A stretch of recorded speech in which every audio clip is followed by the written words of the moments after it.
Pilot, we'll wait for your confirmation of thrust before releasing the ROV. Copy that.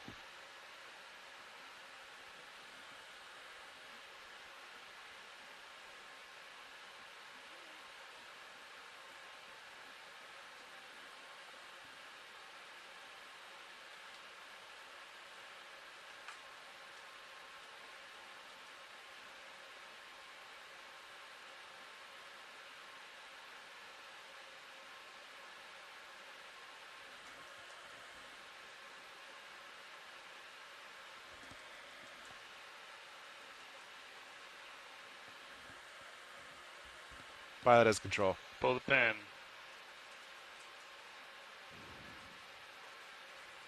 Stand by for line, pilot. All right, line's clear. Yep, you're clear of the transom just about. Yeah, that's a good heading there, looking good. Copy that.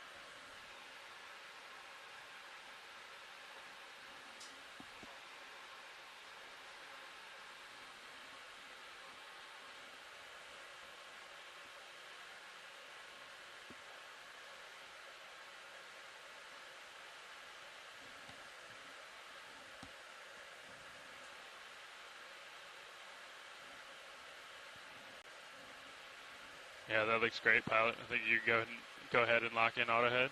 Copy that. Auto heading locked in. Reverse the ship. Roger that. Stand by here a minute for streaming. Standing by.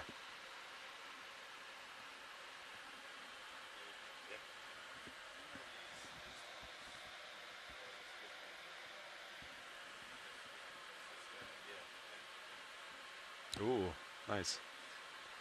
Yeah, lots of tips in the water.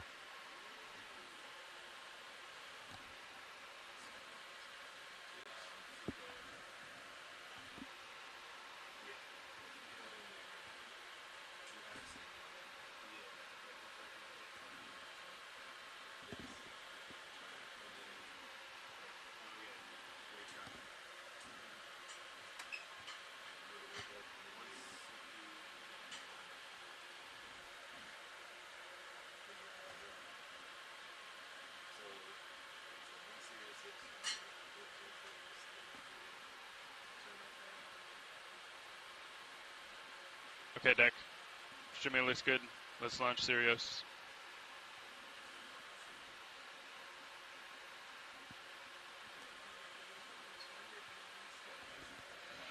Probably won't have to provide too much slack.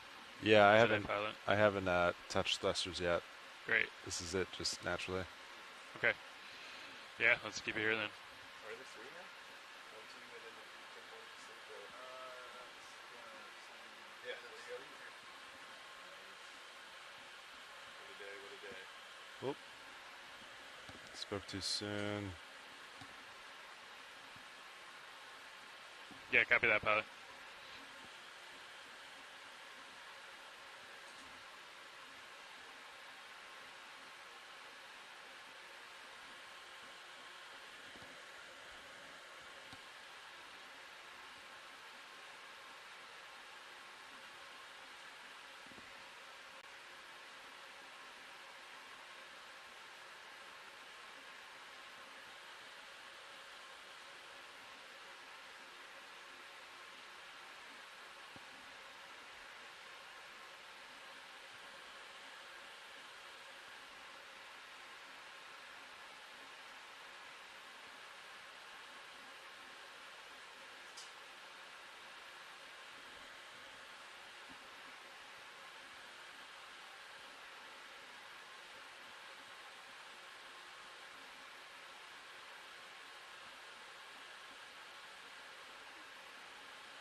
Deck of C got A-frame, thank you.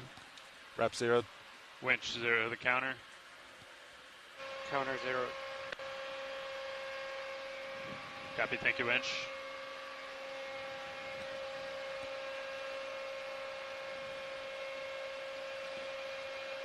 Winch, I think you have an open mic.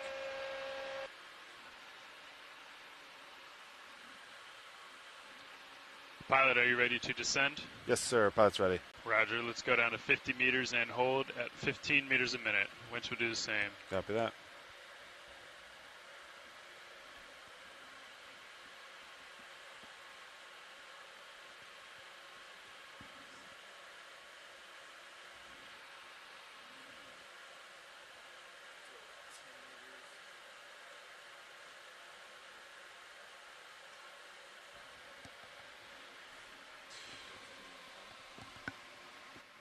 Video, can we get a camera change?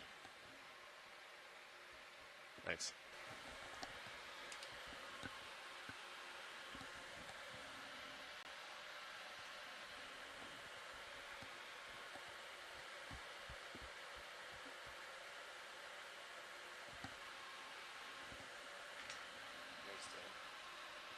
One 0 meters, wire out. D2, 18 meters.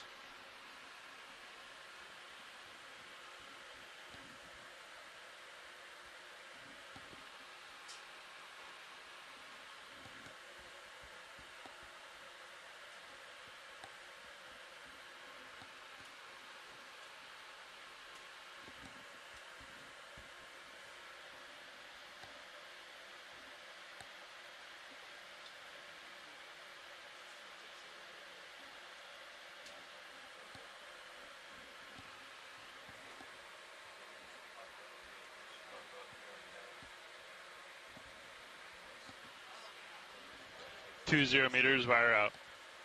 D2, 24 meters.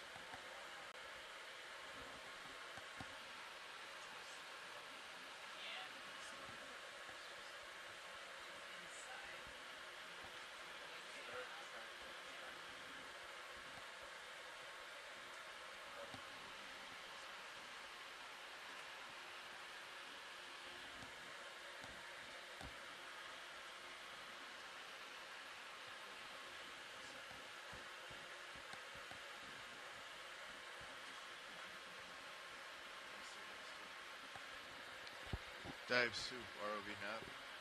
Go ahead, Nav. We have good tracking, both vehicles. Copy, good tracking, Nav. 3 0 meters, wire out. D2, 37.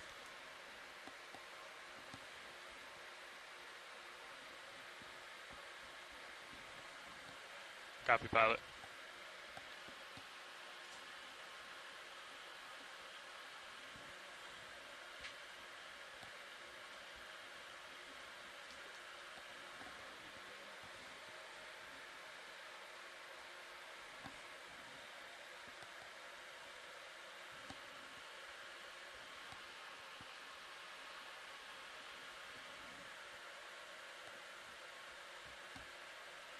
Four 0 meters, wire out. D2, 47.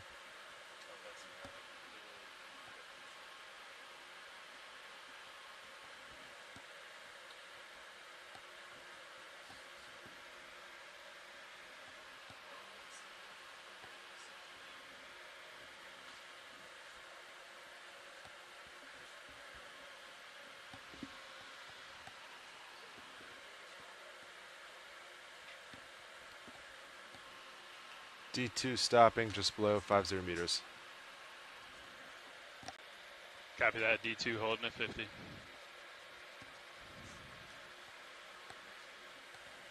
Winch is all stop, 50 meters.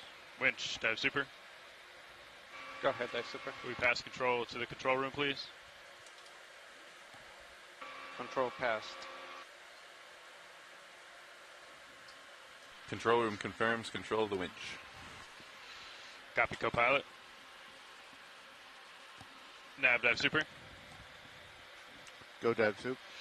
Hey, how's our progress to waypoint 1? It's looking good. We're 160 meters to our target. heading right towards it. Okay, great. So I'll go ahead and work with AFCON to shift control back up to the bridge, and we'll just keep what we have here if that works for you. Yeah, that looks fine. Sounds good. Good copy. Pilot, I know we're going deep today, so you guys are free to dive. Copy that. Thank you, Dive Super.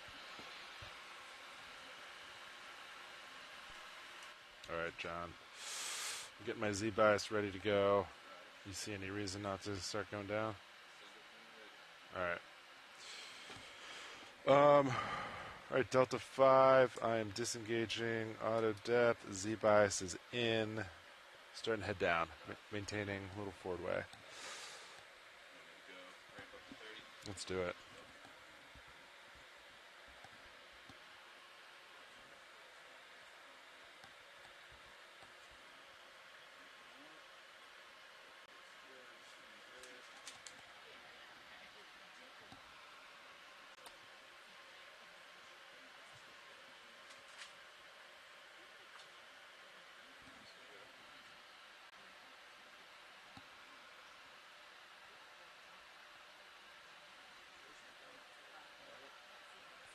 Copy.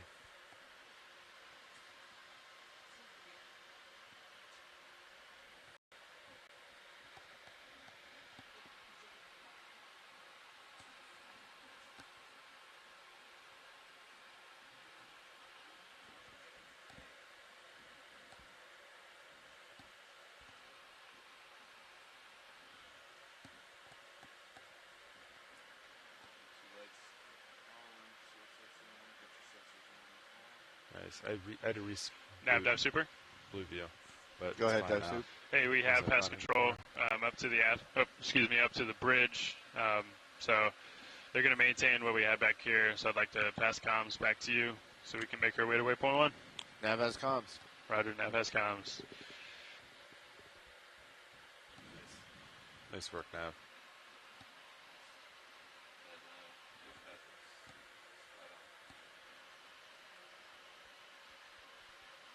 Oh, do you want to...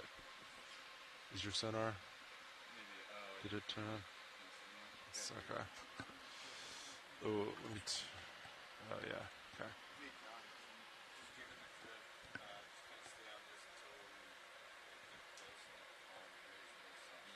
Yeah, they usually call you after I think they have control, but yeah, you just go let it keep going. As long as it doesn't invade too much.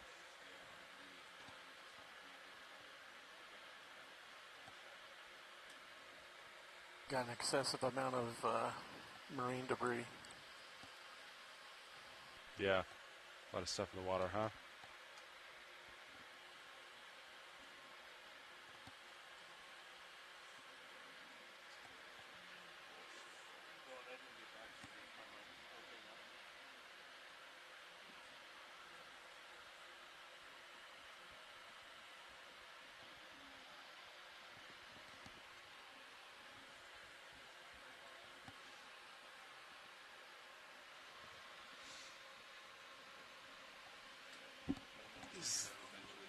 Is the 180, what's that do? There we go. What is that? That might be. If you hover over it, it might... Oh. Yeah, I think actually that should be right.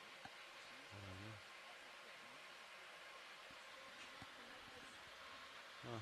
We'll figure it out.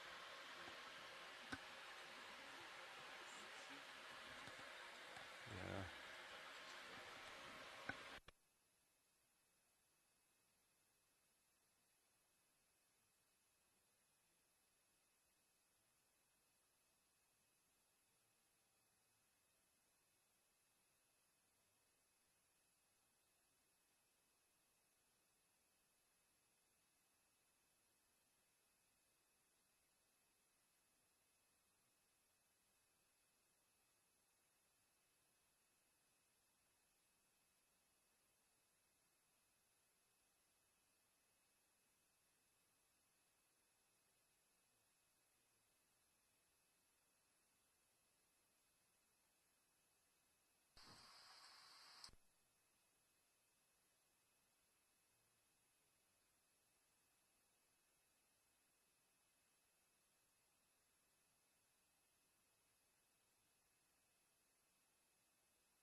Go ahead.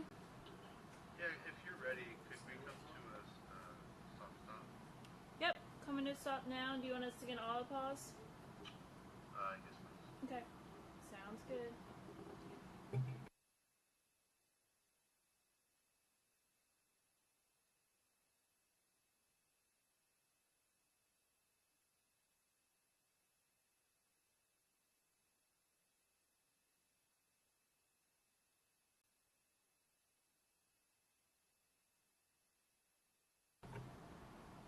RV Nav Bridge. Yeah, go ahead. We are in auto pause, and do you want me to enable port prop and rudder?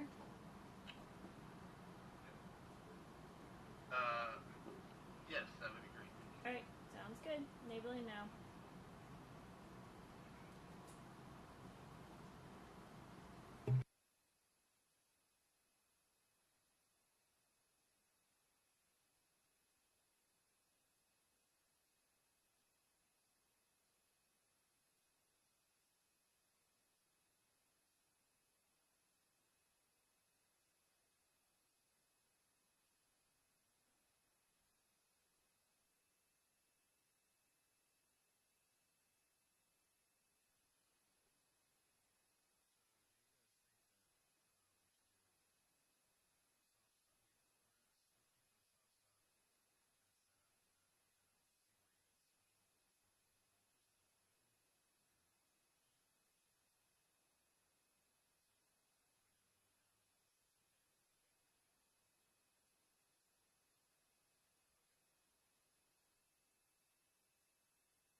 Go ahead.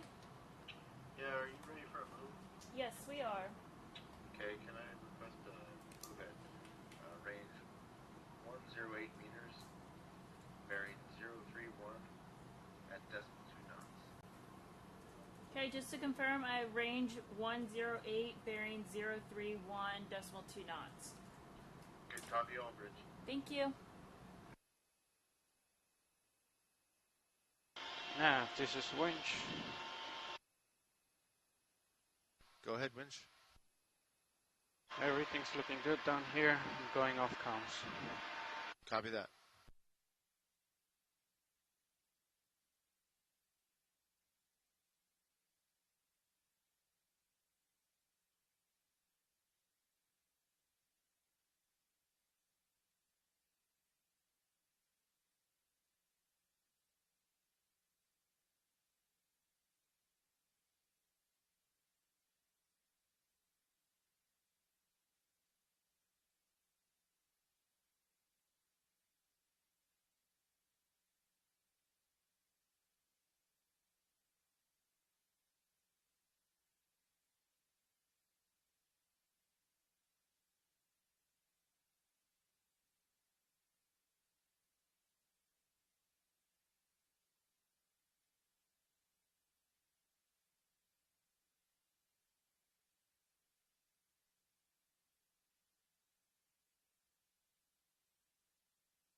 Pilots remember to talk on the XRV when appropriate.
ahead and watch lead.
Yeah, what you just saw there was the main camera that she was replaying.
Passing 2,500 meters, wire out. All is well. Thanks for joining us on the dive today. Stay tuned.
Vehicle's just past 3,000 meters depth. All is well in the control room.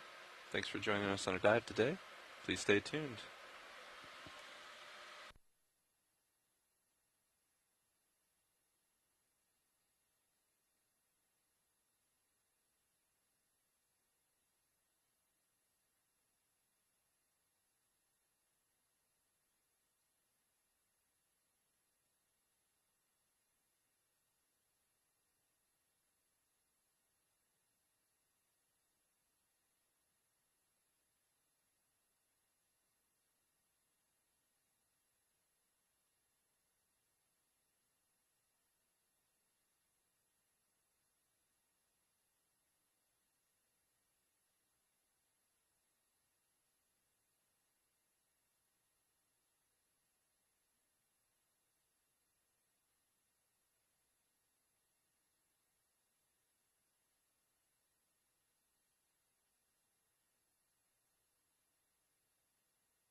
Yeah, I'd say since we're down below 3,000, anytime after 3,500.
Sounds like a good plan. We're at 3,500.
And here your mic, pilot.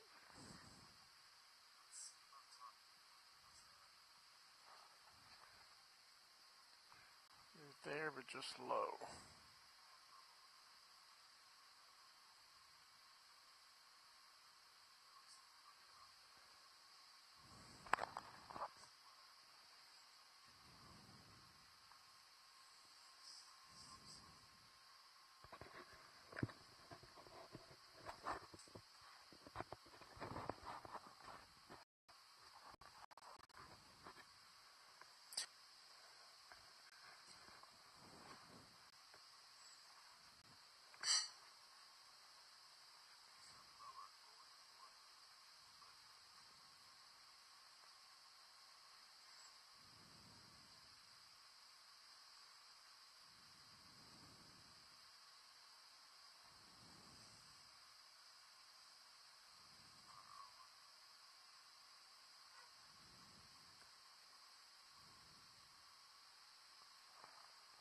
Definitely way out. Not your, not the chart, the colors. Your chart's right where it needs to be.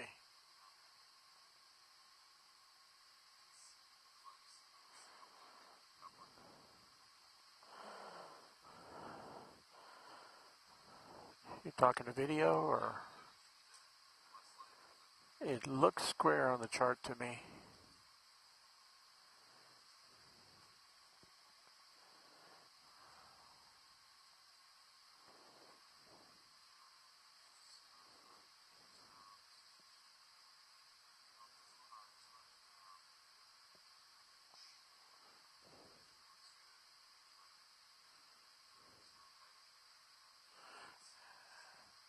Actually, it looks like now the starboard side is a little darker than the port side.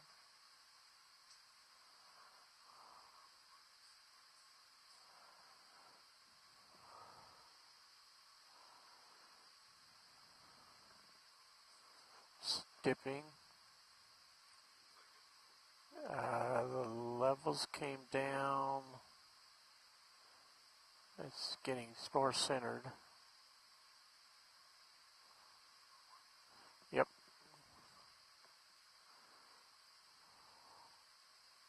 That's good.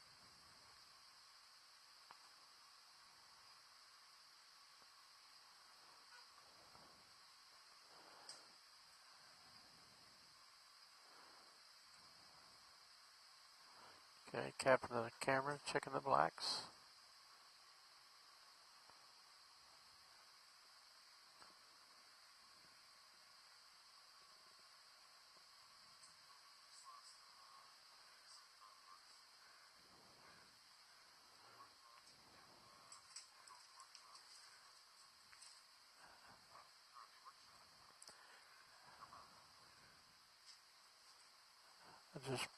brought the camera back up.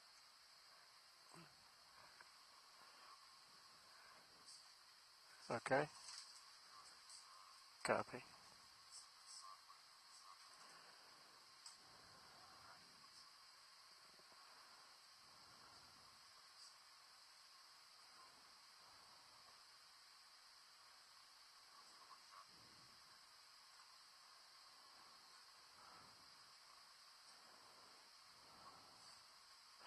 Nobody's in the dry lab either.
So if you're watching at home, this is video engineer Roland O'Brien doing camera color calibration from a custom chip chart created by GFOE for this vehicle.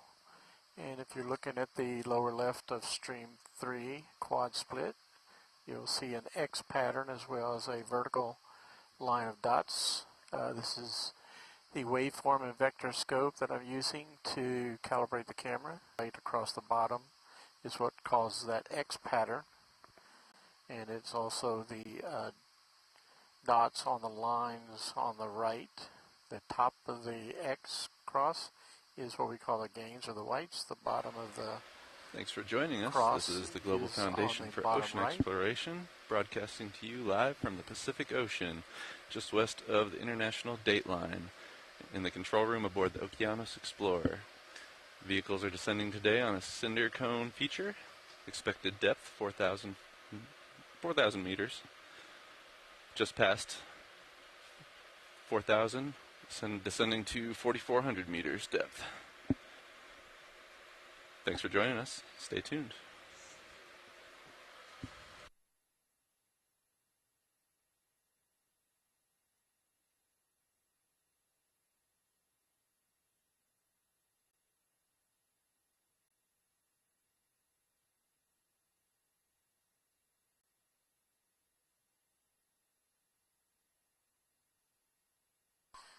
Video's clear with HD1. Rotate for HD2. That was very well done, John.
is a test on OKEX.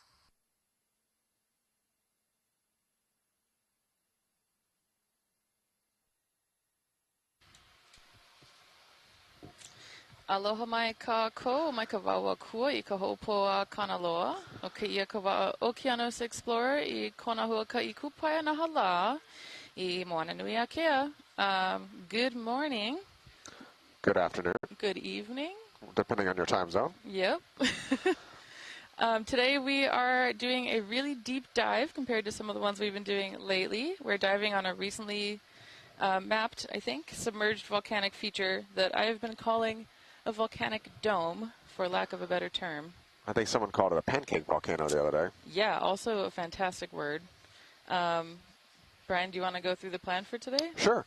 So I'm really excited about these dives because these features, it's right on the hill. Well, there's two right next to each other, and it's right on the line of what you may call an abyssal hill versus the kind of technical definition of a seamount being over 1,000 meters from the surrounding feature. Mm-hmm. But no matter how you look at it, these are very small, very geometric, and I don't remember one dive I'm ever familiar with on any kind of feature like this. I'm sure others have been done on these kind of things, but they are, the deep sea is underexplored. These type of super deep, super small features are, I bet we could count on two hands the number of times any feature in the whole world like this has ever been visited, especially in an area this remote. So I suspect what we're going to see here is going to be really new to Western science, and I'm kind of looking forward to it. So we decided to dive on the higher of the two features. So we're going to land on the side, transit up some pretty steep slopes, and hopefully get up on the top and have a little time in kind of the flatter terrain on the top. It will be a slower dive because we're going to have 5,000, well, not 5,000 meters, 4,400 meters of cable out, and so it just takes a long time to move with that much, especially in particularly steep terrain. So you have to be patient today as we work our way up. We probably won't cover a long distance of bottom time, but we do have an extended dive today, so we don't have to be back on deck till 18:30 ship time. So we'll have a little over 4 hours of bottom time. Actually, we're a little ahead of schedule. We're approaching 5 hours of bottom time. So that'll be great. And we had a really hard time picking whether we wanted to see the transition from the abyssal seafloor up onto the feature yesterday or if we want to see the top. And the top went out. But it basically came down to more or less a coin toss because both are really valuable things. So if I had to make predictions, I'd say the life we're going to see is going to be sparse, but the life we're going to see is different and likely new to science, given how little work has been done at these depths on these type of features. That's awesome. And this is also really interesting geologically because I think there's a lot of questions about how these types of features form.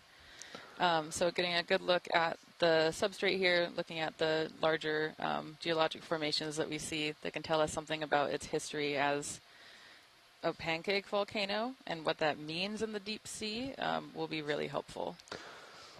Yeah, and we have no idea what the age of these features are. Yep. They are part of any of the hotspot volcanism chains out here. They are out all by themselves. The age of the Pacific Plate in this area. So the rocks we collect will be really important to understanding the formation and history of this little section of the Pacific Plate. Yeah, so looking forward to a dive where things might be a little weird, but in a good way. So it looks like the vehicle's already in tow formation, out of tow formation and into flight formation. They're going to head towards the bottom here. We've already done a white balance. So once we acquire the bottom here, we will get a water sample, start looking for rocks, and get started. And we'll say, just to say it a third time, this is going to be a bit of a slow dive. So please bear with us. And it might be a little bit slow because we're landing on a steeper section. And so it might be a few more minutes until we get there just based on move times and making sure we acquire the bottom safely in this kind of steeper terrain with so much wire out. So thanks all. We look forward to exploring with you, and we'll start talking again once we have the bottom in sight. Yeehaw, mahalo. Talk to you soon.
And we start the dive with a starfish. Well, thank you for joining us. We're just making contact with the bottom and getting settled here. It'll be another moment or two before we're ready to start science. And we got a fish.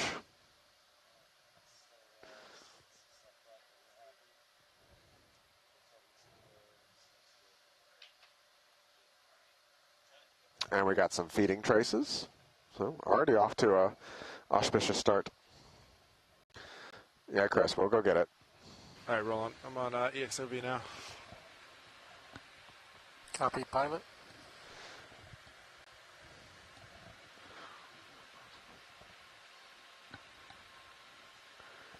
Two fishes.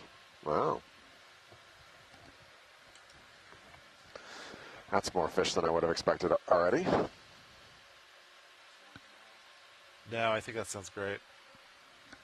Let's see. I'm going to put auto XY and see if that holds for a little. Get my... Still got you're deploying your upper arms now, light bars.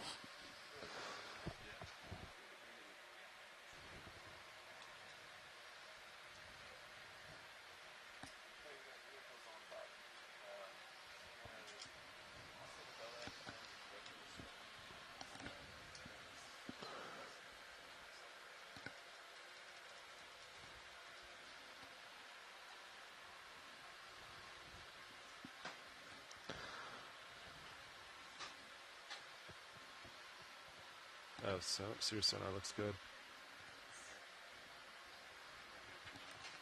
Yeah. Copy that. Interesting Z bias this time.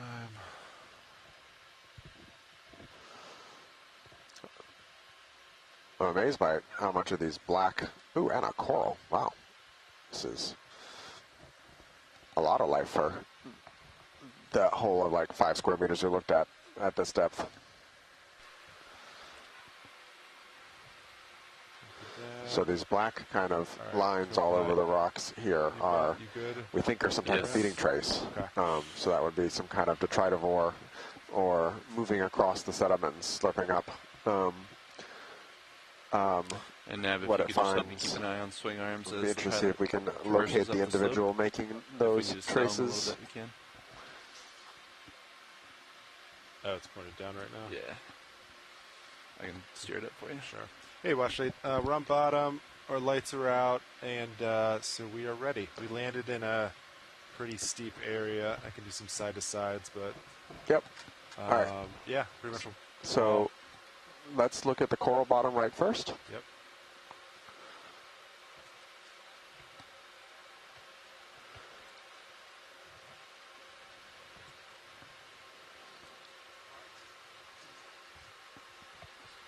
Certainly an interesting start to this dive with coming down and seeing these trails here and the fish off to the top right. Yeah, a fair amount of life for this depth already. Let's get lasers on.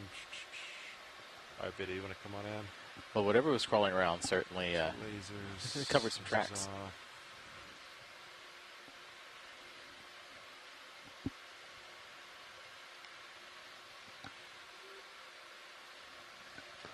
Well, this is a little different.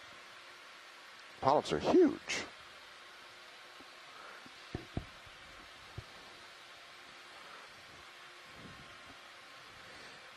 It's interesting seeing what we compared to yesterday's dive even, looking at the polyps and how the arms were much shorter and much more compact. Yeah.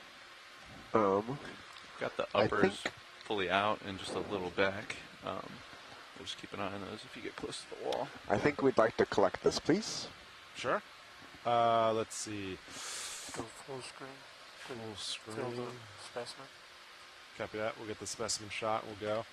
In the meantime, well, hold on. Actually, sorry. Can you zoom in really tight? That is was max zoom. Yeah. Go back in. So you. Yeah. Getting closer? I can get closer too. Stand by.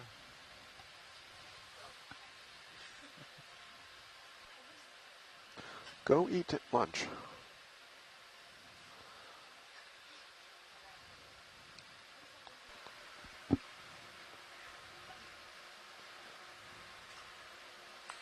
fog lights at 50%. Alright, video. You gotta come in there.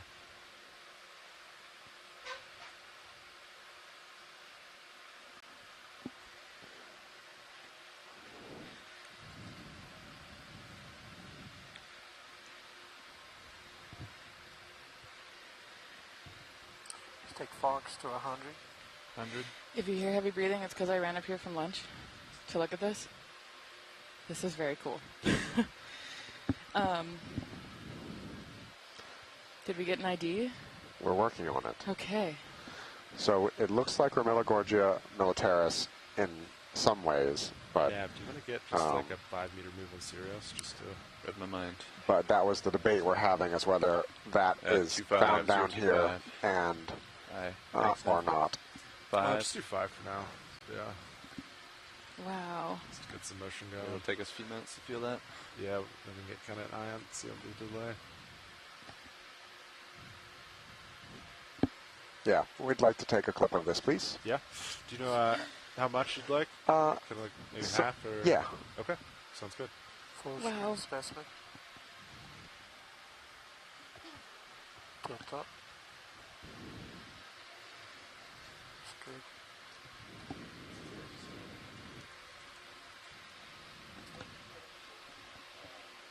Video's clear.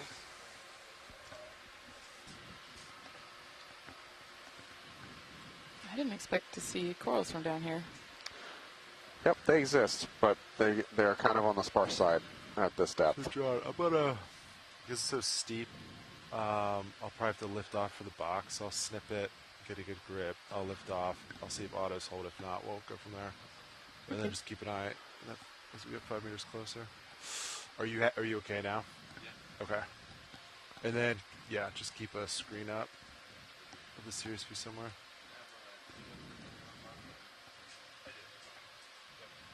Thanks. Alright, ready for your camera, and let me get, I think I'll steal this view for Sirius here. And then I'll give you HD2 here if you're ready for it. Yeah, let's go for it. And then keep an eye on, do your best to keep an eye on Sirius swing, as we're at big depths. Sirius can move around a little bit outside of ship moves. Hydraulics are on? Yes, sir. Alright. Let me give you 1100. So. There you go. Alright, arm is live, big jerk. Force 5, looks good. Wow. Hydraulics Auto. on, moved me a little bit.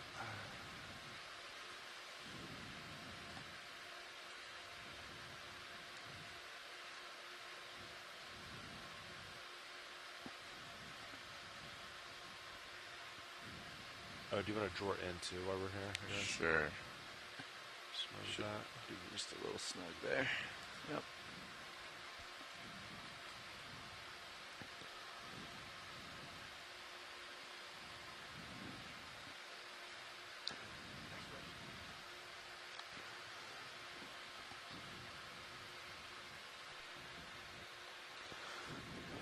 So this looks pretty similar to something and we see around here called Romilogorgia militaris.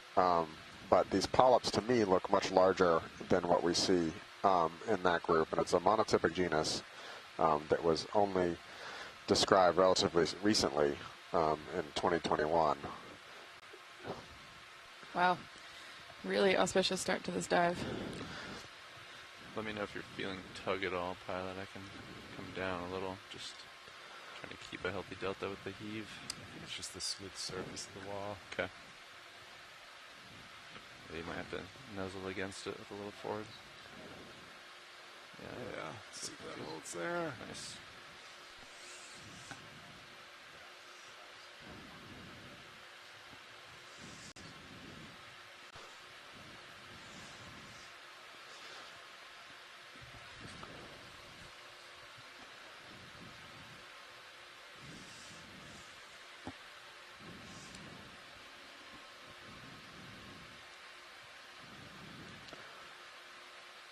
Maybe a little too close.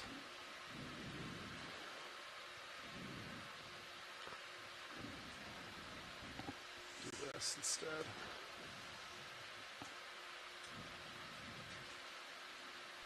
zoom on both cameras? Sure.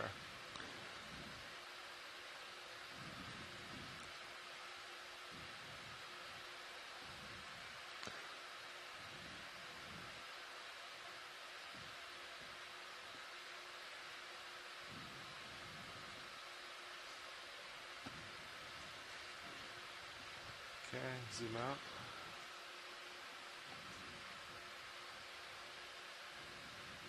Full wide, both cameras.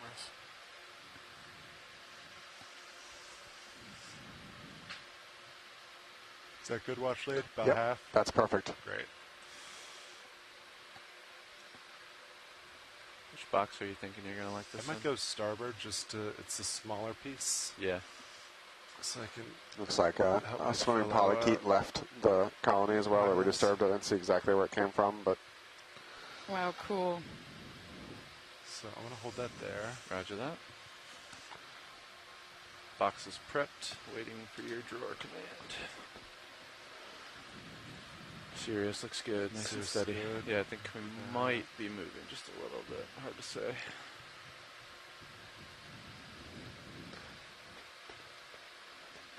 Nice delta. Tether looks good.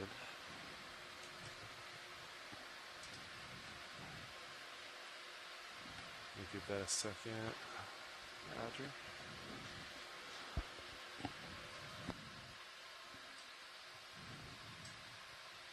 Okay, we'll go for drawer. Go for drawer.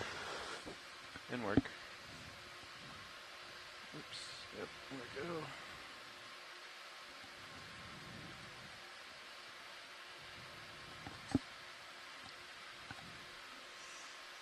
That is full extension pilot. Copy that. Keep an eye on my drift. Will do. D2 and Sirius as I do this.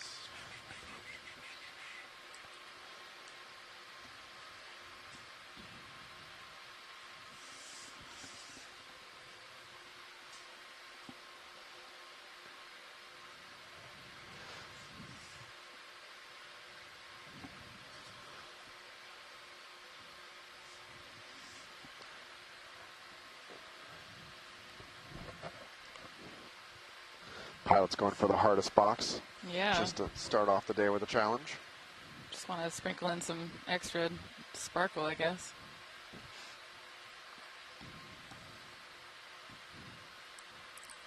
You want to zoom on HD too? Okay.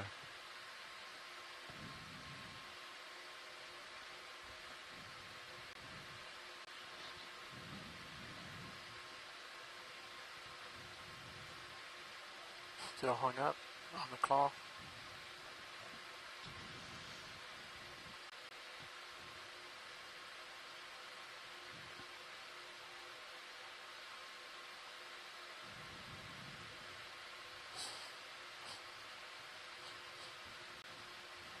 Come on. Sync. Still attached to the claw above the box. Aux 2.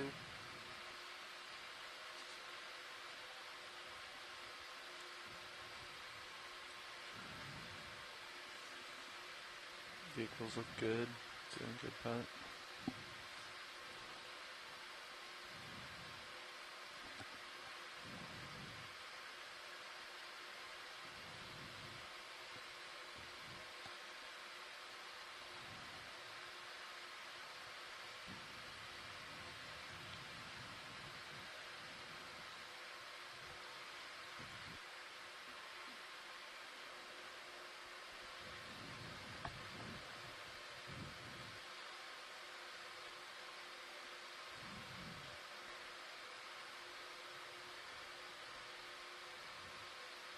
We're all waiting in bated breath to watch the coral slide into the box.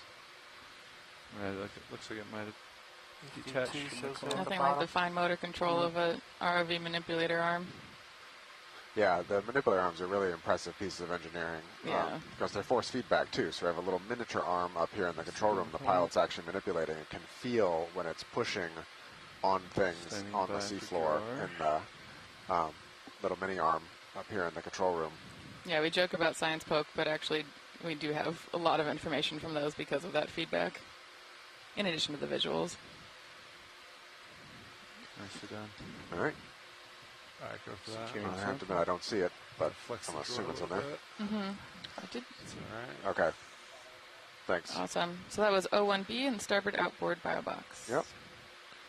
Now, video pointed out a rock that should be just in front of your right toe. Can we see if it's loose? Yeah. So right where you sat down for the sample is right next to the... It looks like a good field of pool basalts. How serious doing? I can see we've moved just ever so slightly, but I think, yeah, we probably won't get too much closer. So right toe.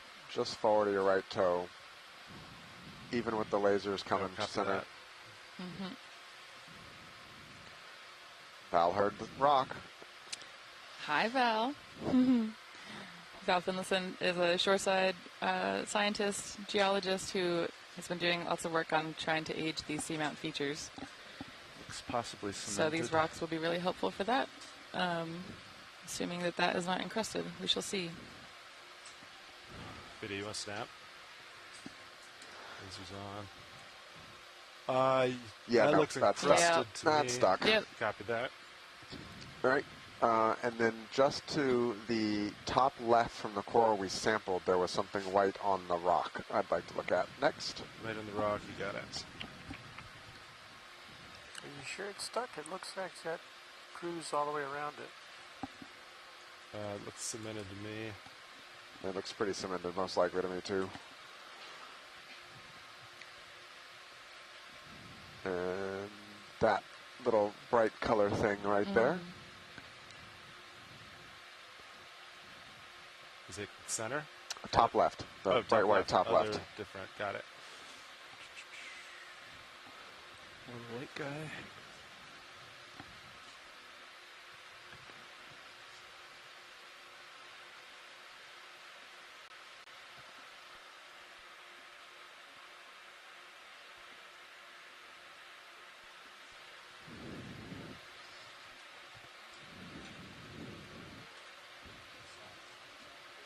All right, video, come on in. Those are lasers. What are you? What are you indeed? Oh, anemone? Cup coral. Oh, cup coral. This deep? I'm okay with that. Same direction. Turn off the fog lights. Fogs off. Yeah, let's do it. Wow. Because this looks like it was drifted away a little. I have to admit, I'm a bit surprised to see a cup coral this deep. Yeah, I mean, the range of depths for the CCD in the Pacific, the carbonate compensation depth is 4,000 to 4,500 meters, and I don't know what it is locally. Haven't had a chance to look that up, but it's cool to see something that makes its skeleton out of carbonate at this depth. And it's really hard to do that energetically. Wow. Lasers are on. There they are. It's very small.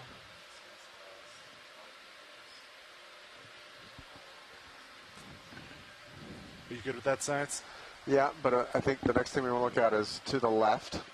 There's a about 30 centimeters to the left and down 5 centimeters. There's a little discoloration on the rock.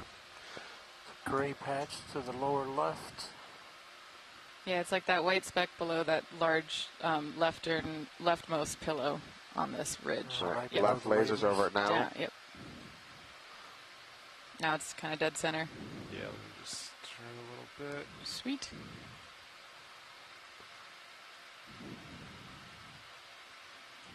Dead center, right? No. It's a little right of center now. Oh, to the right? Yep.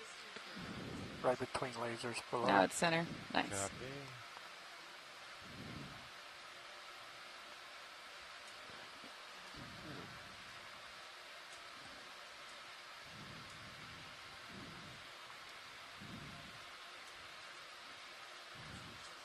All right, video, come on in. That small thing right there? Yep, that's where we want to look at, and it just looks like... It's just schmutz. Sand. All right, thank you. I was projecting. Thank you. Got it. Now, straight up the hill, a couple meters. I don't know if we can see it here. I'm pretty sure I saw a Seastar on the descent. That's a brittle star. Oh, I don't think that's it. You saw a Seastar. Do you want to put your camera back for Seastar? Maybe tilt higher. That's not the star they're looking for. Yeah, understood. Copy. I'll just kind of, I saw it on the way down. Yeah. So I'll just inch my way up. Kind of from where I landed. There, I think that's it. Right laser. Yeah, Yep. Got it. There's also one below right of that one. Same Yeah, style. There's two, yeah. All right, Chris. Incoming Seastar. Good eye, Brian.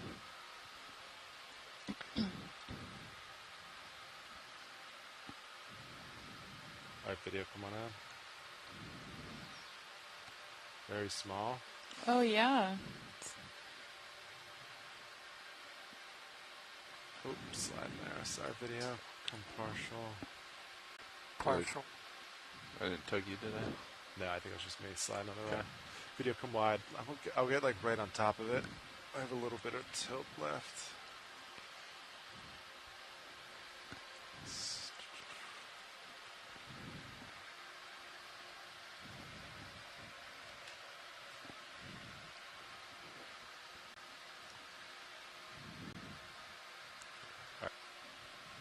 Chris, any ideas on this one? Fog's at 50%. 50. Can't get any details. It's so small, and that's pretty much my max tilt, so I really can't get it closer than that.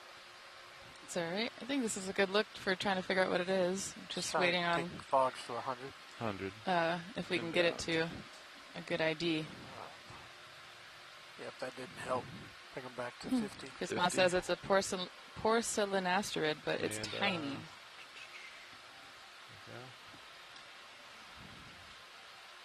Yeah, I'm just kind of sliding that video.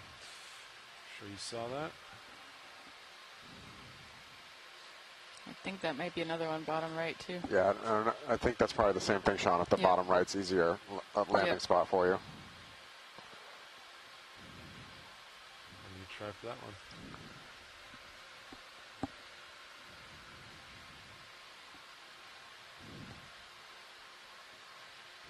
All right, video, come partial.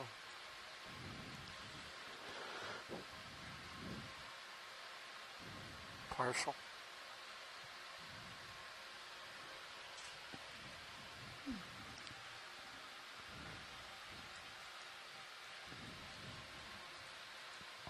All right, come on all the way in.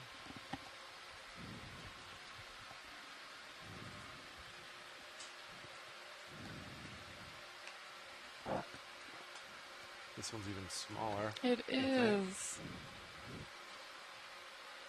Yeah, it looks similar to the one we were just looking at, but just even tinier. Wow.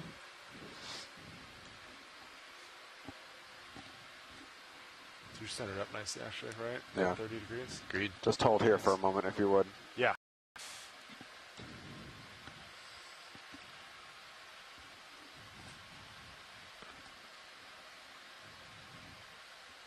All right. We don't need to collect this one. The imagery is good enough, but we would actually like to backtrack to that cup core we looked at and suction sample that one, please. Yeah, where was that? Just back down the hill. Oh, the first. To the left. Yep. Right after. Okay, got it. The thing we took a close zoom on. Yep, you got it. That's right.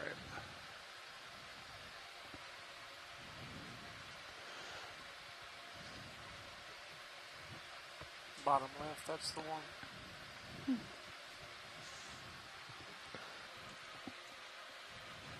Okay, let's see if that holds. John, it's unclear to me. It's only got one toe. John, it's unclear to me. It's only got one toe down. My left toe is touching. I hope that's enough of a gap. We can dry out a little bit, but we'll have to find out. Sure. If not, I can come up and come in autos. Roger. And then we're on the right jar, is that correct? Right now we're on 6, so Got me. We'll have to ask Watch where they want it. Watch, do you just want this in just a normal filter? No Affirmative. need for fine mesh? Copy. Yep. Should I just use the Coarse mesh filter. 3, I think. Yeah. Is it the first coarse one? 3. That'll be dead center. That way we can still access jar 6 and whatnot. Yeah, sounds good. Yeah, so this will pop off, Sean. Yeah. And you just kind of bunk it with the slurp, and it should just pop off the rock. Copy that. But it is pretty fragile. Understood. Jar 3 in position. Good eyes with Sirius. I'll bring up your So seeing a sclerotiny at this depth is That's impressive. so weird. Yeah, Yeah, it's really impressive. So these are sclerotinians. They make their skeletons out of calcium carbonate, and at this depth, making calcium carbonate and making it solid is super energetically expensive. Yeah. So seeing a sclerotinian at 4,300 meters nice and easy. is Yeah, we may not be able to get full out. unusual. And Yeah. I mean, we're basically at the place where the rate of calcite is equal to or below. Sorry, the rate of calcite supply is equal to or below the rate of dissolution. So it's really hard to make a calcite skeleton if you're in this depth, and that's why organisms that live below it are typically siliceous, All right, I'll come up. or have other types of biominerals other than calcite. Too close to so this there, huh? that's weird. Come up for a moment, get the drawer out, grab this nozzle, and then we'll reapproach and go for sample. Sounds good, thanks. Yep.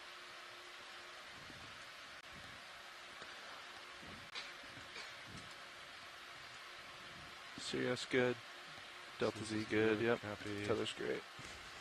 Auto XY will hold for me. That'll be interesting to see. Okay, auto depth in, auto XY.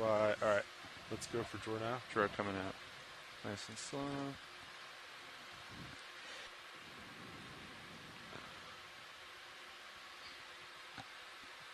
Hold that.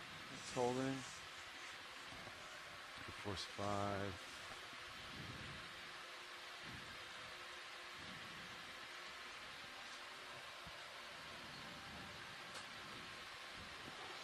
Yep, so if you're streaming in from shore, if you'd like to look at the multi-camera view of how we're sampling, you can do that on stream 3. It's kind of showing the different cameras that the pilots are using to navigate and ensure that the sample that we're trying to collect makes it into the right place. That is full in pilot. Right. Kind of this. I'll put the arm there. All right, let's reapproach bottom.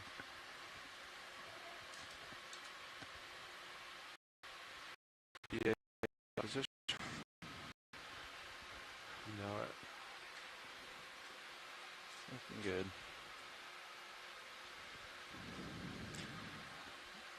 How delicate is a specimen watch leads? Do we want to start really low? I don't know if they can hear me. I think, yeah, they said pretty delicate. Okay, we'll start really low. You got jar cam up. All right. Eyes on Sirius. Yep, we're good. Looked in. Auto head again. Okay. Ready? Suction? Sure. Starting very small. I'll let you approach it. All right, video. And then can we get a zoom on, yeah, Mini Zeus. You got it. Hold that for Zeus. Let's go for Mini Zeus there.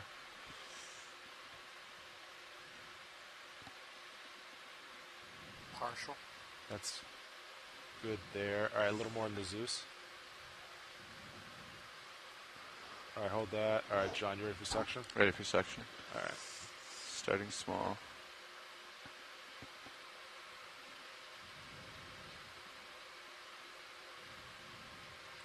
Got about 100 RPMs at the moment. I'm going to ramp up a little. Give me like 2 or 3. Okay. That's 3. Let's see movement. A little more. That's 4. Let it fall and just pick it back up. Don't crush it if you can help it. We got 500 right now. Let me know if you'd like more than that. I'm ready to ramp down as soon as it goes in the nozzle. Hold that roll. I think if you just get the tip up there, hopefully it'll grab it. There we go, ramping down. Excellent. We got nice easy suction. Maintaining. Maintaining. Maintaining. Still no visual. Increasing there. Oh, that's in. It's in the jar. Nice. Thank you all. Yep. I thought when it fell, I thought I was just going to drop it down the whole hill there. I'm glad it stopped rolling. Tumbo wombo. Yeah. All right. Looks intact. Nice job, pilot. Yeah. And I'll just, I'll release the nozzle. I'll Roger that. just release it. Okay. Releasing. Nice. Nice. And as I come up, you can just do the draw. Yeah, you got it. Sounds good.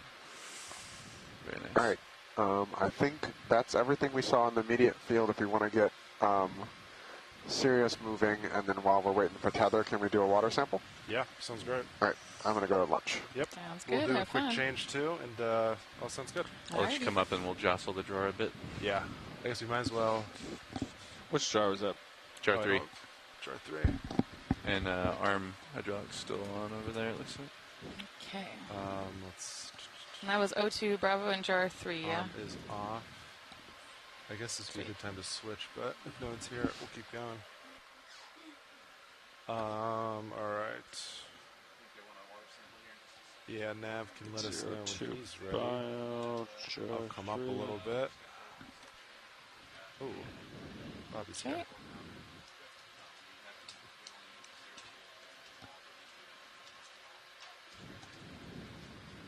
Hey, watch it. We're just going to do a quick change. Be right back in a minute. We'll do that sample. Copy, pilot. Thank you. Yep.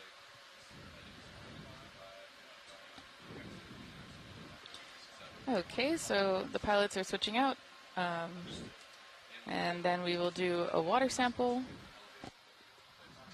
And just as a reminder, since this is a deep site, our moves will be a little bit slower today because it takes a long time for the ship moves that move Sirius along that allow us to gain more space that D2 can access.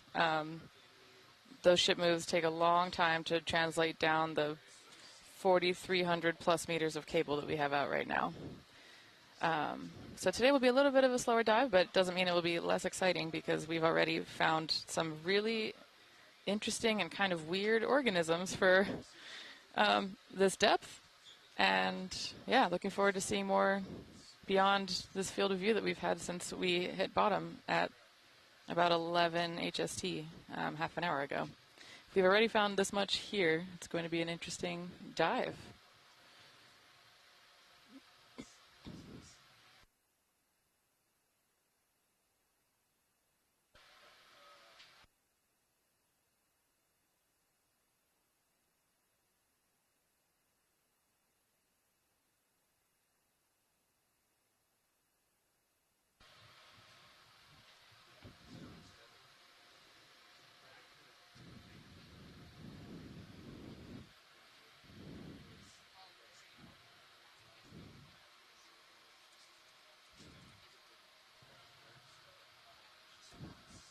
That's cool.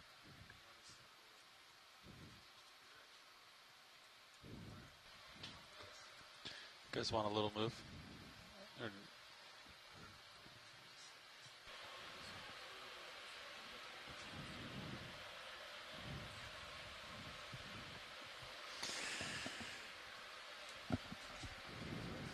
You ready, Olivia? On you, Levi. You ready? Take a Niskin. Oh, I'm born ready. Science is ready for Niskin. Yeah, I just do that. Pilot, before we move on too far, could we, I think there's one more thing on this rock that we wanted to see. I'm so sorry. Okay. Unless we're already moving. Thank you. We are not. Fantastic. You'll have to direct me, though. Will not sure do. what we're looking for. Are we full wide video? All cameras are full wide. All right. Cool. Go ahead, watch lead. Oh, well, we're doing Niskin right now. Yeah, Okay. just gonna do it real Yeah, I'm quick. going to log the Niskin, and then I think you got to back up a little bit, Bobby. Backing up. Thank you. All right, firing in 3, 2, 1. Confirm Niskin 1. All right, Niskin 1, O3W. Okay, so We're down here by these trails. yes, and I think we're looking at, so there's 2 brittle stars that are coming center now. There's Yeah. a white blob in between the 2. Yeah. We were just hoping for a zoom on that because it looks like there might be a trace Okay, let's get a snap. next to it. Oh, it's another Scleractinian, and it's a shadow. Okay, it had everyone in the chat fooled, including me. I think that's good then. All right. Yeah, I guess just for good measure, can we zoom on the brittle star real quick? Next to it, to the right? Yep. You got it.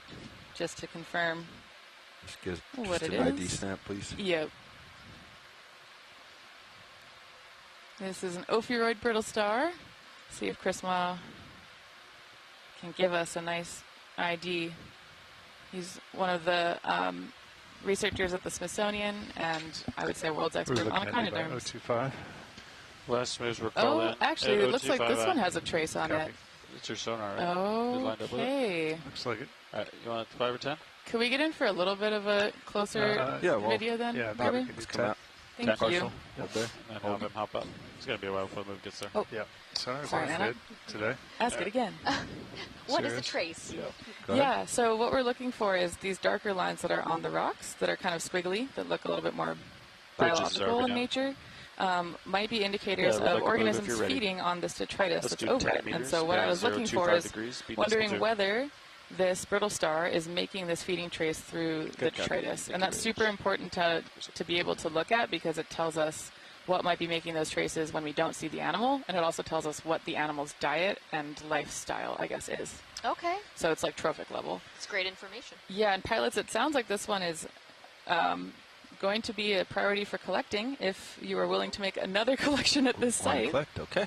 And suction should be okay for it. What your distance was. It's got You guys 10 got it. meters. You guys got it. Yeah, it's going to take 10 minutes to move me anyway. We're going to be fine. Sorry, Bobby, I know last night you had to suction a star. Doing it again. No problem. Always happy to stop and take samples. Thanks, Bobby. Hydraulics up. Yep. What's our jars, Levi? All right. The only jar that has been utilized is 3. 3? So I would go to 4 if I were you. And do we have a potential ID You're going on for the this star, guy? right? The little star, yeah. Go to 4. Let's see if we can get a field ID. Right now it's Ophiurid. 4 is ready. Get the We're ready for drawers. Yeah. Yep. Ready, coming out easy.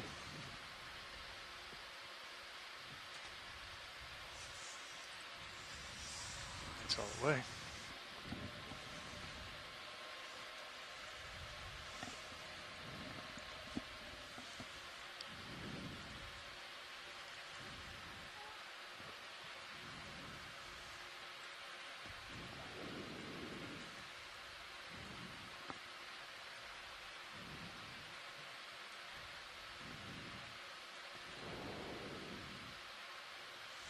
You can control. Yep. It's not saying that the field ID might be Ophium myxidae. Okay. Because the disc looks soft. And see-through. And see-through.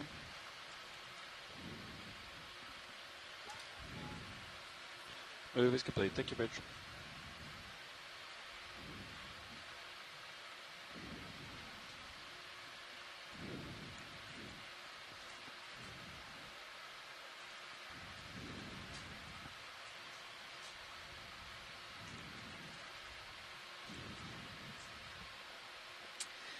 Chris Ma is suggesting that because the disc is see-through, we're potentially seeing its guts. Ooh. That's kind of cool.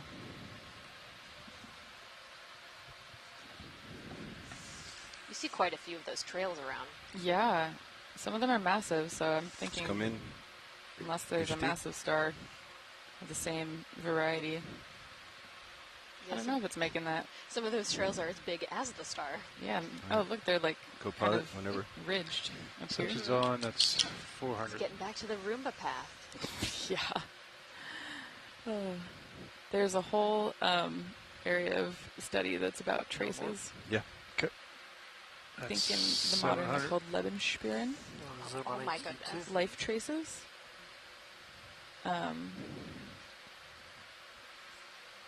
That's 1,000. Oh, he's trying to escape. Oh, he's moving. Oh, Yep. Okay. That's actually what we want. Yeah, Back it great. down easy. It's in the jar. Shut it down. Beautiful. Section closed. The moving actually helped us. Yeah. Otherwise, he was adhered to the rock. Wow, great job, Bobby. Pilots, thank you so much. Everybody else.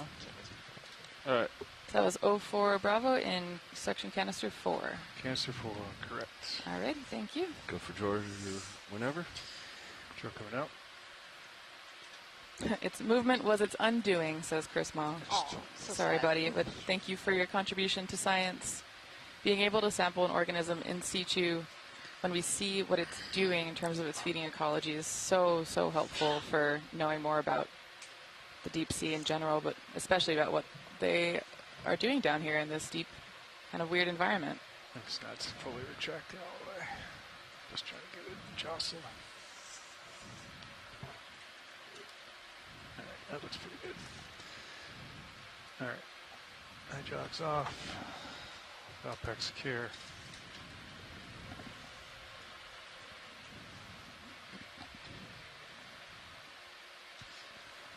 All right, onward.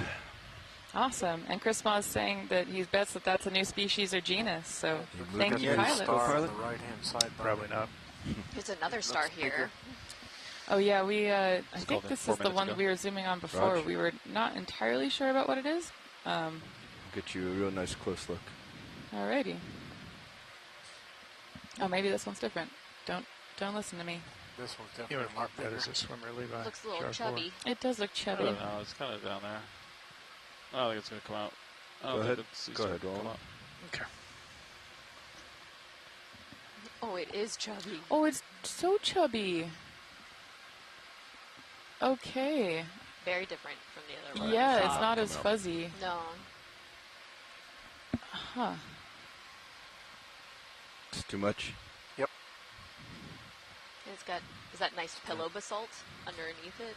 It's what looks like a very thick manganese crust on top of pillow basalt. Oh my goodness. So it might be a little tough to get to the rocks underneath it for aging. Yeah, we're still waiting on an ID. Let's see if we can get it.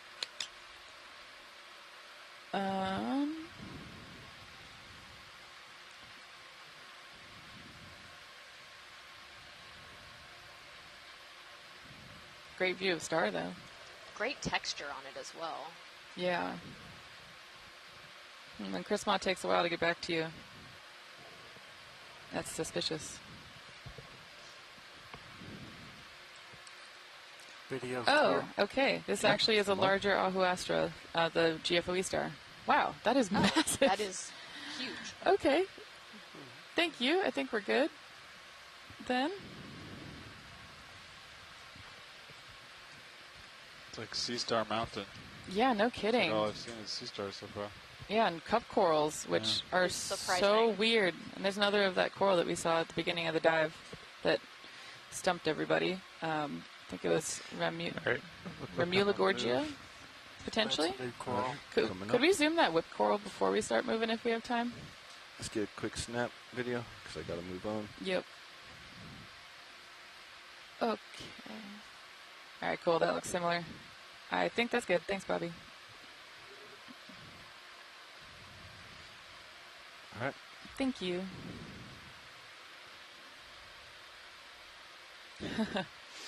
So yeah, this is a really beautiful view of a Quite large steep. field of pillow basalt. And yeah, so steep. Whoa.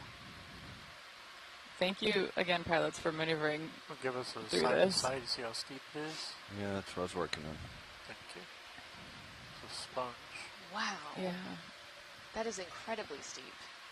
Yeah. You still have your fogs on, roll. No kidding. Kill the fogs. They're Thank off. you. Thank you, co-pilot. Looks like we've got a sponge. That's Yeah. looking out that way. Yep. Oh, beautiful. Oh, there's a sponge out there, Looks too. like a bunch of sponges over to our right as well. Okay.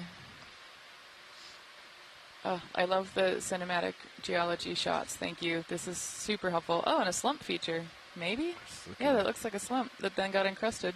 What characterizes a slump for those of us playing at home? Yeah, so usually it's, you've probably seen this. It looks like a landslide, essentially. It's like an area where the hillside has caved in and slid down. And usually it's kind of like We're going to go for the concave. sponge. Okay. Great idea. Thank you. Go for sponge. As concave will be a pretty big pile of debris. Okay. But the slumps here then get covered by this ferromanganese crust that makes everything kind of have the same Construct look on going. the get-go. So Push it it takes a in while to slow. train your brain to see all the features.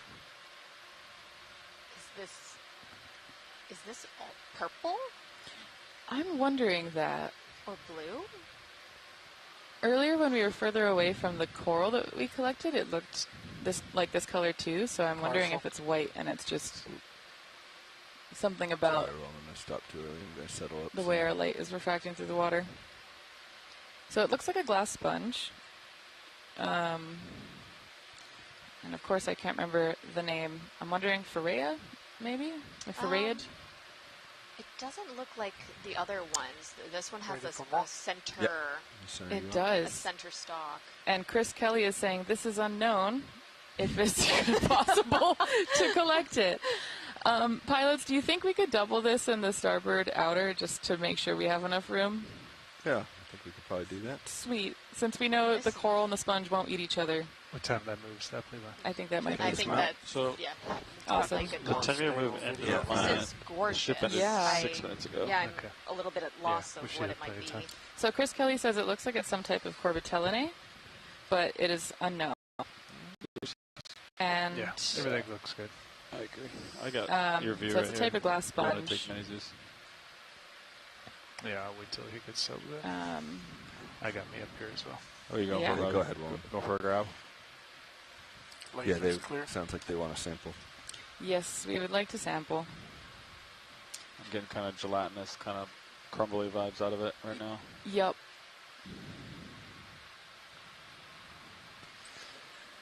Hydraulics up.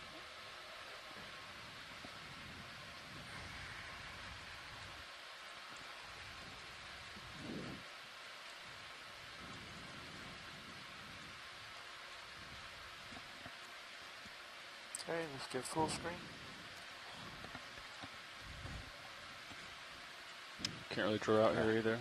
Nope. So you got to hold Sorry, up Roland. hold up a crumbly, soft thing, and then take off. Oof. Just put it over top of the starboard. Yeah. Oh, weird. Is the only attachment at the very bottom there? Yeah, I'm going to try to snip down in there. You got to readjust. Okay, video's clear. Okay, come out. I'm going to readjust slightly. How much current is there? Not a whole lot. I just want to get better arm. That was starboard outer that they put that coral. Pretty tough bend.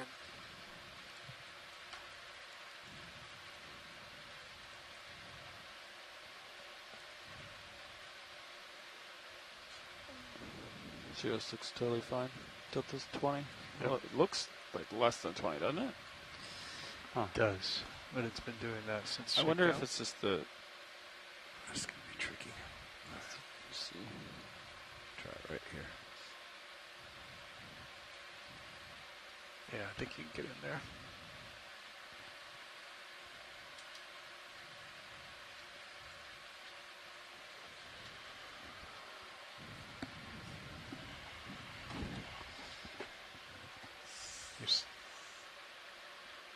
Wiggled. Yeah, I'm not sure if you're still sliding back or not. Shouldn't be. Looks okay.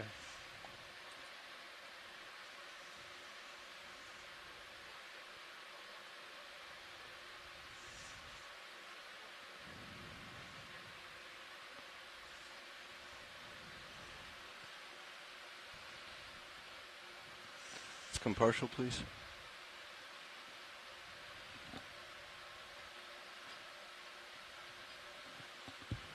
Hold there.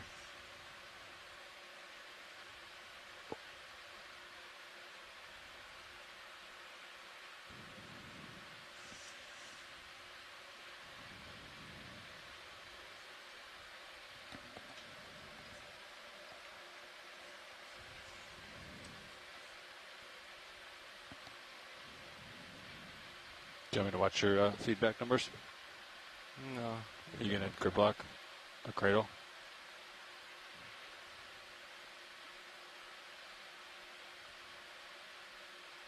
Come out a little bit.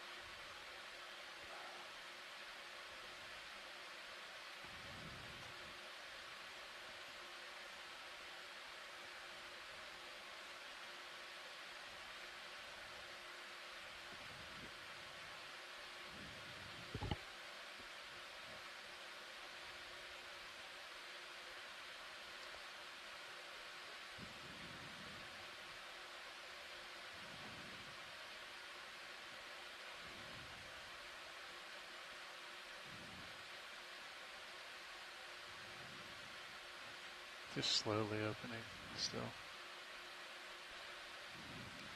Fingers are still opening. Yeah, understood.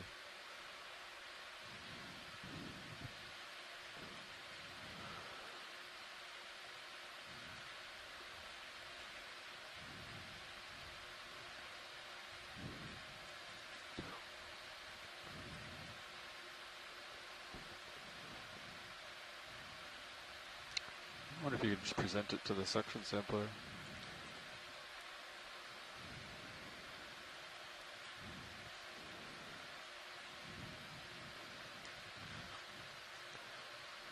And we don't need to put that in starboard outer. Put it in whatever box is easiest. Copy. Go in video real quick. Let me see my jaws. Yeah, hold there.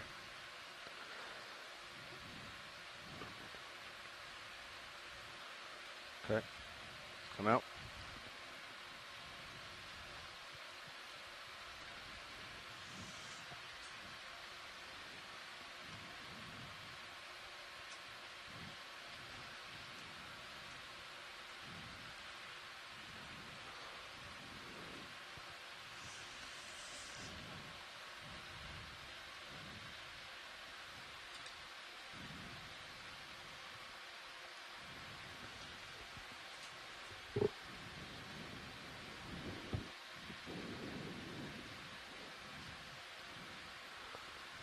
On your call. Yeah, as soon as you think you have enough, come on out. Coming out easy. Starting to slip in your jaws. Hold it there. Just let it go. I think it's going to come straight down. And my jaws are... Yep. You just come straight in. Excellent. Yep. Thank Nice. you, co-pilot. Good catch. Good work, everybody. Thank you, pilots. Thank you, That co-pilot. was 05B port inboard bow box. Now that's a good go, pilot. Good teamwork, guys.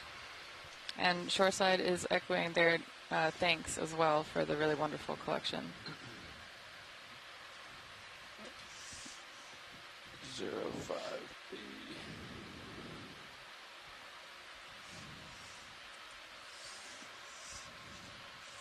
Hydraulic secure.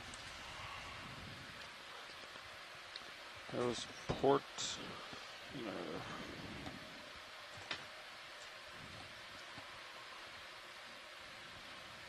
All right.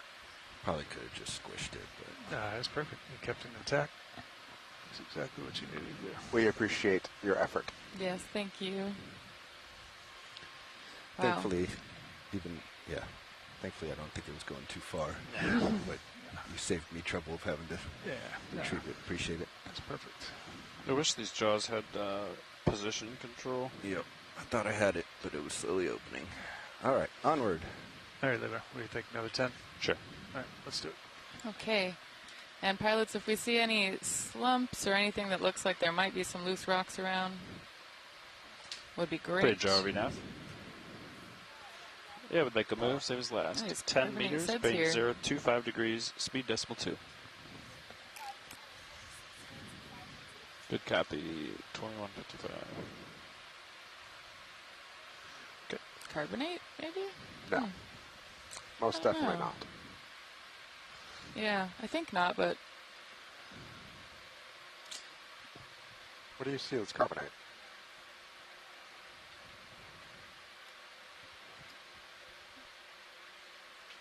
Nice sample, Bobby. It looked very gelatinous and crumbly. Coming back to center. Copy. It's all looking pretty unusable. from here. See if there's something off the port side. Pilot, sorry to bug you, but if those sediments look collectible to you all that was on the starboard side, would be lovely after the rocks. Those rocks also look like potential targets, so whichever one is Char 1 easier. has the fine filter. So that one up there has got the most surface area, probably.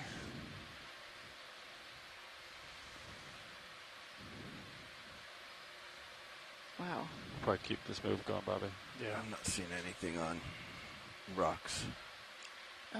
Are these potentials down here? They are. They all seem pretty small and encrusted, but we're happy to get one. Oh, sediment. They want the sediment, Bobby. Yeah, no, they also said a rock. Oh, I missed the part. What about the tip of your nozzle there to the right? That little round one. We're greedy. We want both. Yep, sorry. Ooh. You want this sediment pool? Maybe the one lower if it's easier for you to access. Under that overhang.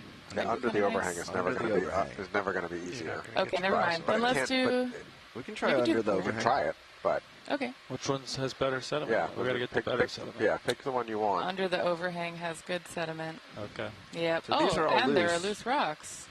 So that was me intentionally trying to knock them with the toe to see if they were loose. That while I was big sat one, down. that big one under the right looked pretty good. Yeah. Big one. Take your pick on what you want to do, sediments or rocks first. Yep, either one. That one, right? That's not loose. Yeah, that one over there. But that round one was. Yep. So we'll start with sediment. Okay. What do we think, Jar 1? Is that what we think? Yeah, Jar 1 has the fine filter for sediment operations. Jar 1. Hey, Bridge, how you doing? Let's get Jar out. Yep. Move is complete, thank you. All right, Jar coming out easy.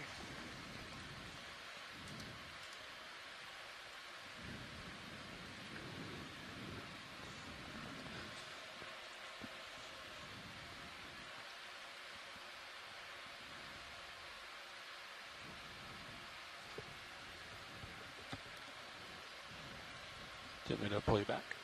Yeah, if you want. Go for it. You have the sticks. I can come out a little bit more, Robbie, if you want as well.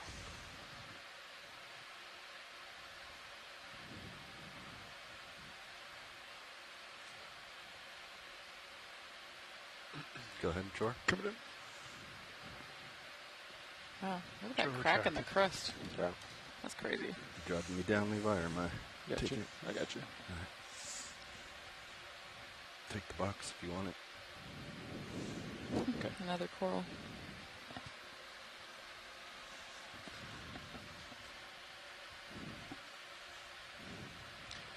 I can do your rotator if you want, Tommy. You got it? Oh, sorry, I already took it. Oh. Go ahead. No.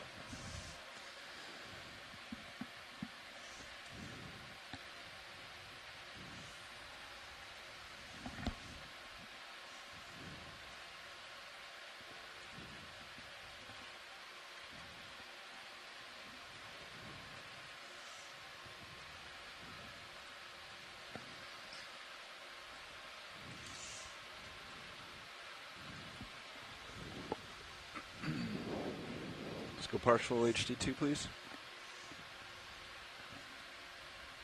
Thank you. This is looking pretty fine. Fantastic. On you. Yeah. Inhaling. It's 400.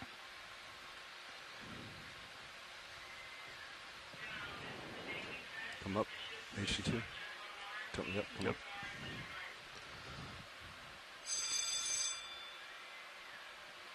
It's 800.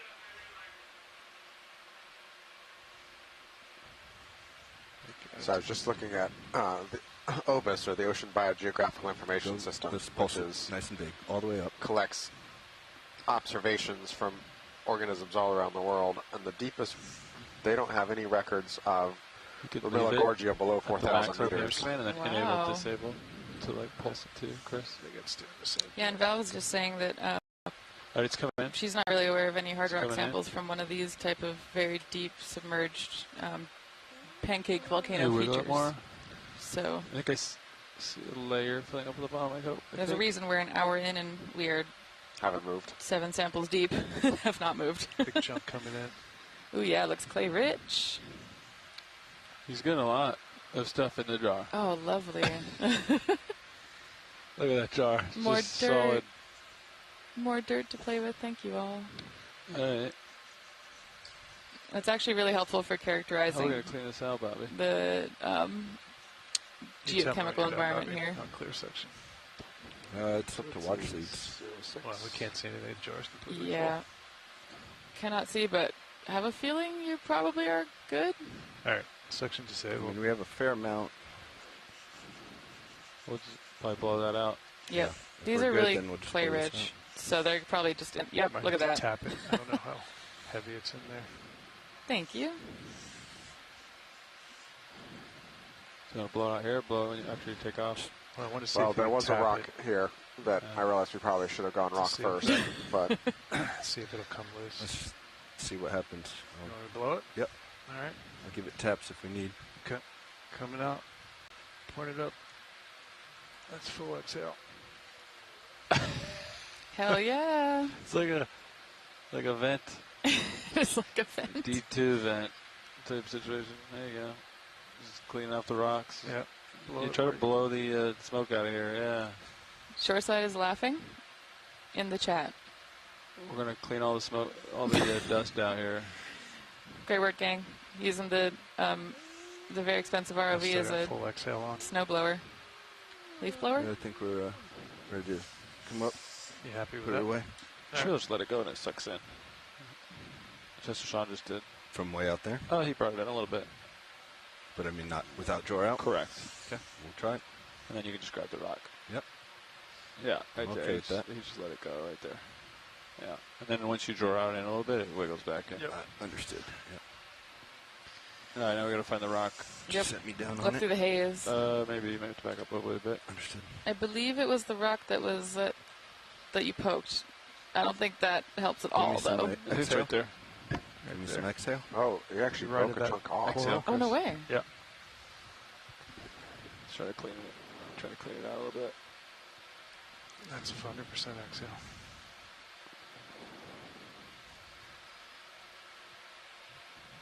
Wow, yeah, look at that. Serious looks fine. Yeah. Okay, can pause on that. Section disabled. Alright, so are we calling the sand a bio? A geo. Okay, so that was 6. Yes. Geo. 6 geo. Canister 1. That was in jar 1. Sweet. And now we're going for another geo.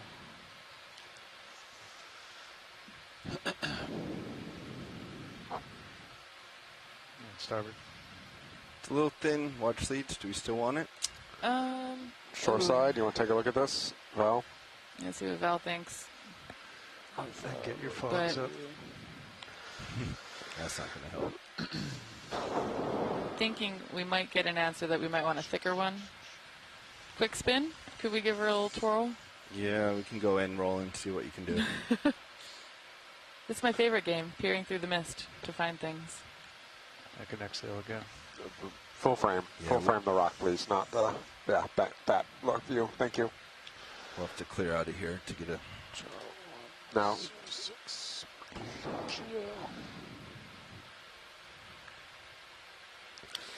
Yeah, Val's saying probably want another one. Maybe if we could find one that's a little bit thicker. I think we're going to get it let go of it anyway. Yeah, I think this one's too thin, especially given the thickness of the crust that it looks like we might be getting here. All right, fogs off. Okay. Okay. Thanks, gang, for trying on that one. Let's come wide.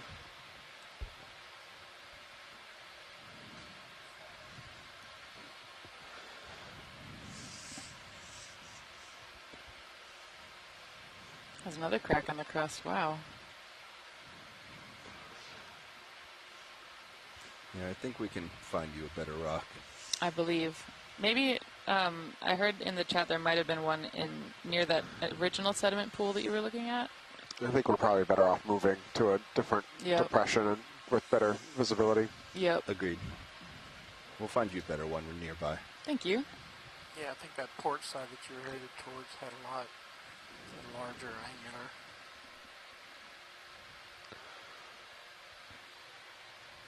Some good clay.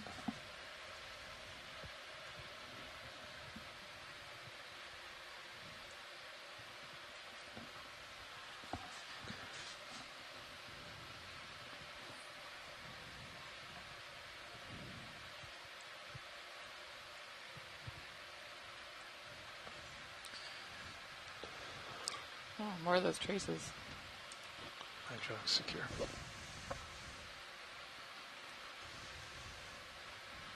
It's off left.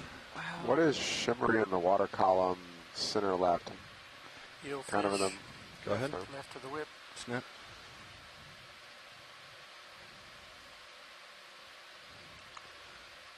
Cusk eel. Oh, yay.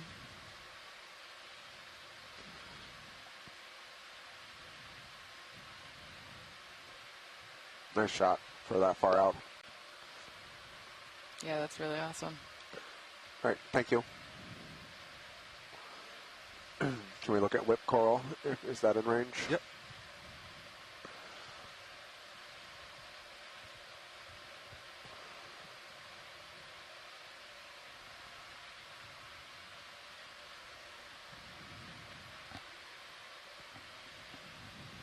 What is this? Oh, is it Let's go partial. sponge stock?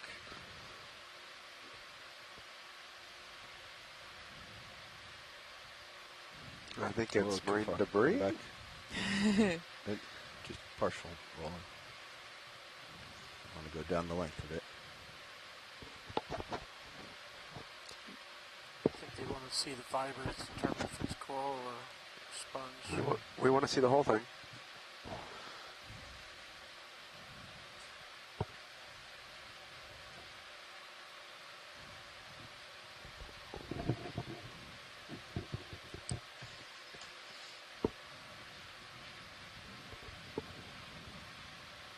Okay, let's go in down here where it looks like we see some bends, some damage.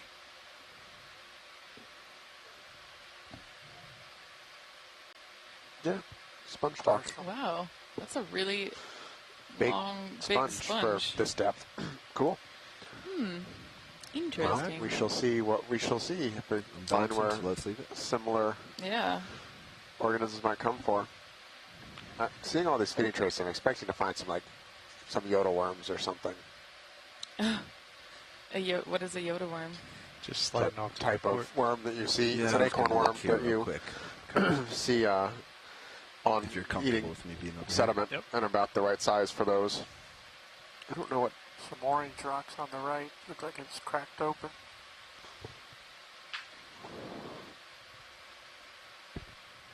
Could we zoom those rocks on the top right real quick? Yes, we can. Thank you.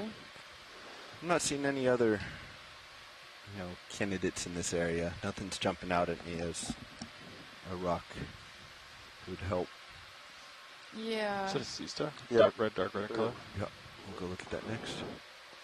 Good eye. Fog lights at 50%. Copy. Fogs at 50. So orange rocks look different. Go ahead.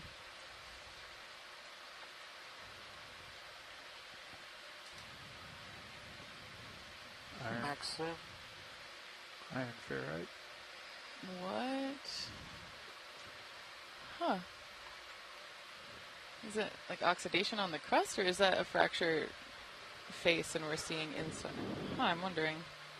I gotta assume this is broken loose relatively, on Yeah. geologic timescale relatively recently, or it's sort of been manganese encrusted. Yeah, and I'm wondering if it's, Val's saying it's a highly altered rock of some kind, so I'm wondering if it's like, what Rotate is to it? the left and look at that I crack. think there's some broken shards if I come down.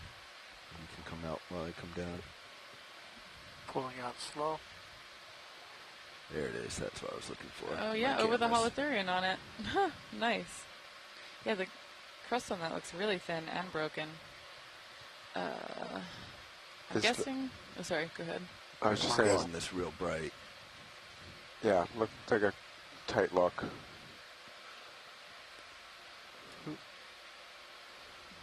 Stand by Holding. one. Yep. I turned too much from my toe. Stand by one.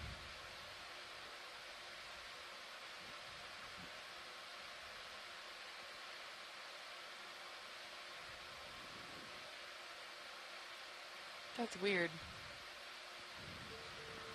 Does that rock look? Either of those rocks look loose enough to collect? Yeah, but Yeah. they're not good for aging. I understand that, but But to look at. understanding the hydrothermal, Yeah. not hydrothermal, but understanding what rock type this is and the alteration here, I feel like, Val, correct me if I'm wrong, kind of feel like that could be an important I think that's insight. a good idea. I think we're going to want maybe 2 rock samples here then, Brian. What Take fogs up to 100. Max fogs. No, Val's saying no. That they're not. Okie dokie. Okay. We won't collect these then. Yeah, this video will be helpful for later though. Pull out for a general wide shot of the area.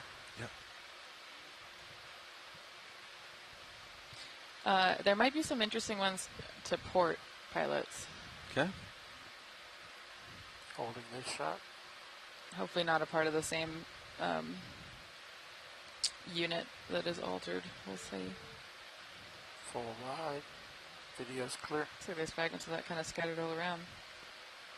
Don't forget about the Seastar. I wanted to see it. I know. I'm going for it.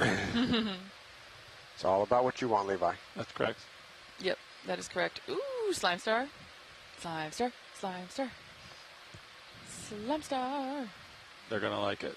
I guarantee it. Oh, yeah. My navigator has demanded that I look at this. This ROV runs on the navigator's demands. Oh, and another sponge star. Fog's still 100 roll. Copy is good for now. Chris Moss says, thank you, Levi. It's very different. It is real different. That is a weird. It caught my eye. Legitimately very different. Fog's coming down some. Oh my gosh. Get rid of that back. It's a really weird looking slime star. I know weird stuff when I see it. You sure do. I've been looking at it for many years. Yeah, Levi, come sit in this chair. Been looking at Pilot many years. Yeah, many years I've been looking at these monitors. Look at this wild star. I wonder if that's big enough to be feeding traces like the large ones we were seeing. That I would, yes, that's very possible. Yes, this is a please collect also. Interesting. You a suction? How big is it? I don't. It might be a collect, a slurp and drop, but yep. I don't. I look. Look at the lasers, yeah. Below it. Staple rolling. But unless it like curls up to a small form and it shouldn't. gooey. It shouldn't. It might be gooey. It might. We might get. Says it has spines. You got it, Steels. It kind of does have that glassy, That's like little so weird lines in it. It's like spider webs. Can we get the lights a little higher? Is it more red? It's a slime star with spines. It's moving, Bobby. It's gonna run away from you. You don't see it. Whoa, it's opening up. What is that? What is it doing? It's deflating. It's deflating itself. No way. I think it just exhaled. Oh. What was the verdict? Suction or pick? You both. You do suction. Doesn't fit in the hose. Bring it in. Blow it into a box. Full screen. We're doing the Levi method, huh? Yeah, that's what I mean. Okay. Unless it it's gooey and gets small and comes down the pipe. Okay. But you got to choose your jar wisely. We can go for R3. Do we confirm that science wants this? Yes, yes, this is a please collect this specimen. Okay. Yep. And then we can test whether or not it slimes as a defense mechanism when we are in lab. You can get to it. I can get you closer, Roland. It's more for R3. All right. Come out, Roland. You are full wide. Okay.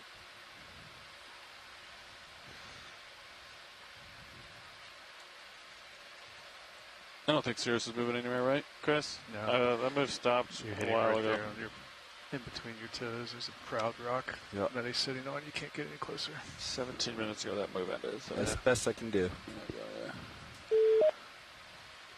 Hello, this is Chris Ma. Hi, Chris. Please tell us about this star. Well, I thought I'd seen these things up and down before, and this is a new one on me, because typically when I see... So this is a pterosterid.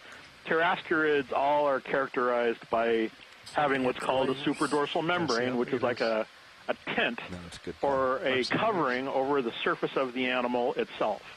The tent is supported by a bunch of tall, spiny clusters called paxilla. And so this membrane, or this covering, the superdorsal membrane, that covers the actual top of the animal, and then, the top of the surface, the center of it has this big hole, which is called the osculum, which is what you guys saw opening and closing. That's the hole that the slime comes out of when they do that. And like I said, my experience with, so the pink one that you guys see shallower up, around 1,500 to 2,000 meters, that one I think is the Hawaiian species described in 1906 called Hymenider pentaginalis. This one is really weird because the surface is inundated with spines. And usually those spines are covered by this supradorsal membrane. So, thinking you're going to put this in I mean, for all I know, it doesn't need to produce mucus because it's got protective armament on the surface. So, I mean, there's a couple of weird pterosterids that the Russians described over the last 10 to 15 years, and I've tried to familiarize myself with them. I guess it's possible that it's one of them, but it doesn't look like them the way I understand the descriptions. So I'm, this is why I'm taking the unusual step of actually having one of these collected. And I suppose you can have somebody with a video camera standing by to see if you get slimed by this or not. We definitely will. This is the first time. Yeah, Yes. because this is the first time I think we've ever had anything Hymenaster or Pteroasterid-like collected on one of these trips. Oh my gosh, I'm so excited to get slimed for science. I can't wait. I personally have had that experience years ago on one of my first submersible dives. And so that's why it's not published, but that picture that you may or may not have seen that I've circulated, that's me holding one and it producing mucus as a result of its agitation. At the time, I just assumed that's what they all did because the shallow water Pteraster does that. Yeah. So over the years, I haven't really been able to test all of them, but any additional data is welcome. And if you are the recipient, I'll be honest and say that I don't know if it'll do that or not. So, I might be all bark and no bite. Well, we'll see, and I'm excited to find out. Wear gloves. Will do, and a lab coat. I don't know. Yeah, I have no idea what kind of effects it might have. Or it'll probably be nothing, or it might make your skin creamier. Who knows? Yeah, who knows? So, but the fact that it kind of osculated, so the word again for that hole is the osculum. The surface of the animal is actually concealed below this purple thing on the top. So the anus and all of the other bits are actually located below all of this. So, there's a certain additional detail that isn't evident from watching it. And, and since we're down here, we don't know what it's feeding on. So we might, when we pull it up, we might actually see its stomach engrossed in feeding on something underneath it. Who knows? Yeah. So, do they tend to be predatory? Yeah, it's a soft-bodied thing. What? Do these tend to be predatory, or do they? I've only ever seen. I've only ever seen one feeding. Okay. And it was a shallower one, and it was on a sponge. Oh, okay. On HC2? But I've seen so many of them that I don't know what you could generalize as a prey item. Yeah, or I'm wondering. If they even have a prey item. Here we go. Yeah, wondering if these traces we're seeing above it. There's some pretty large feeding traces. It looks like up the rock, and obviously it might just be there from before, and the star happens to be hanging out by them. But part of me is wondering if that might be associated with one another. Yeah, I'll honestly say that the traces don't look like echinoderms. Yeah. I would put money on those traces belonging to a full zoom mollusk of some kind. Oh, cool. I think it's in our future in the next hour or so. So we're going to see some kind of apocopteran or some kind of gastropodish thing. I don't know. This is just me guessing, but I'll put $1 down or something like that. Oh, what's this? Are those the tube feet? Okay. Maybe. I'm wondering. Oh, yeah. Okay, sorry, buddy. You come back wide on HC2 when you get a chance. Well, you never know. For all I know, it's an evil starfish. Anyway, yeah, we'll see. I'm anxious to take a look at that. This expedition is going to be a really nice paper. I've between this and the shallow water stuff, and and we'll see what happens with the brittle stars. But there's a week left, and I don't know how many more dives we'll actually get into the water and how much more collecting we'll do. But you can go this is already becoming. This will substantially increase the number of starfish that we know of from this area relative to the first monograph that detailed these species from the Hawaiian area was in 1906. And I've been steadily increasing based on the capstone and earlier Okeanos discoveries. But I think this one has really been a boon to our understanding, at the very least, because we've been increasingly sampling more of these corallivorous sea stars. And that was something that, back in the old days, they collected with nets, but they didn't really know what they were doing. I mean, they knew that they were collecting them, but they didn't really have any, ecological insight into what they were collecting. And so a lot of the specimens were just kind of, oh, wow, this is really nice looking. Let's put it in a jar and say that it's, a very interesting specimen. And now we have the specimen, but we also have the in situ data that tells us that they're ecologically significant. And, now we can say that we kind of know how many of them there are, or at least we're starting to get a handle on how many of them there are. And we kind of have an idea of what some of them do. So, it would really be... every time we see a coral predation event, I get quite excited. So, oh, wow. What's that? Giant gastropod? Okay, I see we're coming up on a snail. Yeah, there we go. Yeah. It's a snail. That's a snail. Well, anyway, you guys have work to do. I'm sure that snail will prove to be fruitful. Thank you so much, Chris, for coming on. You'll hear from me again. I hope we do. Please thank all of the pilots again, and thank Levi, who was the one who spotted it, I guess. No problem. I'll talk to you again soon tonight. All right, sounds good. Thank you Bye-bye. so much, Good night. Chris. Thank you, Chris. Bye. Okay. Thank you, Brian. Bye-bye. We need to get a license plate on D2 that says we stop for Seastars. Bumper sticker. Bumper sticker, yeah, we stop for Seastars. Cool. And it sounds like the angular rocks around here are potentially good candidates if it's possible to take a stop. Yeah, I mean, do you see any? There's one that's sort of like bottom of the screen coming center as we pull back. I don't know how big that is. That's pretty good. Where? Up top? No, That's tiny. Oh, I have a bad sense of scale. Yeah, all these are pretty tiny. Right-hand side, dark black. Yeah, they are pretty tiny, huh? Teeny. Yeah. Let's see. Maybe not then.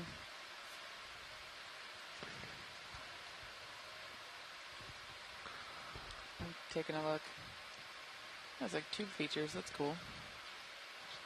Valsa's big enough. The one that you had your lasers on before that is a different color could potentially be of interest. We'll give it a poke. Alrighty, thank you.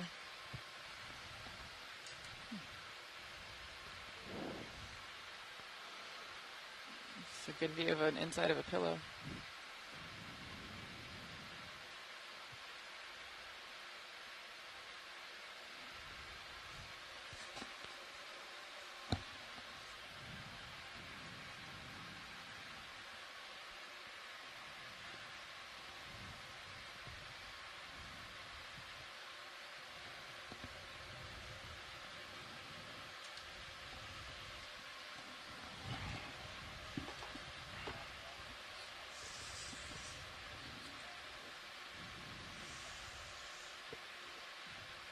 Oh, mine was pretty jumpy there.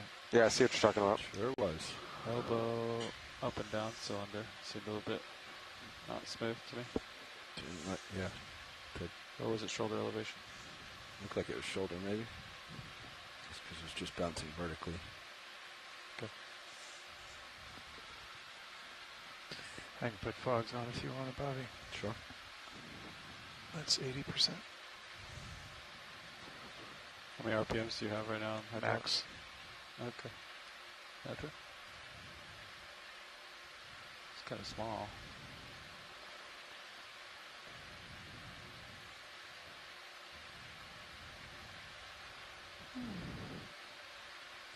It's small watch leads.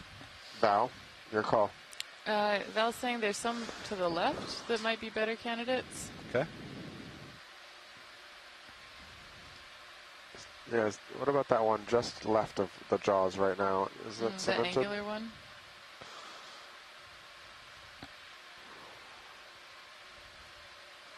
Down here? That one or the one just above it? Oh. That one's loose.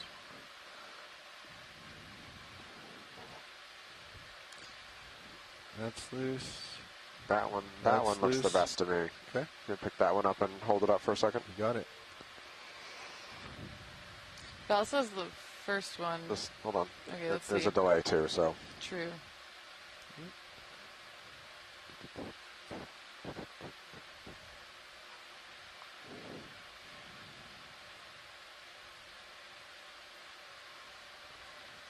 That's still pretty thin too. Yeah. I think not that one. Can we try for the first one? I think still see it poking out of the haze. Wait, the one we dropped? No. The angular one that. They're all angular. The first one we poked. That's at the bottom, kind of left of center of the screen. Yeah, that one just crushed yeah, in the that one jaws. just tell hard. Yep. It was down here. Co-pilot, you want to turn the port just a little bit? I've got his light pool on my port side. Yep. Okay. Nice. If it's all just crust or not. Want to zoom, Bobby? Yeah, you can. Just fill frame. Fill frame. Val said she likes it, so let's go for it. All right. We'll see what it looks like when it gets processed, but it seems like a good rock. Okay. Alrighty. Thanks, all. Yeah, it's got that nice sort of pillow shape on the outside. Wing. Yep. That's 08GO.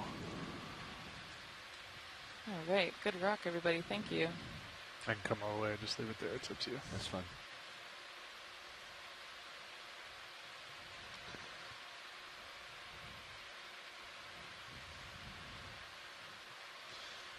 Go starboard, right? Starboard, forward, copy.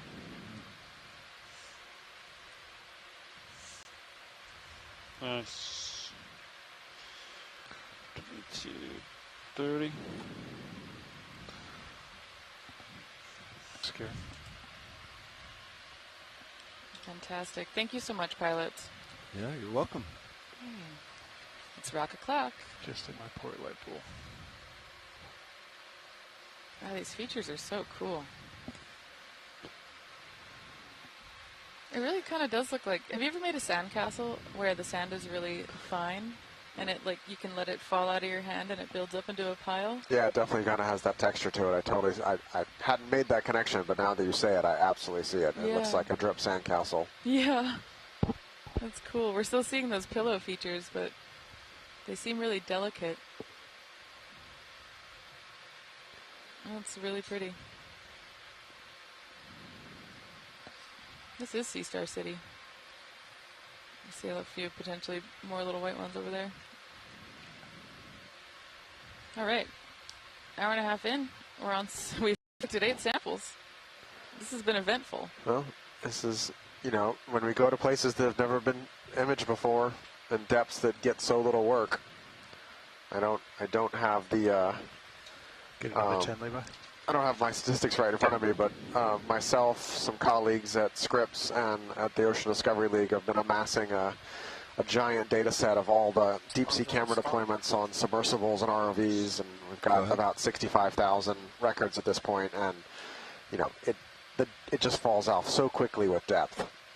Getting down here, little Caulophacus stalk sponge. Okay, let's come out. Bridge RV now.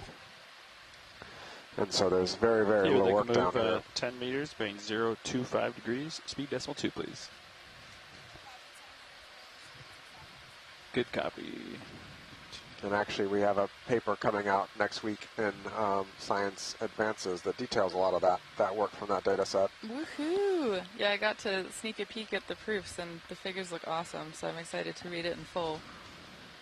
And, yeah, I think everyone that is on the shoreside science team is echoing that we definitely need more dives at these depths because, wow, there's just so much more to know.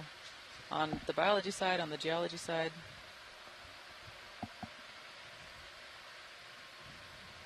It's also just pretty cool to see the beautiful diversity of life that's down here. And I still can't believe we found a scleractinian at 4,400-ish meters. What? The light's flashing that bottom right one, huh? Yeah. Which one? Facing down? Bottom right, lower. Yeah, what did that do? You can just power cycle it or change the dimming feature percentages. Like dim it to 0. Take them all up. Alright, I call the move in. So it'll take a few minutes to get to. 10 meters.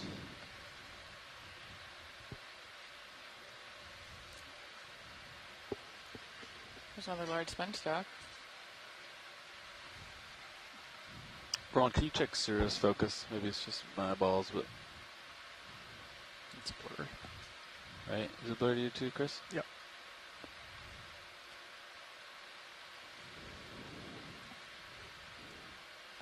Whoa, it looks like these shelf pieces just fragmented off and are kind of making I can't hear you. boulders, essentially. That's why I gotta bounce his eyes, C5. Only got iris Whoa. control, no lens control. Copy. That's so weird. I'm not doing the track lines for Sirius, because Sirius is makes a mess of the map. Copy. Hey, Bridge. 2234, copy. 22. Boom.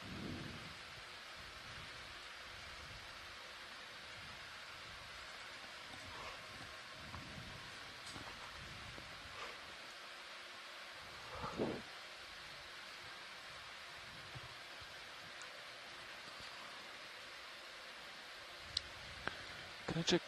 Can I turn this for a second? Do whatever you want. Wow, this is really particularly steep terrain. Yeah, I expect we're going to see some shear walls here at some point. Just looking at the mountain, or Yeah. nearly vertical. Yeah, just super cool to see. I don't know, those big boulders that were being formed out of these kind of thin shelves. Yeah, I don't know, that Starbase I think Val's reading my mind. So she's saying that this might be evidence of a mass wasting event from further up. I haven't looked at the bathy since this morning, but I'm wondering Actually, Mall. if we shall find that. So all lowers are down now? That's what it looks like. Raj. How many stow? Yeah.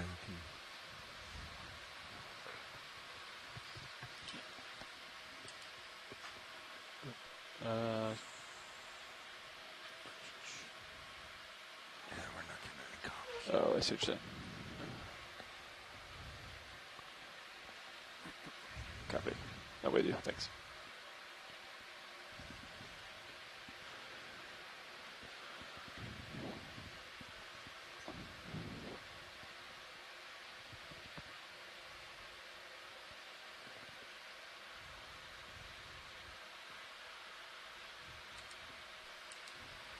Reset in Sirius camera control now.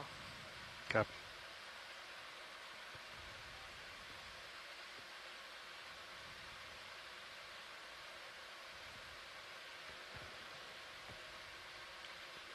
Can we take a look at a couple of these little white dots? Just snap zooms probably are fine. Oh, up top. It's up top or bottom. There's two. I just can't tell what they are. I can tell something's living there, but if they're Seastars or some corals or... That's okay. That's the white little star. All right. Yep. That's good. Thanks. And then here. Same way. Go ahead. Partial. More of these little stars. Okay. Thanks.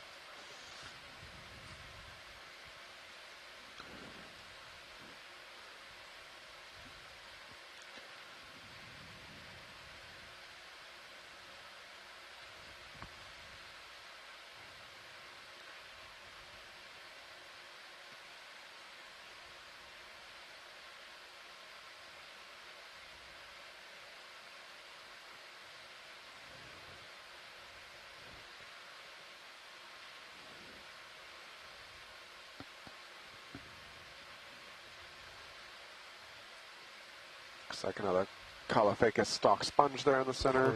Swimming holothurian. Ooh. We take a quick look at that. See it?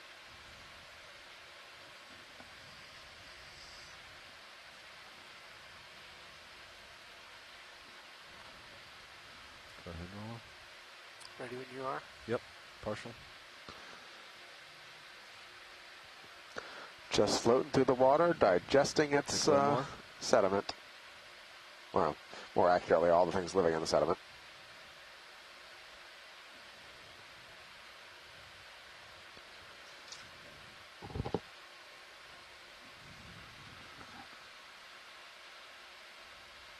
It's interesting here. Normally you see these things with a pretty consistent size of their gut. This one seems to have most of its sediment all piled in its posterior end and less further up in its digestive tract.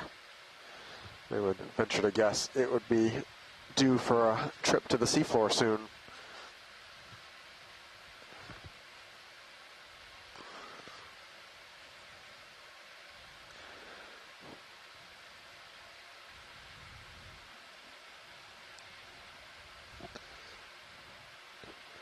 This is a Nipponastes sea cucumber, which roughly translates to the dreamer. Okay, it's up in my light pool now. I'm going to hold this. See it right here, Bobby? Yep. Get closer. And get you pogs if you want them roll. Yep. Easy. That's 30%. Copy. Pulling out a little bit for full. I'm back from my bathroom break. Is this a headless chicken monster? It is. Yay! I love them. I prefer the ballerina. Can you come out a little bit? Just right there. Hold it. Wow. Enipniastes. That's right. This is, I think the genus name, it means the dreamer. Because it's really dreamy and mesmerizing. It's coming up on you. But I think it was named headless chicken monster by some ROV pilots because they were seeing so many of them during their dives that were flopping around kind of looking like a chicken with its head cut off. Is that right? I don't know the specific story, but I do believe that name came out of the Gulf of thank you, Roland. The oil and gas industry. Wow. R3 request. It is the bottom of R3. Bottom of R3. Yep. He's in the vehicle. You're full. Sorry.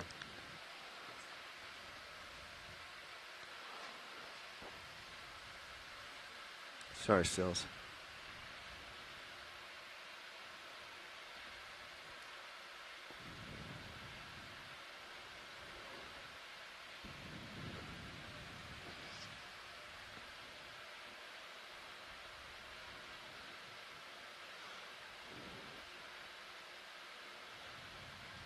The move was done 7 minutes ago on the ship.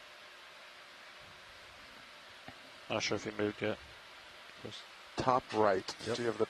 Going for it. Thank you.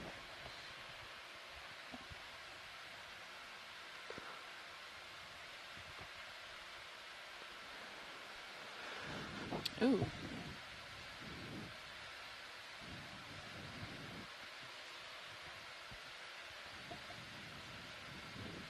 What are you? Go ahead, Roland. Going for bottom or top? Both. Hard to say, Levi. Well, looks like one of the bases of those Yeah. that we haven't seen. Such The a stalks short move. lower. Yeah. Thank you. Great call. We're moving around That's cool. quite a bit, so. Hopefully we'll get to see an intact one at some point. Well, we've seen a couple of the little Radar still looks really good. Caulophacus Looks like Yeah. it's so flying far. off, so we If you look above D2, it looks like we might be coming yep. to a big one. Good call. Ooh, good Can I do eye. 10 more, Chris? Yeah, I think Looks like you're pretty far that away looks from pretty the clear. hub. You I could think probably we do can 15 come wide video and if you we'll want. go up ahead. Look at the live. Said 15. Large Yeah, I force. think we can make 15. I don't see anything on Blue View, nothing on sonar. Bridge, this is over now. Yep. So this is where we get to look prescient and know what's coming from looking in the other cameras. Degrees, speed decimal 2. Another little Caulophacus and its larger cousin. It's big friend. Oh my gosh. Yep. Whoa. Whoa. Look at these. Lasers. Couple of them. Do they often get this big? Sometimes. That's massive. Steel shot. It's off because it's off the bottom. See how close you can get the lens to it. Awesome. So we're going to do some imaging of this really beautiful large sponge. And looks like we're getting lasers on it to measure it. Lasers are on it, Roland? Oh, we see one laser off the they're left. both on it. I think they wanted the light, Chris. Both Although on it's it. pretty white. There you go. I got fogs at 30 right now. Okay, so they're showing 10 centimeters the between port them. manipulator on Yeah. the light. That's good for lasers? It's a big sponge. Dynamic light, I think is what Olivia said. Well, let's see. Or do we have time? Look at the main. Are we full wide, Roland? Nope. Yes, I'm sorry. Full wide. There you go. I will be prepared just in case we decide that's what we're going to do. Is that too close stills? There you go, the lights now. Looks like you're about to touch the main camera.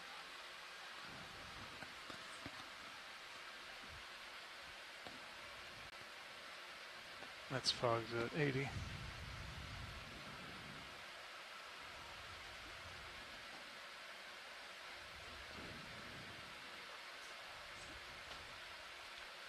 I'll get square onto it.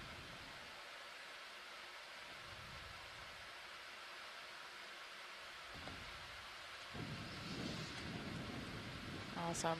So one of the really important parts of doing research down here in the BC with an ROV is being able to capture high-quality videos and images of the organisms that we find. And it's also not just for research, but I think Brian was talking about this yesterday when we took a really awesome cinematic shot of an anemone, that a large part of it is just about sharing the beauty of what we're finding down here, because there are very few people that actually get to come out to this region of the world, and we're all sitting on the surface looking at these images from far, far above where we're taking them. So being able to see them and share them in their wonders, I think really important just for helping everyone maintain connection to this space. Go ahead, Roland. Sorry.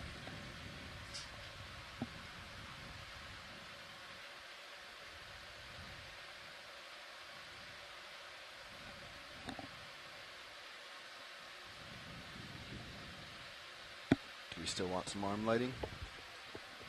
I'm good on lighting. I don't know. It's too plain. If it had more things moving, more shadows.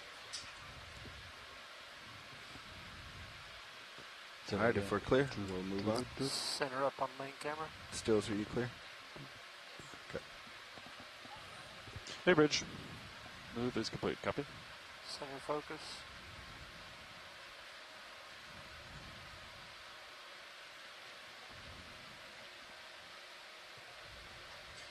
Pulling for full.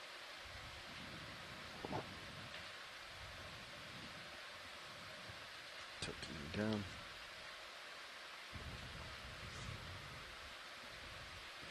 When you end the bouncing Can the we try craft lasers? Will earlier. lasers hit this right now? What was that? Say, will lasers hit this right now at this angle? They may.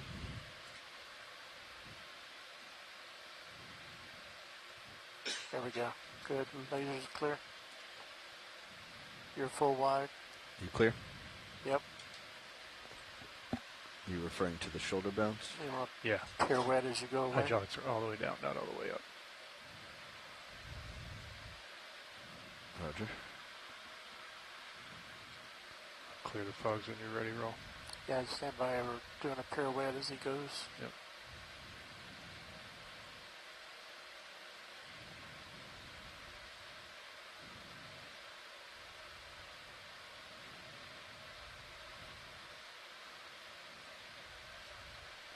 You know, there are two big groups of stalk sponges, the Bolosoma and the Caulophacus. Okay. And gotta leave it. You know, one basically curves back towards the stalk and one curves away from the stalk. These are the Caulophacus that curve back around the stalk. Oh. Great ID tip. I was looking at the back of the head to try to identify them to see if there was a space between the stalk and the head, but the curvature is so much easier to see. Wow, and that sponge had such a large stalk compared to the head size of it. Yeah, it is amazing how tall the stalks can be for the size head sometimes. Yeah. Can we look at whip coral, please?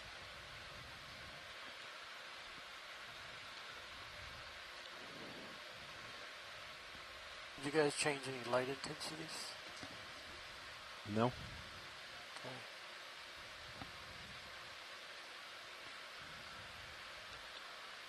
Your fogs are completely off. And lots more reflection now. Yeah, and they have stirred some stuff up. Go ahead, Roland. So I would guess the sponge we were just looking at was in the order of 1.5 meters, 2 meters tall. Wow. That had a 15 centimeter wide head alone. Yeah. Oh, cool.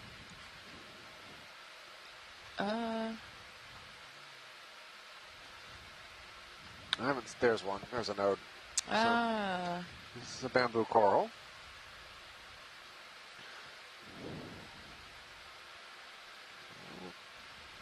I didn't have the toe down quite yet, Roland.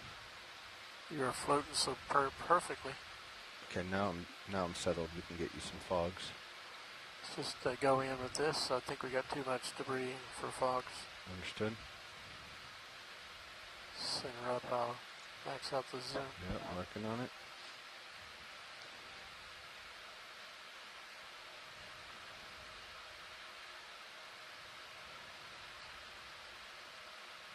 It's real close, Roland. I think you're going to want a little.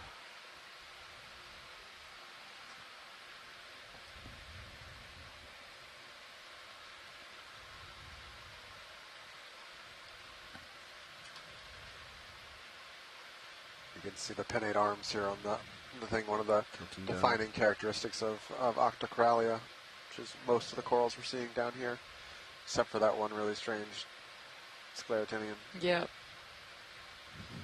Yeah, which is a relative of the hard corals that we're used to seeing in shallower waters that are often what we think of when we think of corals, or the reef-building ones.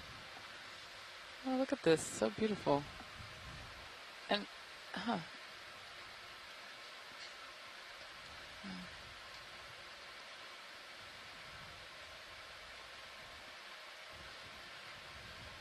Brian, do you know what is the central part of the octocoral polyp that is red on these? What is that called?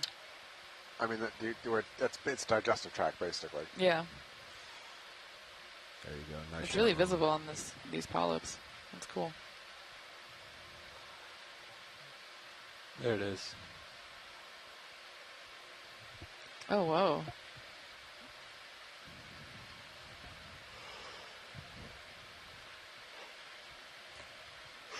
It looks very soft and delicate. And the sclerites look really thin. We can kind of actually see through the polyp on the bottom. Okay, gonna follow it down. Gonna follow it down.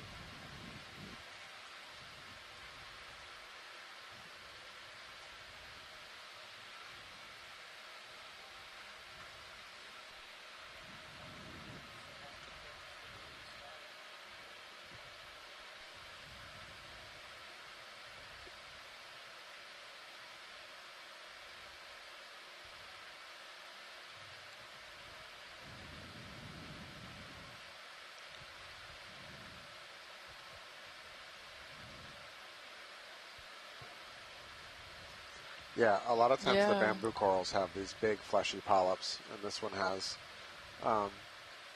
smaller sclerites that are less visible than a lot of its cousins. Yeah, this zoom is so cool. Being able to see in that detail is amazing. I think we'll let it just float off. Oh, yep. Gonna pull out slow.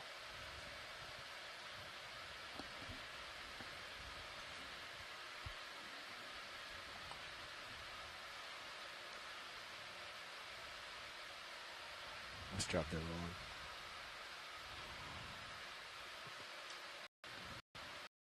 See if we can get full specimen as we go. It's too tall for that.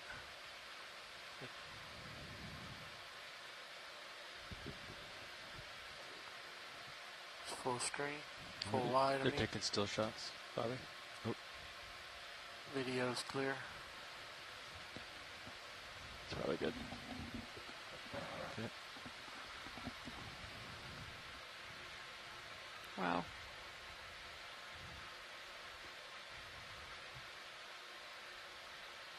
So we've already seen a really amazing assemblage of organisms here. 7 minutes, he'll be here. You got more moves? Or you want to wait a minute? This is honestly a higher density of I think we can probably large move. Upper left, white thing, left corner. Sessilfauna than I would have expected. Absolutely. Can I clear these fogs, Joel? Yes, please. I think you give 15 again. 15 again? Yeah. Yeah. I mean, part of me wonders if it's something to do with if there's more productivity that's getting exported here. I don't know. Yeah. What are you? The texture on the outside is making me feel like it's another Hymenaster, but I don't know. We'll find out when we zoom in. Okay, Roland, go for it. Fog's coming up a little bit.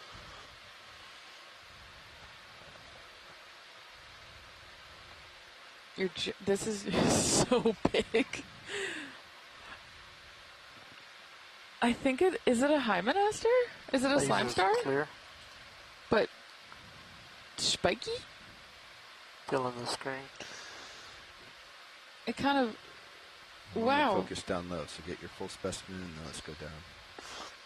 Oh, and it's moving. Look at it's going. Oh my gosh. All right, let's get these sections. Oh my gosh. Tell me if this is better or worse. Better. Okay. I always find the 2 feet on a echinoderm so cool. They're beautiful. The water vascular system and how they locomote. Yeah, I love how they basically they move their 2 feet via hydraulics. And yeah, it's always such a pleasure to be able to watch it. Though this is if you want it. a bigger star than I've ever seen. Kind of just have the 2 ever? patches. Maybe. For this depth, it's For this certainly depth, huge. yeah. They're out further. I guess the ones we were seeing on the really shallow seamount were quite large too. But wow. You don't really need to look that closely to see the 2 feet here. It is a Hymenaster. It's a slime star. 4,300 It's a meters spiky down. slime star. We have found the Hymenaster. As it crossed down the mountain, looking for food. Keep going, Levi. The Hymenaster is known only to Chris Marr, the Seastar expert. And now to us all. I hope Chris Marr calls in to tell us about this. Doo-doo. Doo-doo? Let's go to the central. Can we get lasers back Oh, for just a second? Go ahead, Bridge. Bridge Lasers complete. on. 25 distance. So approaching 20 centimeters in center disc. All right, thanks.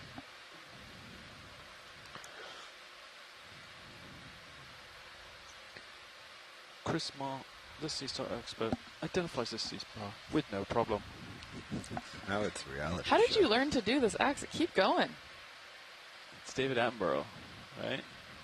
Yeah. Yeah. Sir David Attenborough to Sir you. David Attenborough. Correct. Can you do the The 2 feet move Yep. at a very slow pace. Everything down deep. A delightful dance. Full. Hi, Chris. Hey, Chris Marr. Hello. Hello. Hi. Hey. What is this? Tell us about it. So this is really nice. Hymenaster. So the structure of this is basically the same as the other one, except that it doesn't have spines pointing through the top. Basically, so these vary in texture. This top surface membrane. Sometimes they're gelatinous and kind of gushy, like a walking gelatin mold, and sometimes they're really fleshy, kind of like a moving piece of ham. And so the hole in the center, the osculum, that's where water circulates in and out. That's probably how they respire, how they're bringing gases into the gills, which are located on the underside. So that's what kind of percolates open and closed. The problem is that they tend to be really fragile, and when they're collected with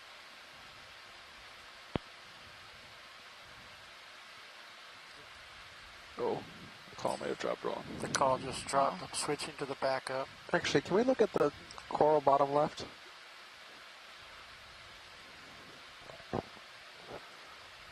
Sorry, I thought it was the same thing we've been seeing, but it suddenly looked different.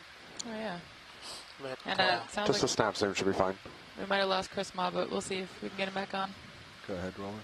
Stand by. I'm switching phone lines. Phone lines swap. It's on this fragment.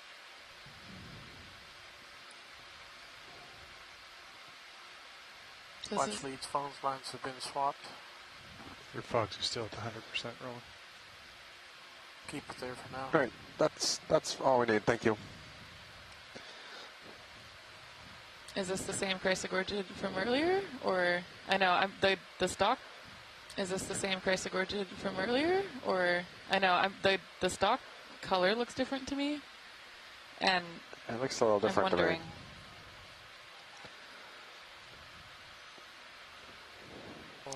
Right. It was more yellow. Oh, there's one of those ice pods. Go ahead, snap on. That's good. Good view of the gut. Yeah. Another holothurian, sea cucumber. Yep. And these leave very identifiable excrement everywhere. And that's a really good search image for what we're looking for. When you're ready. It's more of these big Caulophacus sponge stalks. Yes. Copy. And a new sponge for the dive coming into view.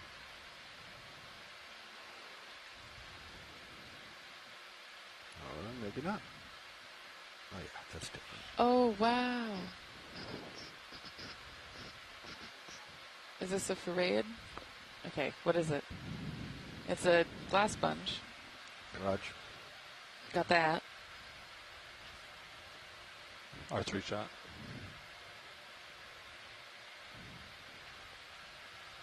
Adjusting ISO.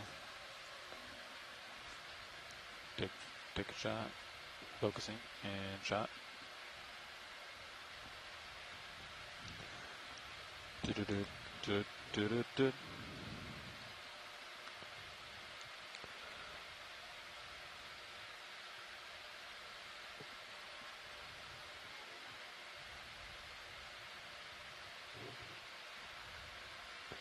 Okay, moving on.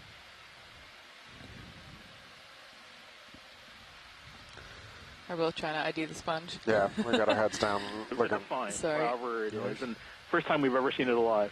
Anyway, thanks very much. Looking forward to the next. Thank you. Thanks so much, Chris. Thank you, Chris. Bye-bye. Bye. Side view of the sponge. Roland, that's fill frame, just for ID.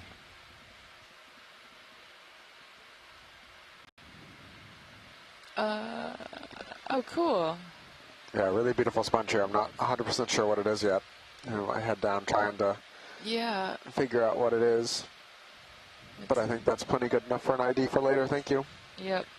I got euplectellid, but I don't know beyond that. Yeah. All right. Yeah, this already been such an amazing freaking diversity of sponges and stars and corals. Holy moly. And we're starting to see even more evidence of slump features here with these big fragmented shelves. So, watch leads, I did think at one point the sediment could have been from me stirring it up when I was looking at those taller sponges, but we've moved so far now that it definitely seems like there's a lot more environmental sediment now. coming down. Wow. You can see in our lights. Pretty sure this isn't my thruster wash anymore. Thanks, Bobby. That's a super, super helpful observation. That could potentially be one explanation for why things seem very diverse and big here. Let's snap here. Just see But what I'm this trying to is. think about what would drive that kind of sedimentation. Okay. Unless Looks it's like a raining down dead on the sponge top. similar to the one we just looked at. Yeah. Under the rock.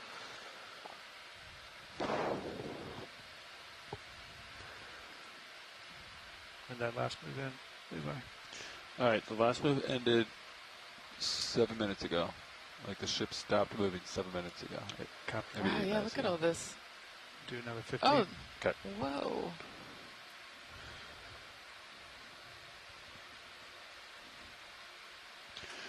Bridge, this is RVNAV. Get ready for a move, same as last. 15 meters, bearing 025 degrees, speed decimal 2. Good copy. We're getting some notes from geology team that this might be a good place for rocks. If that is a possibility. I see you honing in on one. Yeah, I'm wondering if this one straight ahead would be a good candidate. Yeah, that's looking pretty nice to me.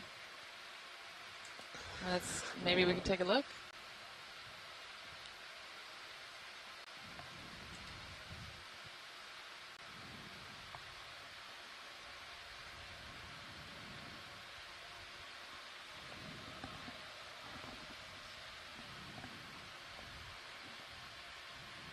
See that in my HD2 roll.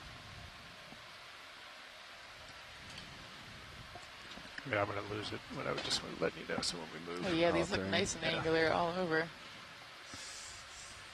Watch leads, would this one be okay to go in the starboard with the other one, or do we want to make sure we keep it separate?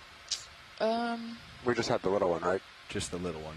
Oh yeah, then yeah, it should be good to be separate. You mean share a box? Oh, sorry. It should be good to share a box. Okay. Thanks. Yep. If there's a big enough size difference, it's easier to tell them apart. I'm going to leave it roll, come back wide. Get the sample stood. Ooh. Yep. I think Shoreside is seeming like they're going to trend to approve this rock. Let's see. You want starboard, Bobby? Yeah, if they decide they want to keep it. Yep. It looks pretty good. I think we got a yes, but let's see. Get one final confirmation. It's a little thin. Yeah, it's a little more thin now that we have it in hand, especially that main section. Yeah. You can grab another. You can search for another one. Yeah. Let's do that. Just to, since there seems like there's an abundance of rocks here, maybe we can find another candidate. That's what my gut's leaning towards. Okay. Gonna release it then. All right. Yep, sounds good. And Val agrees with the yellow on the corner and the thinness. Not promising. Sizable fish on cereals. Does anything that is kind of where your lasers are now look like it might be loose? 'Cause that looks like nice in terms of the shape. It's all pretty small again. Yeah. And not loose. Oh, I see what you're pointing at. It looks like right. Yep, there you go. Move is complete, thank you. Yep. Rounded one. Take a look at this one, Bobby. Yep. Thank you. Oh, and Val's noting that the rocks here might just be breaking small overall, potentially because of chemistry. Oopsie, bye-bye. Apologies. All good. It happens. That one at 3 o'clock, Bobby. We're on a very These steep all seem very small. cliff, My it gut sounds is like. telling me that we should maybe relocate and keep an eye out for rocks, but we can. Okay, let's do that then. What about just upper left of Let me just double check, but I think that if your gut's telling you that, let's go. They're all small. Yeah, my gut is these are all going to be small and covering. I think we can find something better. All right, let's do it, Bobby. I trust you.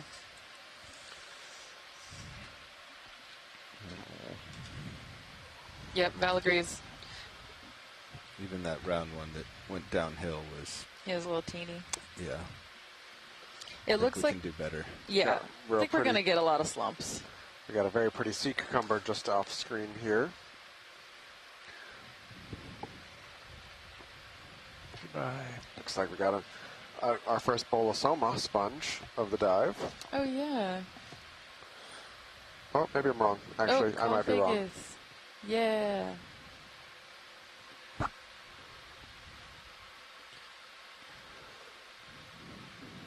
And a euplectellid sponge, the unstocked one coming center, I think. Very likely. Nice.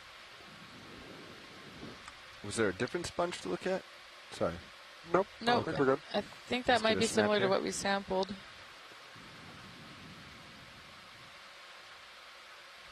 For ID. Oh, is there something in it? Wiggling? We'll get closer. Yes, there is. Suspicious. Let's try that fish on Sirius roll. You say pushing on Sirius? That fish. Go ahead, Roland.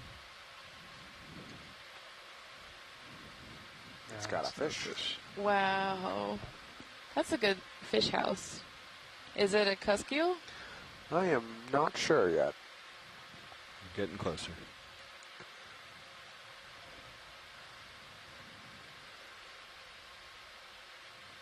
The white ones we saw earlier were stable. I can zoom. Yep. Stand by.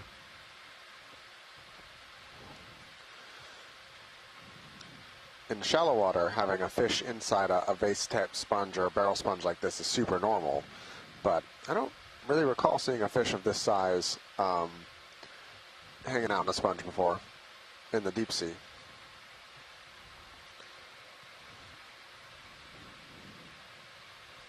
Yeah, he went deeper. Yep. So somewhere to the left, I'm not sure, I didn't see it, there is an ophiuroid we'd like to look at when we're done with this. That's full tilt down.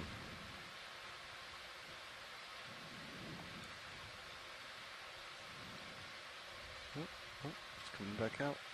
Trying to hold, trying to hold.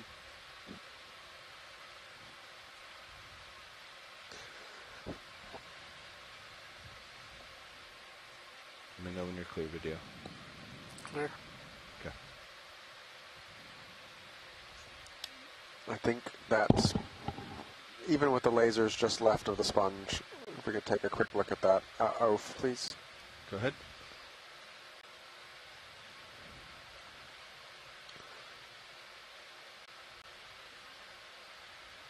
Well, that is a little different looking. Coming in for a better view, Roland. Tracking, or you want me to pull out? You can hold here. It's going to get a little bumpy, but... That is cool. Gotta stop rock talking and look at the star.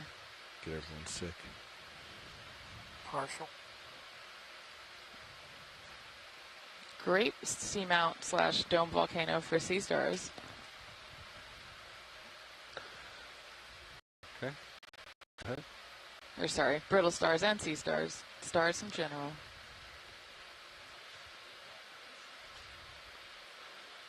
Oh, sorry. Sorry.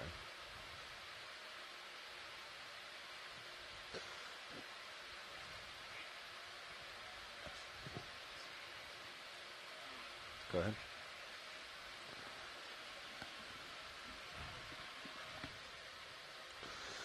So it looks like that proportionally the disc on this thing is swollen much more. Oh, wow. Well, that's different.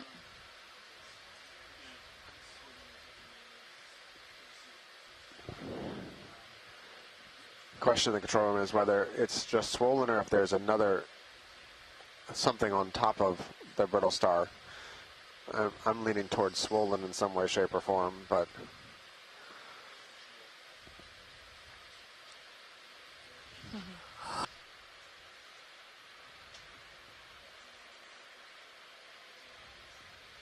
Yeah, this is really weird. Video's clear. Chrisma says it's the same as the one earlier we collected, but the disc looks like a bun, so it's weird. Cool. All right, I think we're good here. Thank you. I love when the science answer is just, huh, that's weird. I want to find what's creating these trace marks, though. Like yes. the They're Seastar. everywhere. They're common. And or is it not an Ahuastra? What are you? Chitin? Oh, let's pause here. Hold it. What are you? What are you? An arthropod? Plan for what? both of them. Yep. Yep. The mysteries of the deep. Oh, and there might be another one up top, too. Good catch, Brian. Okay, go ahead.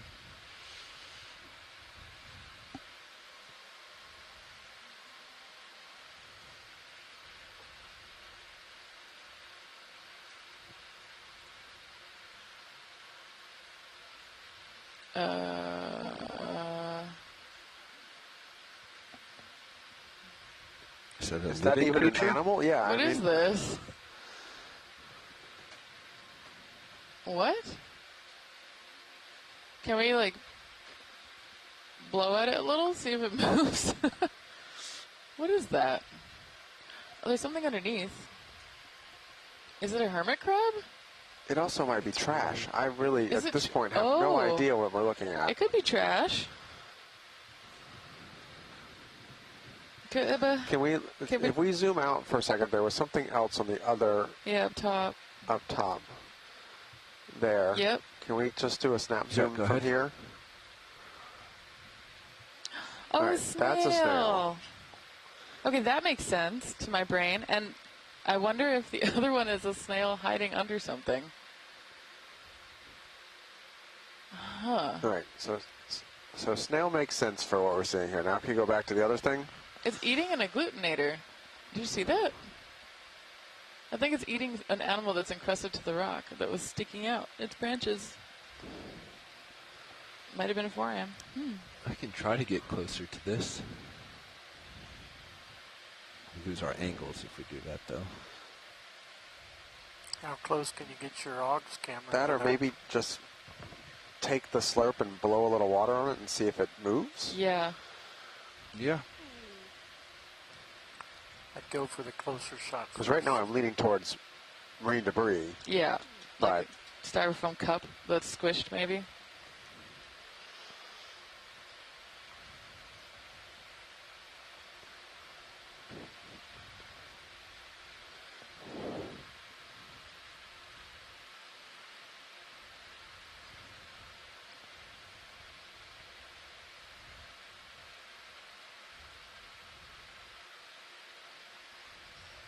Shoreside suggesting that maybe the snail ate down there but got too close to the garbage and backed off. If it's garbage, we'll see. These are my favorite kinds of science experiments. What is it? Poke it a little. Too close. Soon by.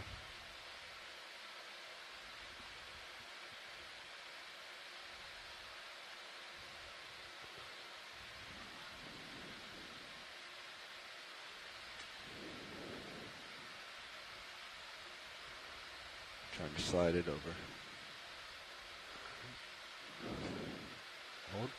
Hold. You're okay, hold it.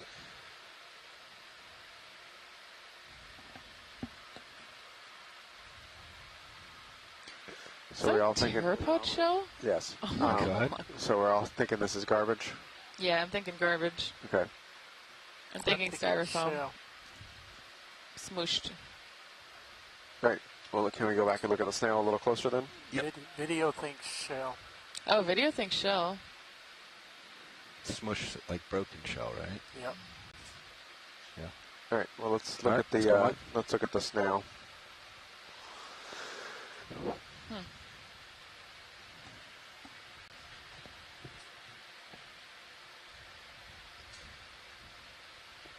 So another thing above that.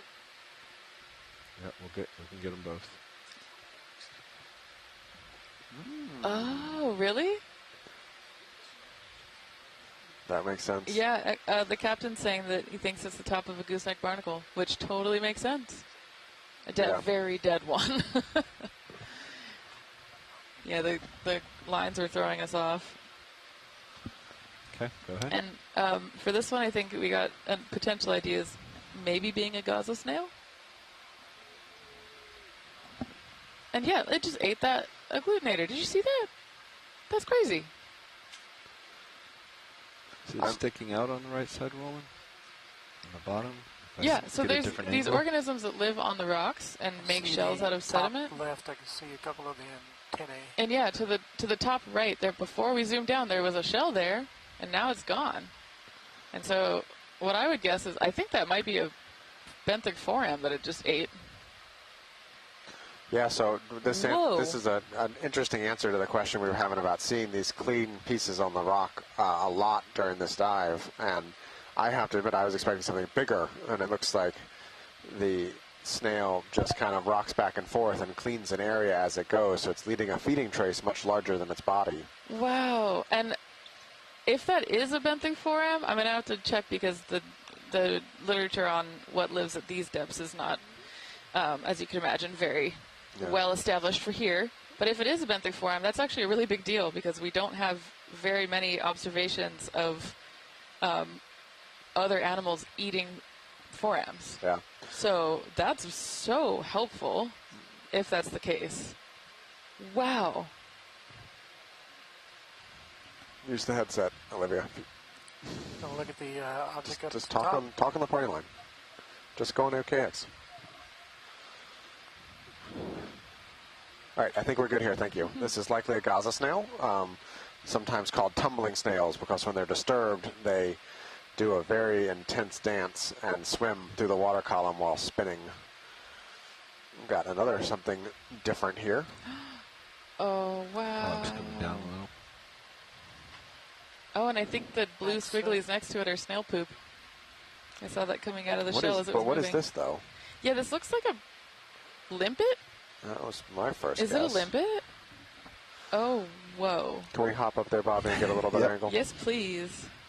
Look at the white object floating upper left. Bounced around just now. A smaller snail? Yep. Okay. Come out, and we'll get closer. We won't have this angle, but we'll get closer. Opehe? A deep water opehe?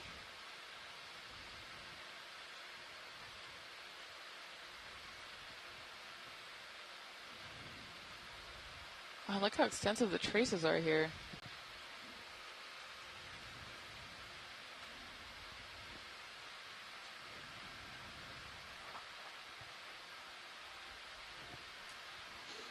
You see the broken pillow just in front of the left toe on D22. Ooh. Good hillside. Okay, go ahead.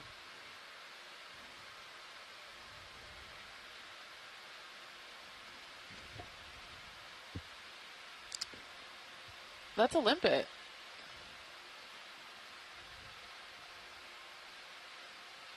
Whoa. It's a weird one, though. Right, Brian? I'm pretty sure. Yeah, I was trying to center us up a little bit. Yeah. Pulling out a little bit. Whoa. My first approach was bad. Try again. Now it should be center. Potentially also a monoplacophorn. Full down. Oh. Full down. Stand by. Sorry, watch leads. I'll get us there. That's fine. No worries.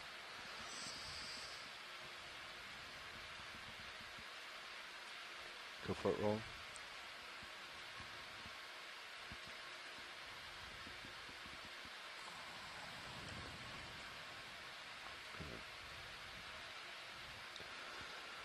Max zoom. Wow, I mean, whatever it is, this is what we think, like, one of the first mollusk growth forms looked like. Yeah. So limpets evolved in the, I think, if not the Cambrian, the Precambrian, around 500 million years ago. Yeah. All right, Bobby, I think we're good. Wow. Thank you. And they probably look something like that. All right, fully set. Finally, I'm stable. Go rolling. Wow. Max zoom.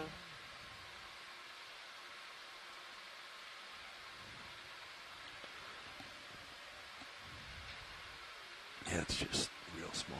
Yeah. Yeah. All right, I think science is happy. Thank you. All right. Yeah, thank you. That's super helpful. Opihi is the name for limpets in Hawaiian.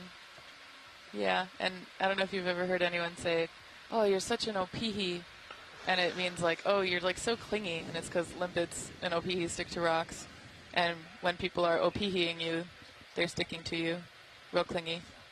So if you have an opihi dog or an opihi baby, they will not let go. Yep.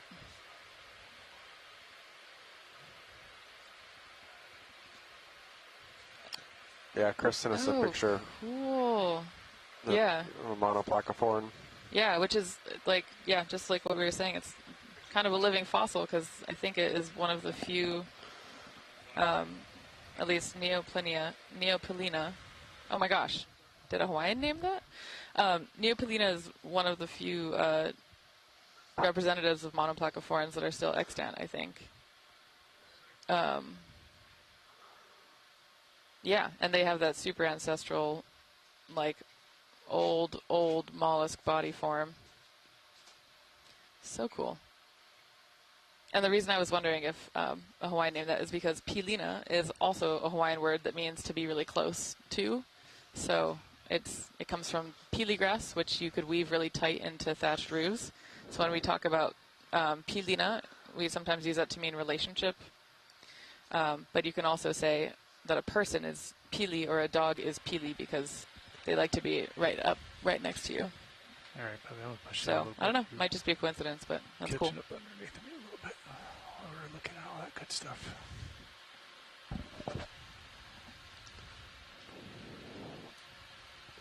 Wow, that was so cool to see that snail eating. Copy. And maybe eating a forearm, question mark. We'll have to go back and look. It did look like your sonar was somewhat useful when you were down low. It did. It's gotten worse as we've come up. Yeah. I don't know what's going on with that, unfortunately. Welcome, new members of the front row. Do you all want to do an introduction? We can do that. Woohoo. Go for We're it. still on the look for rocks, Sada. We are still on the look for rocks, and it sounds like this talus pile is getting some love. I think that one center there is worth exploring more. To your left. All these look pretty cemented. I think we might have a little better luck to the left. Yeah, top left, maybe.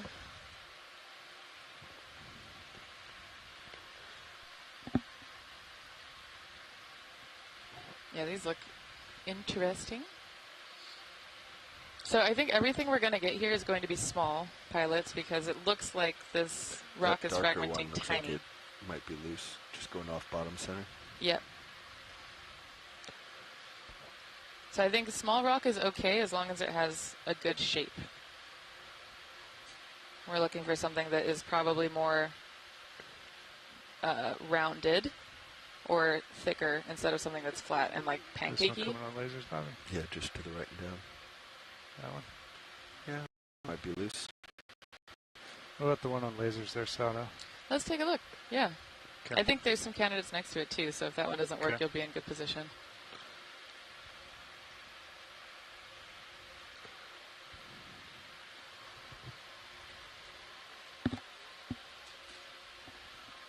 I was going to wait till after this collection, but were you talking to a pilot? Yeah, we'll wait. Oh, and Shoreside saying below the lasers actually might be better targets. I'm sorry, Sada, say again? Oh, sorry, pilot. I think below the lasers might be better targets. Yeah. That big one just to the right of the right laser, I think. to the right of the right laser. Before we struck the mud, can we see? No, where you had it before Hang on was 1 second, video. no worries. Say again, Sada. I'm sorry. I'm trying to find it. No problem. I think it's just settle and poke. There's a couple of possible Okay. targets here. Yeah, I think let's so. do that. Understood. Yeah, I think Shoreside and I were eyeing one of the angular ones that's below these two rocks where your lasers are now. So maybe you could start with a Angular poke down ones. there. Yeah, something down there. Yep. Okay. Translucent clear Thank thing you. at the bottom is walking. Yeah, it's going to be a pretty steep angle in my. You can take more if you want, roll, but you're not going to get much more than that. Can we look at the scale worm before it runs away? Yeah. Hi, buddy. Yeah, these look pretty good. Nice scale worm making an appearance here. You good, Bobby? Yep. Okay. Big twitch. These are polychaetes. Seems like the scales are relatively translucent and kind of thin looking. Yeah. We doubling up on our box here? I think we would. Or we can still put it in the port side if we need to. Yeah, we can double up. The first rock's really distinctive. Okay. Okay. Will you come back? Thank you. So one of these, the one that the scale worm is on, Sada? Actually, the one the scale worm was on was perfect. Okay. Yeah. Let's see how thick it is. Oh, sorry, buddy. Trying not to harm him. It's loose, but it looks pretty thin. Bye-bye. Whee! Yeah, it's not super thick, but it is loose. So I'll defer to you guys.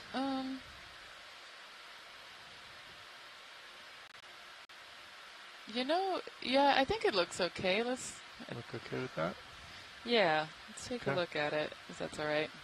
Yeah, absolutely. Thank you.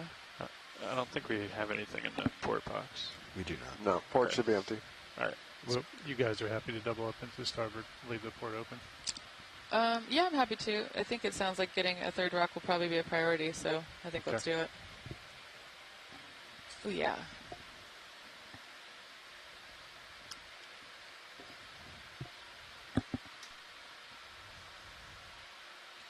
Going to tilt you down just a little. Yep.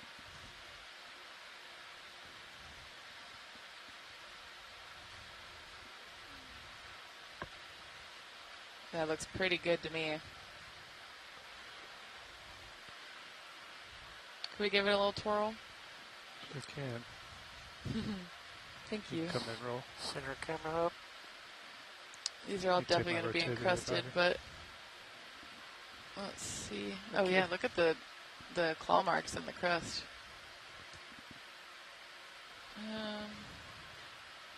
All right, Val, what are your final verdict? Give it a full 360. Seeing small but mighty. Which sounds like it's leaning yes. Put rock in box, please. Okay, rock in box. Awesome. Thank you so much, pilots. You're welcome. Wow.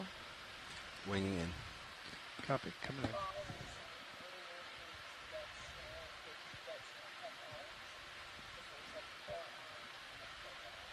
No, it has antenna. So head outboard a little bit. You're coming right down on the other one. It has, so those snails would have, the snail we're looking at earlier probably had eye stalks and antenna. And so if you saw 4 protrusions, you might be seeing eye stalks and arm and tentacles.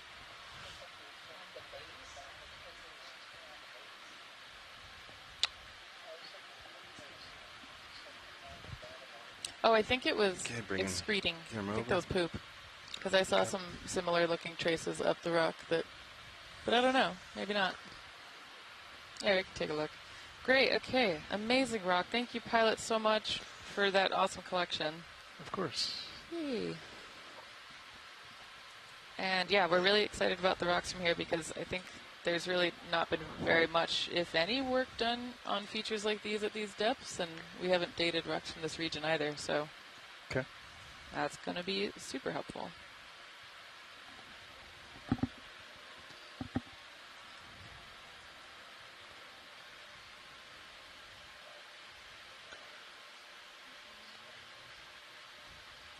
Okay, that was 09G in port forward.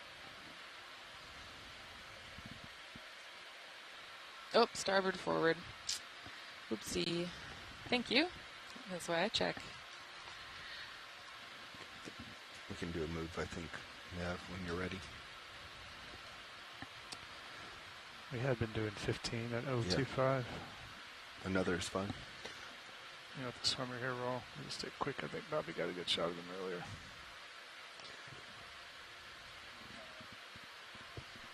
Good copy. bridge now. Another holothurian. Is this the Paleopatites? Possibly. I'd want to double check, but.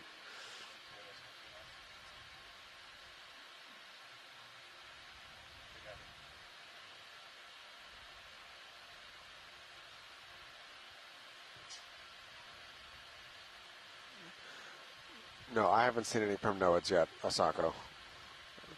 These have all been the Rumellagorgia-esque thing so far, but I have seen two different branching patterns, it looks like. They still were chrysogorgids, but I did feel like there might be two different morphotypes here.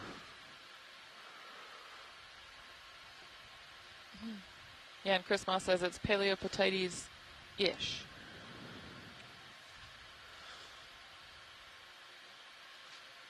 All right, well, we can let him go. Wow, it's really pretty. There was a star down here,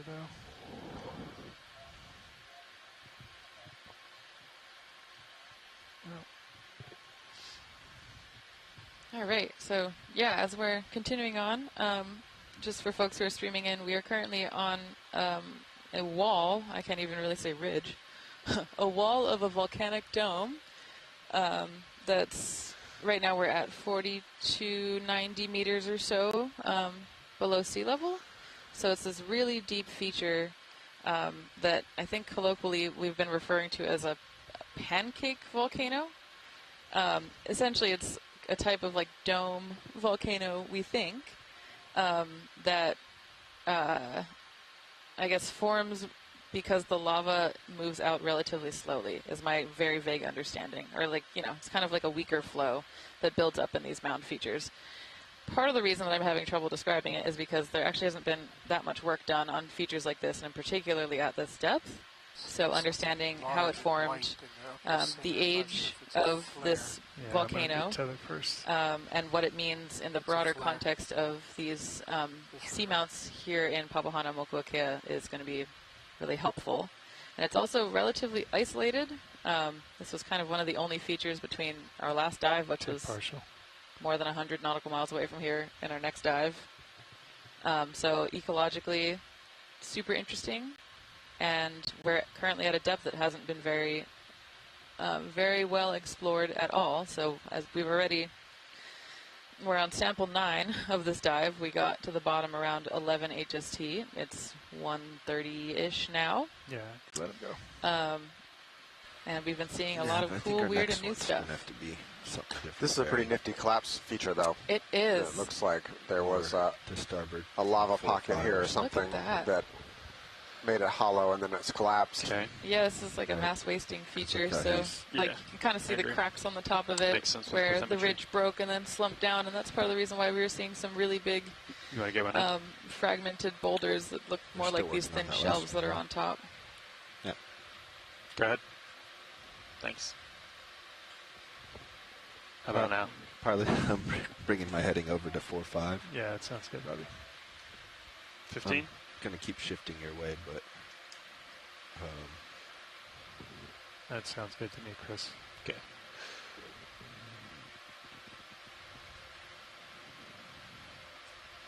$15 meters at 0.45 on the way. Yeah.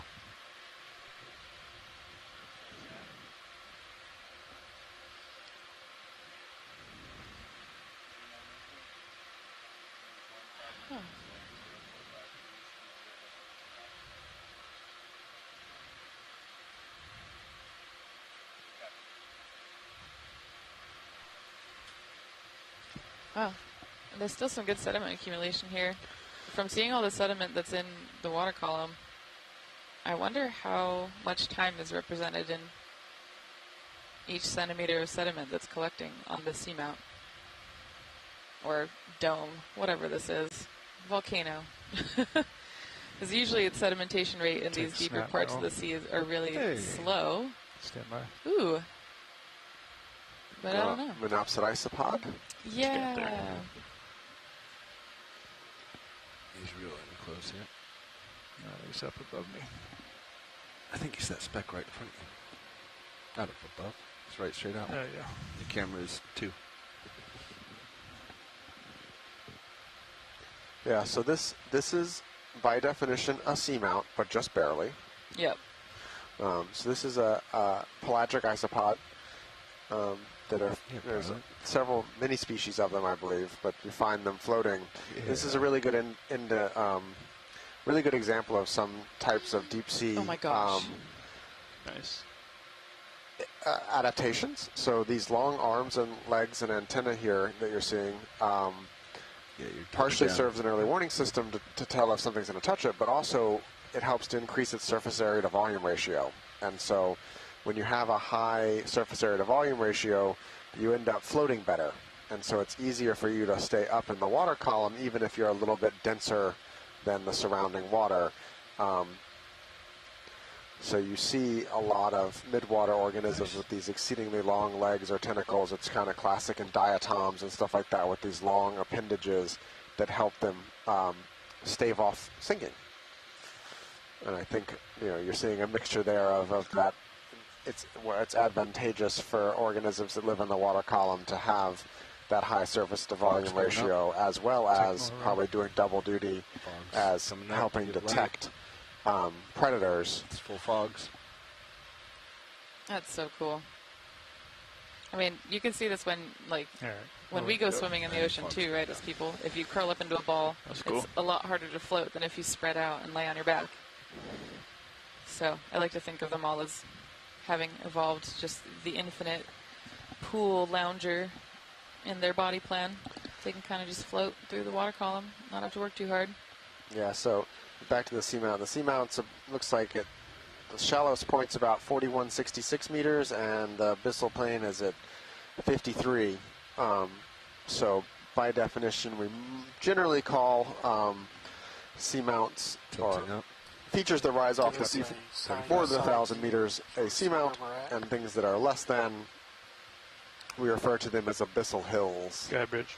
So this Thanks, one, Bridge. for those of you who saw the pre-dive brief, you'll note that there's another feature just a few miles away here that doesn't come up as high, that we'd fall in that category of abyssal hill. It was complete. But good copy. Some people have suggested that abyssal hills are the most common feature on Earth, on how many there are, and they've really only been visited a handful of times by any vehicle because of their depth, and they just haven't been a high priority of people's research. We know that seamounts have all kinds of environmental impacts, and seamount-induced chlorophyll enhancement, mixing, Taylor columns, all kinds of things, but we really don't have a good sense of if those kind of processes happen around abyssal hills. They're so deep. They just haven't garnered a lot of research attention yet. Snail on the upper left. I just wanted to see if they wanted an ID on it real quick. Shrimp, maybe. Shrimp. So this is one of the deep sea chrysogorgids that we've been seeing. You're probably still swinging. We collected a sample of one earlier. Stacked up still. This one actually has smaller polyps than the one we collected earlier, but that could be just kind of a trick of the light too. Yeah, nice. I've been having a really hard time gauging scale here, especially because the pillows are a lot smaller than I'm used to seeing. And it's got a nice little shrimp on it or something there on the center screen now. Sonar. Oh, yeah. See how it's every other one. Oh. Like that one. No, of course it's not going to do it. All right, science is happy, thank you. Keep looking towards the left to show us the strike.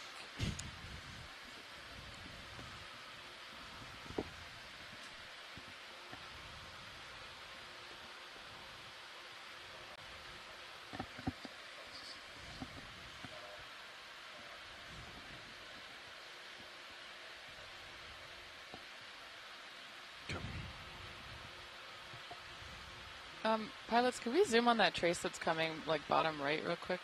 Maybe it's sediment, but it's like a sand line that looks like a dotted line kind of coming down the hill.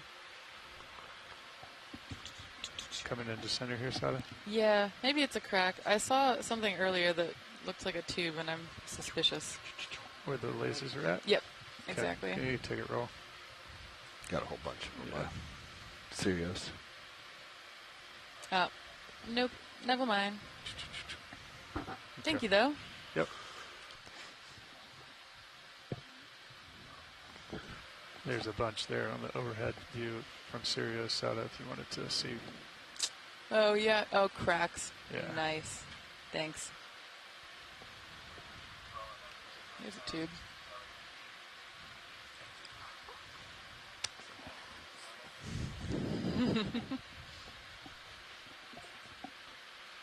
You always tell me I should.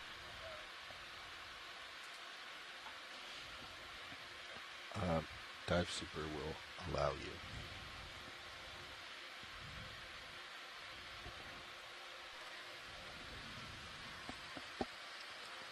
This is GFOE video Roland Bryan. I want to make an introduction. So the GFOE ROV crew currently sitting in the control room operating the Deep Discoverer that the Global Foundation for Ocean Exploration designed, built, operate, and manage.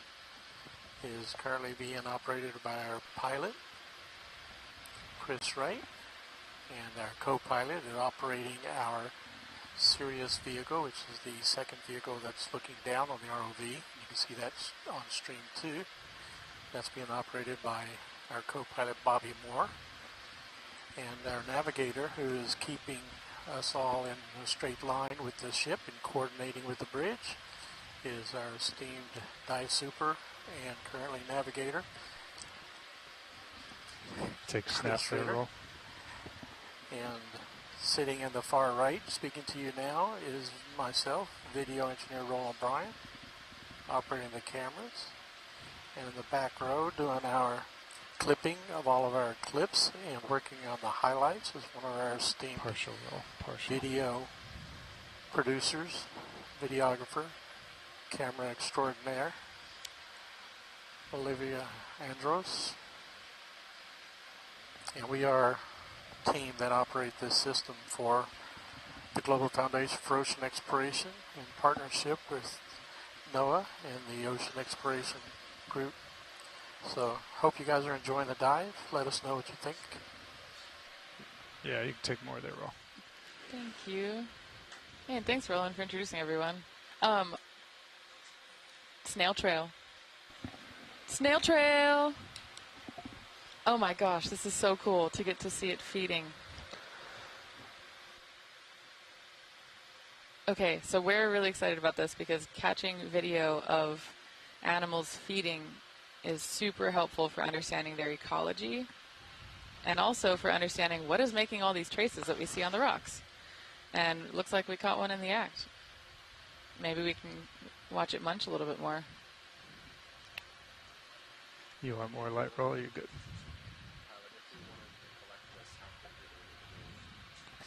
I think we're okay, Brian.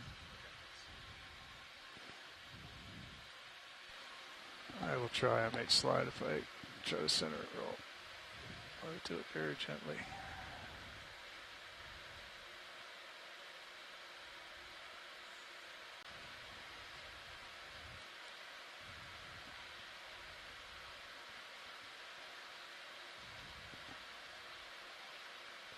I'm fighting against it. So.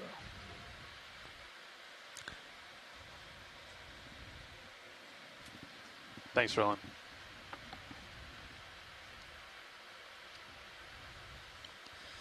There's a star over here to the left, and a star to the right. Did we lose Sirius tracking? They took it off because it was just making so much of a mess. Interesting. The snail, Brian? Okay. Yep. Understood. Is that full wide roll? Yeah. You are full wide. Okay. So gastropods, I think, from the deep sea are not particularly... they're not very well studied. Slide out here, Bobby. I don't know if that's a fair thing to say. No, I think it is broadly. Yeah, and this is pretty unusual, so... Corals and sponges definitely have gotten the most attention, and the coral and sponge people, including myself, will be very quick to tell you that we are still just describing species and finding things in that category, and that's really because for this cruise to look at and collect some of these more underrepresented phyla from the deep sea. Yep, I think, I don't know, it's important to have a more sampling effort go towards the less charismatic fauna. that we can start to figure out the broader ecosystem diversity and function that we're getting in these different depths.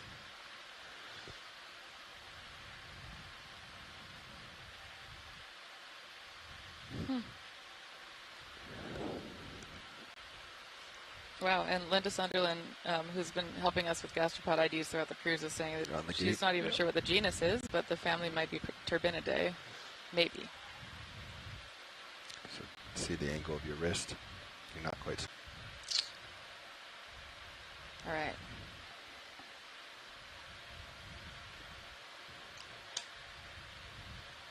Still got me. There you go. Yep.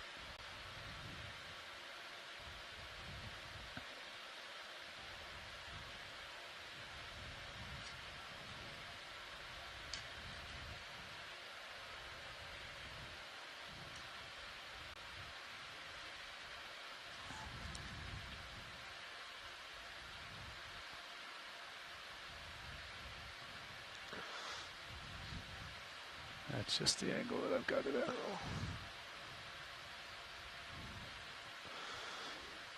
I've got it all cranked around here. Coming in? Yeah, go ahead.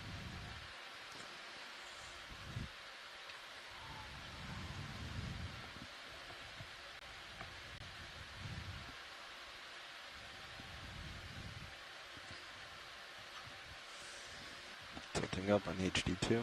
Coming partial on the main roll. Hold that there. This is a few centimeters. Which are we going in now? Oh, we can go in 2. I think we'll go 3, 4, or 5. If they're open. They're not. 3 and 4. 3, 4, and 5 are all taken. All right, 2 it is. Hold that there, roll. Thank you. Coming past jar 1. Okay. Actually, this will be the last suction jar. Copy. That's our count as well. Yep. I was double checking. Tell me when you're ready, Bobby. Going in 2. Alrighty. We are on jar 2. Okay. We're enabled, standing by to inhale. Good. Okay, coming up. 100, 200, 300. Nice. 400. Slowing down. 300.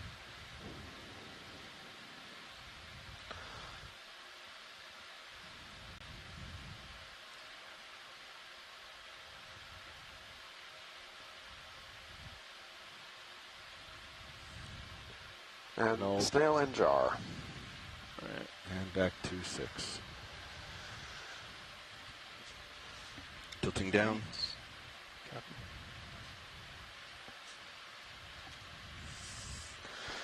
So it's interesting for the number of feeding traces we've seen out here. We did see the Gaza snail earlier that apparently was causing them, but I'm surprised we haven't seen more of these snails, for given how frequent or prevalent their feeding traces seem to be. Yeah. Nice and slow. Though, depending on what the rate of particulate deposition is here, it could be that some of these traces are, old. Yeah, that's totally true. Okay, coming back in. Yeah, but we won't know that until we do some following you over aging and things like that of the sediment. And or stick a camera down here and watch it rain. I'm scared.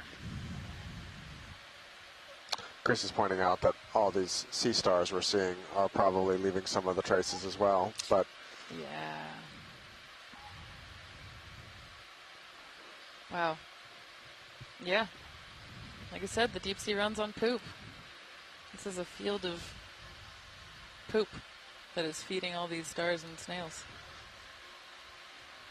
Waste raining down from the upper water column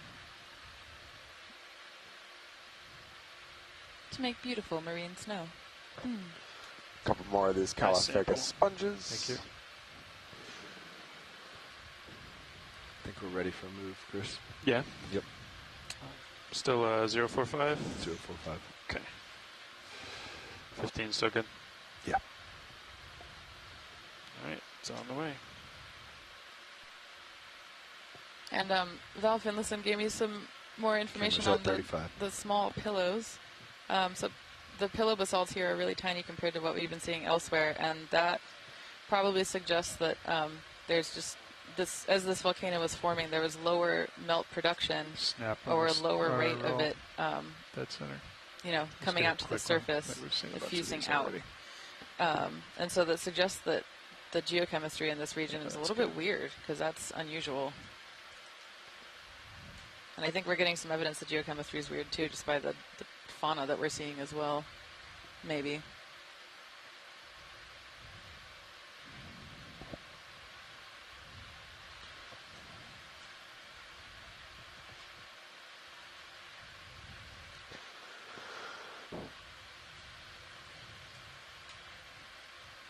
Not sure. I'll come over and look.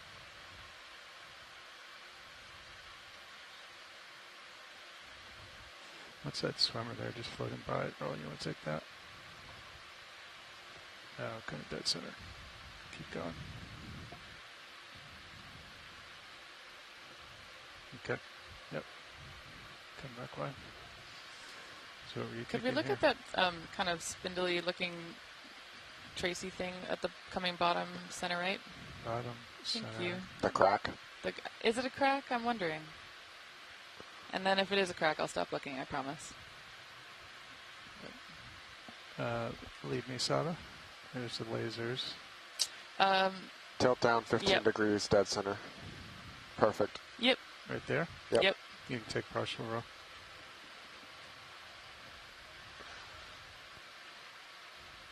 Not crack. What is that? Something dead? Dead coral? But huh. Okay, I'm getting tube now.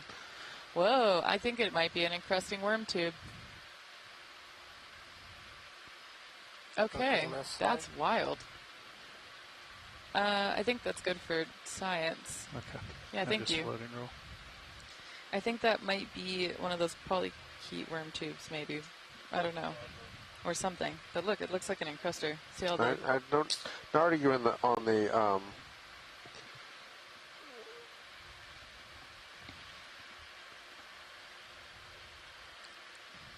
let it go. Actually, maybe not, based on the orientation. So do you want a closer look at this? No, I think that's good. I'll just go back and look at that later. Okay. Can we look at the white star just above the left laser? White star above the left laser, sure can. Go ahead, roll.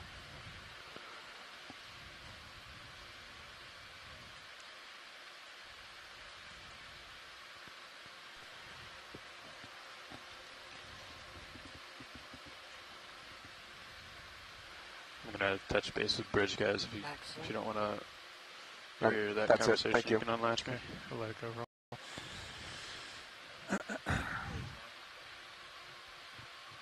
Something dancing in the upper left of the water.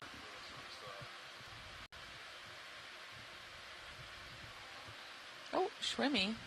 Actually, can we go back to that spun star and sure can. And potentially think about collecting it? I understand we have to double up on something. Ooh, it's a mud star. And yeah, it looks like it's potentially one of the culprits for all these feeding traces. Stand by roll.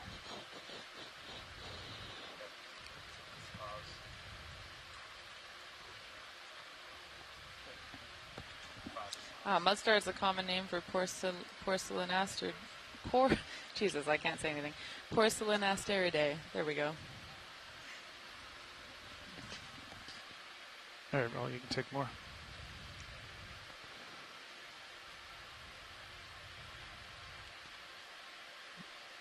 Fogs are off, be aware.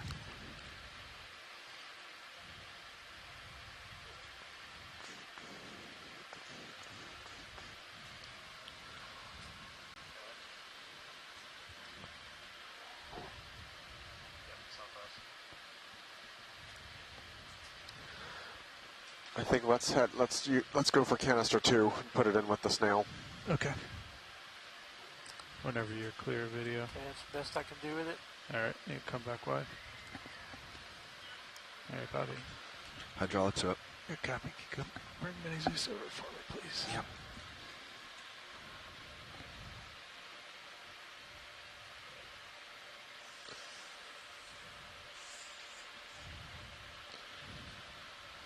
Coming out. Would that be preferable, Chris? I was a little worried that if just putting the extra flow through the brittle star might make it more likely for the brittle star to shed arms, which is why I suggested the gastropod. Go ahead.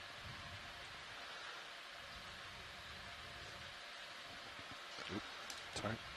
Coming out on Jor. Okay.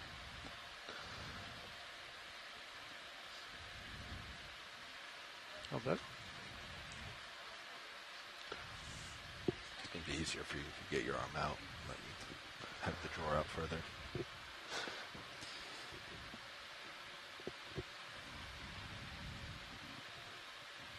Not quite in there. Stand by.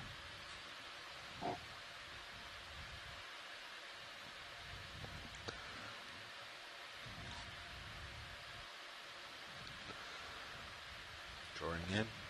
Yep.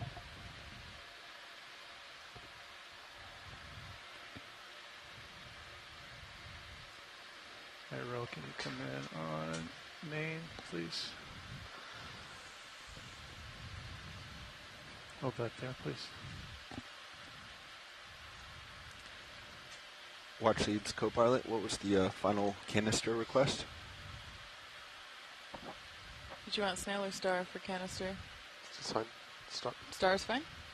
Brittle star or snail? We're lined up for snail. We're lined up for snail? Okay, canister 2. All right. Come in partial on the Mini Zeus roll.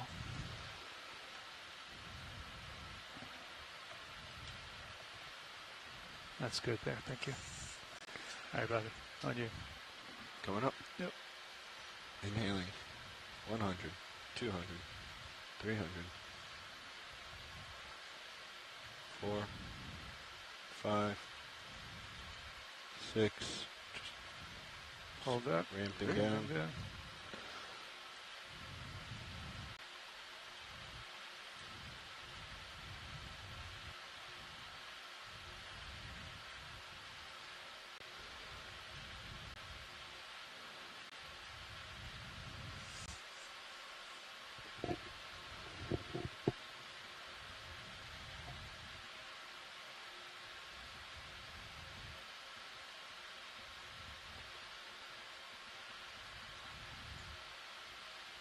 Has anyone seen it go in yet?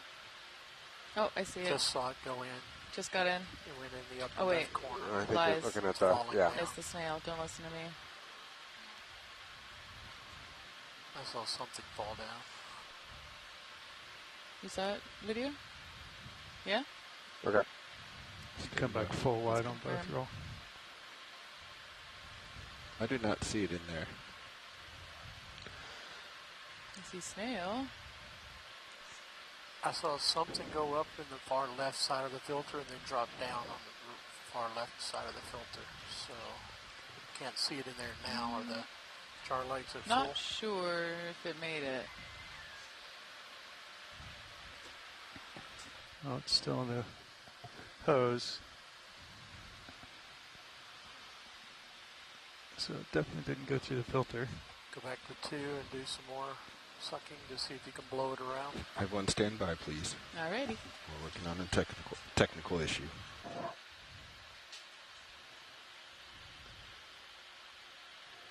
I think I have to cycle power, rehome it.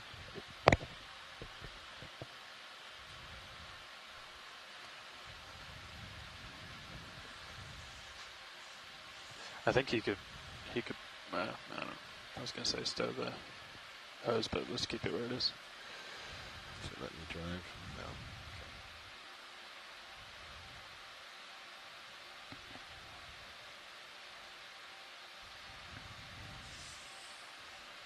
So we think it's still in the hose, or? It's definitely not out on the front of the hose. So right. We're not sure, Brian, is the short answer. We're working on a technical issue at the moment. Oh, okay. Yeah, we're just trying to get the jars slid around. So it's just going to take a second. Bear with us, please. Thank you. Sure. You bet. Thanks, pilots. Yep.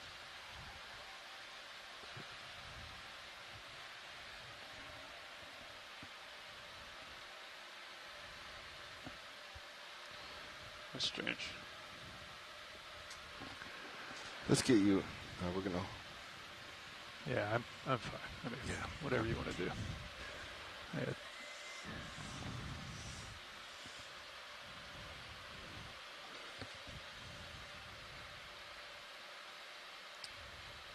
What else is that on that bus? I'm not sure. It's like it's getting a constant command. Anyone, your encoders, man, would be from any of the joy boxes. Let's try power on.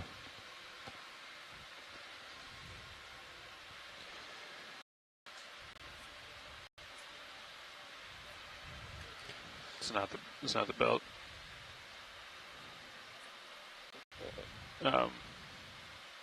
We can't get it to. We need eyes on Fernando. Yeah. Thanks, Sean.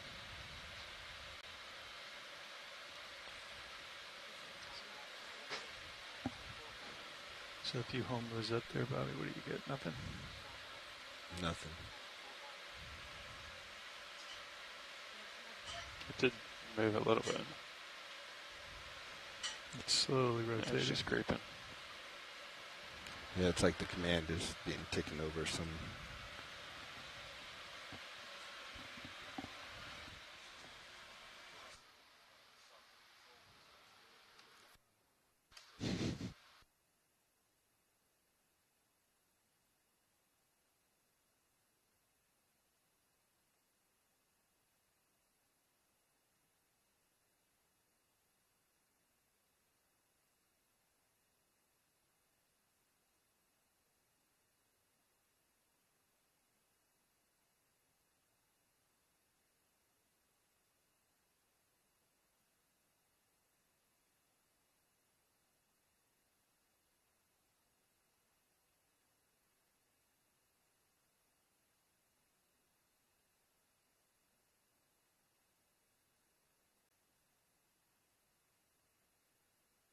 So we're just troubleshooting a little issue with the slurp canisters, and once we're done with that, we'll get back to exploring. Mm-hmm.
Excellent. So you want to go back to 2 and... Great work, gang. Yeah, see if we can inhale. Yep, heading to 2, and we're going to inhale some more. Thank you, Fernando. You got the jar on the big screen, Put it on Bobby? the main. Yeah. Yep. Okay, coming up.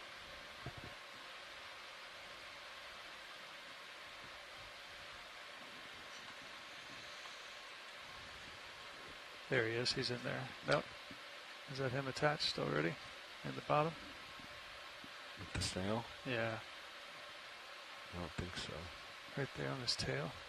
See it flipping around? Yeah, that's him. Oh, it's so little. Yeah, that's him. Okay. All right. Rotate Nice. over close. It should be. I think you just grabbed hold. It's right down the bottom. Yep. All right. Good image right there. Successful. Both of them confirmed in there. All right. Jar 2. Thank you, pilots. 11 Bravo, Jar 2. Yeah, thank you for being patient with this. Oh, Actually, it's yeah, no problem. That was some fast on-the-fly fixing. Good job. Okay, heading to 6. Yep. Get me back up. Yeah. Thanks, guys. Okay, you're welcome. Draw out whenever you get a chance, buddy. Yep, draw's coming up.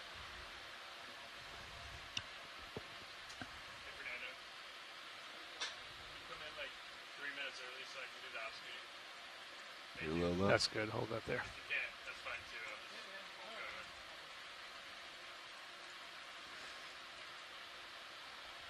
Following you over. Copy.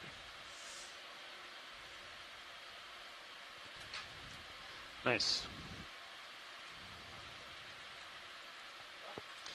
Watch leads nav. You're still hydraulics on the other side. You got it. Do you hear me? I can't hear you.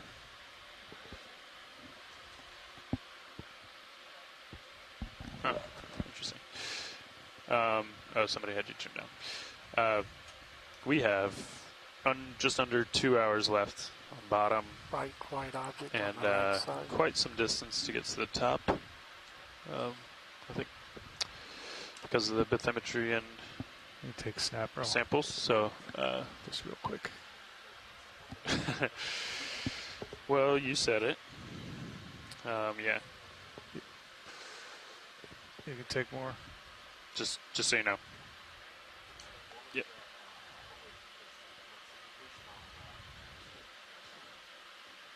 It sure is. Yep. We're all back to normal.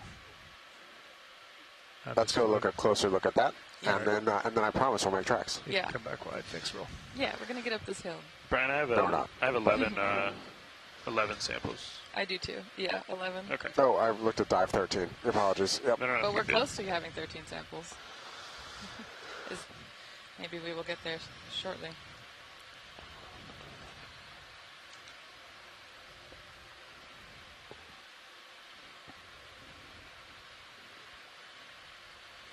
Time to push out ahead, pilot. They want a closer look at this. Roger.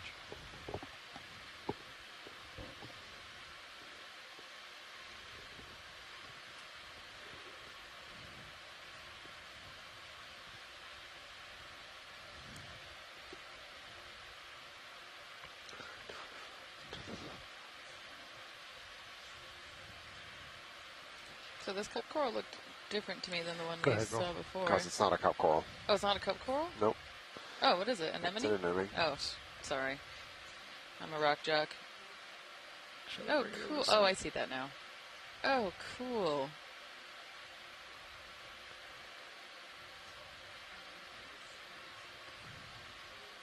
Fogs are off if you want more light. Great. I think that's good. Let's try Okay. and make some tracks. Thanks. Thank you. We will try and restrain ourselves. Laser Yep. fog.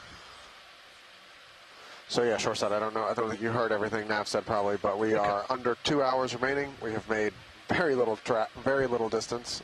Seen a lot of cool things and made a lot of great collections. So time well spent. Yep. But I think I would like to make some area coverage and see if we find any transitions or new communities here Yep. as we approach the summit.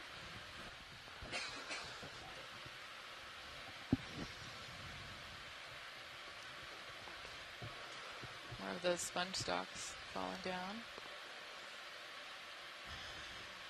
Yeah, and going up. You want to get another one in? This view is kind of, Chris? I think, really helpful for thinking about. Sure. This is a dribbly pancake 15, volcano. 045? Yep. It's just Or a you want lot. to do 50, Bobby? I think I'll say a lot 4, less 5's good. flowy looking. Yeah, can you tell us a little bit about how magma 4, 7. composition influences the viscosity and therefore the shape of these features? Yeah, I could do a little bit. So I Cameras think up for you. Good many cut. folks that live on the continent are familiar with the volcanoes that you get there, Just real quick which snap on this coral roll. have a very different type of lava that's Just a gonna lot fly more by it. So I'm not going to stay explosive. It's more fluid, I guess, is one way to think about it. So kind of like if you think about the classic pointy volcano shape, like that's good enough. Mount Fuji. Those are the kinds of shapes of volcanoes. I think they're often called stratovolcanoes that you get when lava is a bit more like the same, volatile. So it's like more liquidy, it can explode out with more force. Or more viscous. Yeah, is that right? Yeah, anyway. Higher viscosity. It explodes out with more force, and it makes those shapes that are a little bit like taller. Versus out here in the Pacific, the volcanoes that we have here are called shield volcanoes, and it's because the lava comes out of them. More viscous, more boom. Thank you, Val. I do sediments. So the lava that comes out of them is less viscous. It's the like oceanic it's basalt. It's type. More mafic. Yeah, it's basalt, and so it comes out slowly, and it makes more of like a shield. So we have shield volcanoes here in the main Hawaiian Islands, and so many stars. Usually I think the marine features that we see out here are of a similar composition. So more basalt here versus on the continent you get more granite. Pilot, just off screen to the left, about center height, there was something. I don't honestly know what it was. Copy. There. There we go. You want snap or you want... More nightmare fuel. Go ahead, roll. What is that? Get it good? It's a pycnogonid? Okay, well... No. Come back if you want me to get it good. How big is this? Sea spider. Yep, sorry. Pycnogonids are sea spiders. Look at it moving! Stand by. Ah! You can take more. Go ahead. Oh, and the ones in the deep sea are... Much larger. Big! Than the ones in the shallows, yep. Yes. Oh my gosh. So these are voracious coral predators. They use that giant proboscis you see there to basically drink the insides out of gelatinous cnidarians, whether it be anemones or corals or whatever. And they're quite big. They're obviously the vast majority of their body is leg.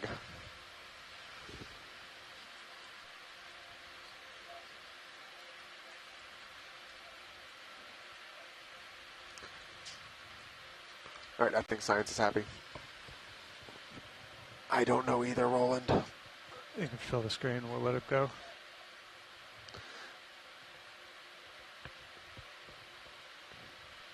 Okay, on you. Ready? Clear. Coming up.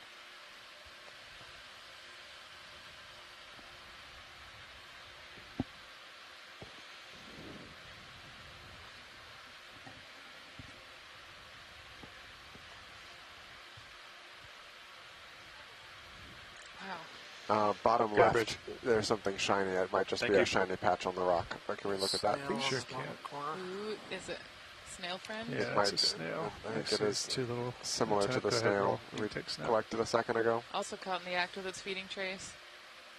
So cool. You can see more of its snail body or the mantle sticking out from the bottom of the shell. Lasers on there above them.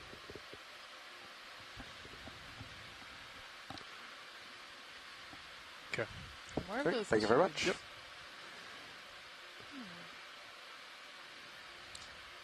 It's weird that tube that we saw earlier had those other, I don't know what you should call it. They look like rolled up.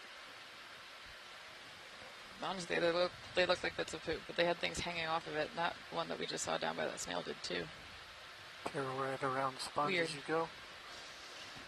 I think we're just going to keep pushing out. Roll. We're trying to get to the top. It might be a... Let's get another one in. Really tall effort. Another one. Okay. Yep. Let's just keep rolling. Okay. Same thing. Yes, please. Just a quick snap roll as it comes through. I'm just going to let you do a pirouette at this wide angle. Nah, we're just going to keep pushing it up. Thank you, though. Okay. So another Caulophacus sponge here. I'll do a very quick pirouette roll. Yeah, that's good enough. I didn't think we needed to see.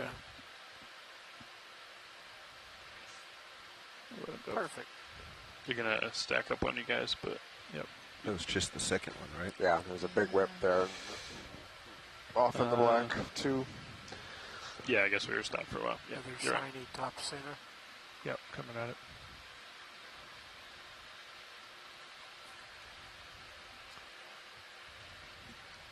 snap from here. Go for it. No the snails are suddenly becoming quite common. There's two here right in frame together. Oh, yep. More of these little white sea stars. Yep. Yeah, so they do. I see what you're saying, Olivia. There's definitely like, I'm not sure what the right word, tentacle-like things coming out all around the mantle. Yeah. Camera's up at 30. Good cover. Let me slow down, or do you think you're good? You'll be on the move here shortly. Okay. You can do it left and right every now and again when you got some far distance. Yeah. Yeah, and there's so many traces visible too, which seeing more of those snails and these stars that we observed next to them, next to the traces earlier, down deeper in the dive.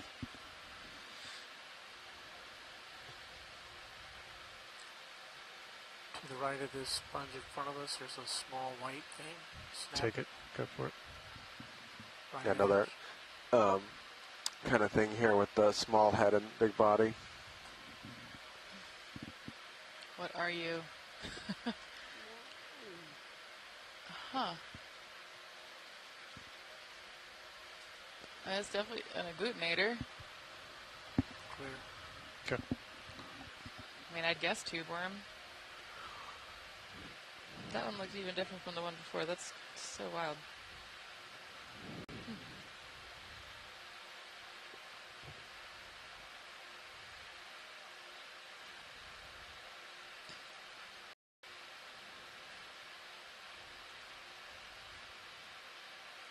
Lasers across. I don't have a great sense of scale, but that looks massive. Insane. How big is that? I don't know. We're going to need lasers. Lasers on. Whoa. Try to get perpendicular to it if you can. I'm going to come from the starboard. For tether, it's preferable you come from the port. Port side. It's just a little bit more uphill that way, but... Shrimp. You can make it.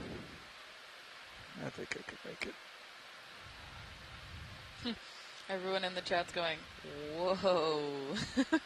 That has got to be the tallest. If it had been standing up, that's got to be the tallest sponge I've ever seen. Wow. It's really hard to get an estimate since it's going on off in the distance. The scale is going to be really rough, but yeah. I mean, that's got to be excess of 3 meters or 10 feet. Try to give you a perpendicular here, Brian. Thanks. Stand by.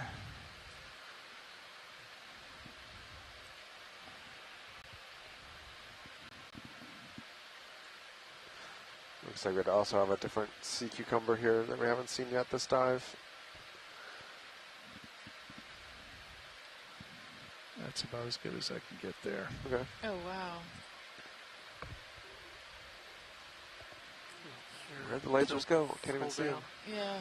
There they are. Here they come. All right. Oh, nice. One finger width. 1, 2, 3, 4, 5, 6, 7, 8, 9, 10, 11, 12, 13, 14, 15, 16, 17, 18, 19, 20, 21, 22, 23. I got 23 laser widths on that one, so 2.5 meters roughly. Wow. That's impressive. That's impressive.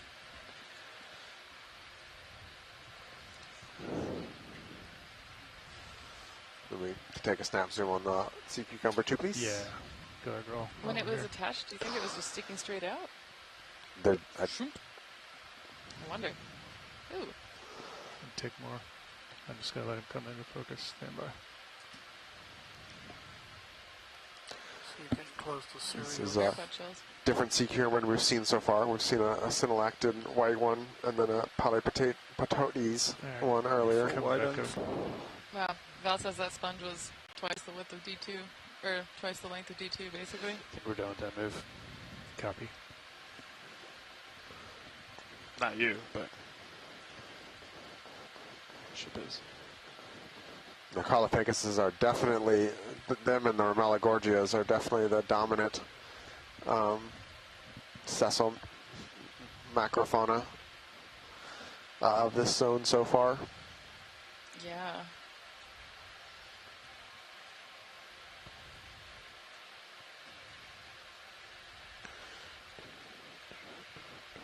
And the sediment covers, or the detritus cover is pretty good here. I mean, there's definitely a lot for those the snails and stars and other grazers or detritivores like the ones we've been seeing to eat.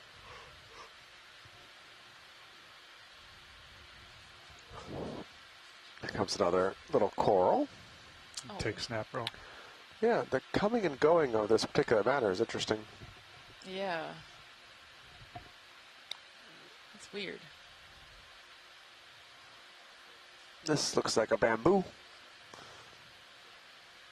Beautiful bamboo.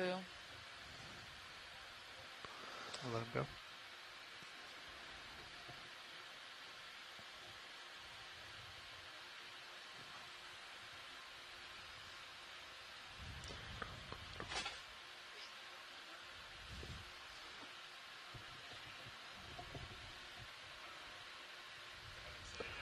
More brittle stars. I see speckled along the hillside. Huh.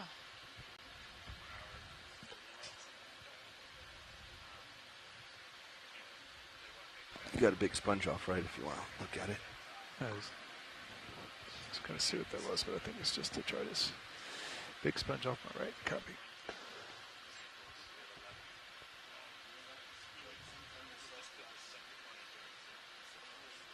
I think it's hard off to your right. Yeah, I came by it when I was coming up. It's the one that's just above that really long sponge. Yeah. I think we're good. Yeah, I was going to take this coral here if you want to grab it.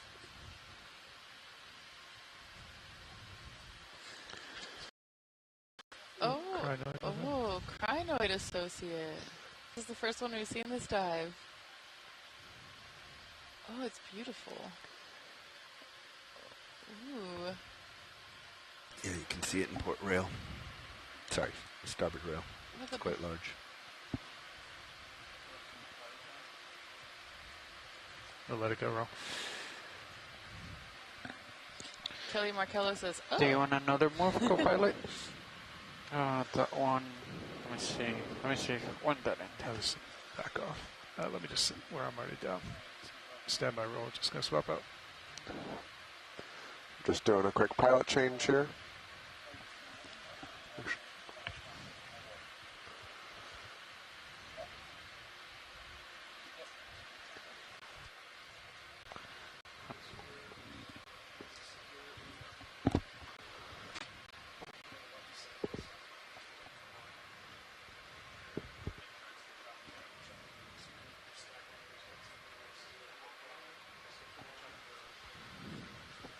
Bye, Chris. Have a great evening. Yeah, thank you. Thanks for all the Slime Star info. That was awesome.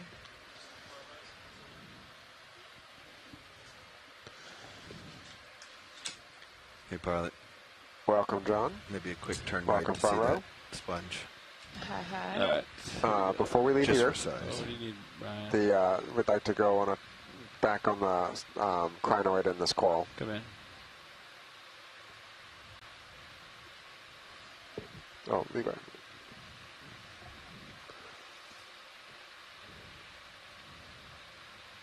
Take more if you got it.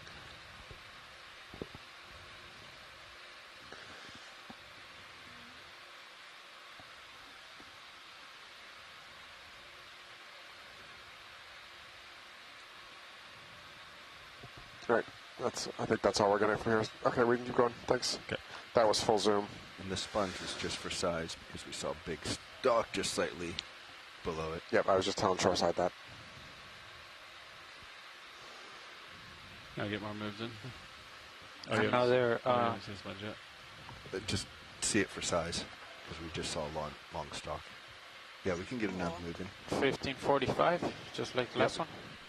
And I was asking Kelly Markello in the chat what the balls were in the center of that crinoid and their reproductive pinnules, reproductive structures. Whoa. Similarly tall. It's good. Nice pillows also. Lasers on Look the at that. head. Good job. Lasers on the stalk if you can manage it. That's sufficiently it looks bigger in your rails. Okay.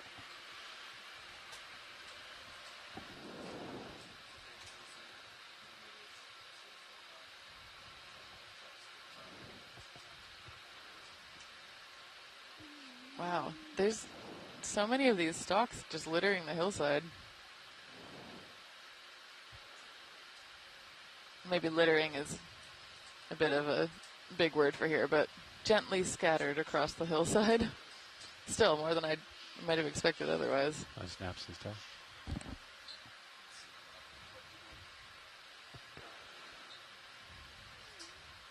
Is this the GFOE eye? What was that? That's probably good, man. I think. Yeah, I think this might be the Ahu Astro one. Coming in for landing. Coming in for Yeah, I think you're right. Sorry. There you go. Just wanted to let you know to prepare for Yep, we're clear. Okay. All right. Started doing drive-bys. Yeah. Yeah, I heard he wanted to make tracks. Yep. Distance is the goal at the moment. We're zooming. We're zooming. Something bright white on the upper right. In amongst those large rocks. Could be just the edge of the rock. But Bobby, that's an unknown bug. If you drive it a little bit, sometimes it will keep rotating. The way to do it is just drive it in the opposite position for just like touch it and drive it for a second, and then it'll stay still. Roger that. The first time it was much faster. I was trying to manually control it, and when I hit null, it just kept spinning. So maybe it was the same bug, just I had a larger command on it. Is it Brittle Star? Go ahead, Bridge. Or Seastar? Copy, move complete. I couldn't tell. Cool.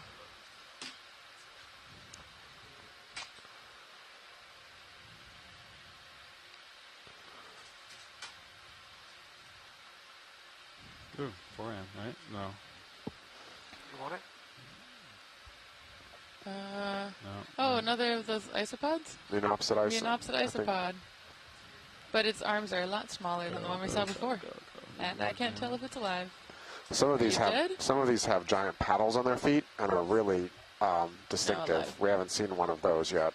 Oh, cool. It's like those the water bugs that can kind of walk on water. Yeah, it looks similar, but they're like paddles the size of their bodies. Wow. Like, they're huge. Hello, co-pilot. I'm looking at you. 3-1. Delta 12 coming up a little. Copy. Sean Kennison is in the room. And I heard moves inbound. Are we moving? Yeah, I see that. We are not moving. We stopped moving about... Our ship just stopped? Yeah, Copy. shortly. Copy, copy. Pretty good delay at this stuff. Yeah. Seastars are easy as well, huh? These white ones? Yeah, like Seastars stand out. Reflectors in the...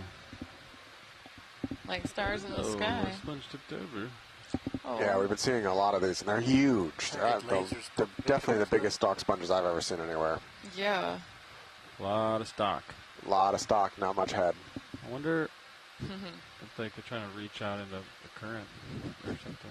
Yeah, it's interesting. I was thinking about the ecology on that one is if the flow is low and the food quality is poor, they would be likely to want to grow taller to try and get into better current flow and access more food, but then they also have to have enough, energy to grow that tall. So it's an interesting kind of trade-off. Yeah. You want me to replicate it? Yeah. So just drive it slowly away. Doesn't matter which way. Hey, come on. And just let it go from the screen. Just snap this on the rock. I can pull it up here. Urchin! Right, first. So yeah, I just drive it like that. There you go. Let it go.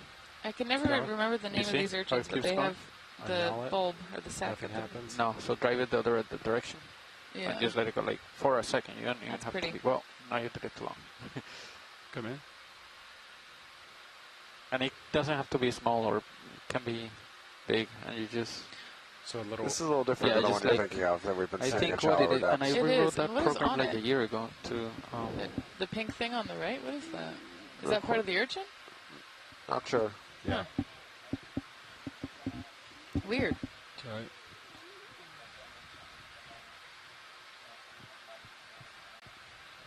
Okay. Ron, can you check the Sirius? Yeah, focus. A little fuzzy. Yep, looks like I've lost control again. got iris but no zoom. Okay. Or focus. Resetting controller momentarily. Okay. A couple more of these big Caulophacus. Have you felt like you have moved at all? I'm moving. Copy. It still looks, I'm looking like 4.0. That still looks pretty good on sonar. We could go like 4.5, 5.0, but whatever the moves have been, he's probably been pretty good. Moves at 45. Yeah, pretty much the last 4 moves have been 0.45. Copy. Oh, that still looks good to me. Copy. Let's see. So that last one probably finished about 3 minutes ago. Oh, fish coming center. Minutes? Nice. Oh, yeah, we're going on the first it was maybe after fish. 15 meters. When I get closer to it, yeah, I'll take a closer. This is a type of cuskeel or ophidiid. We saw a couple when we first landed.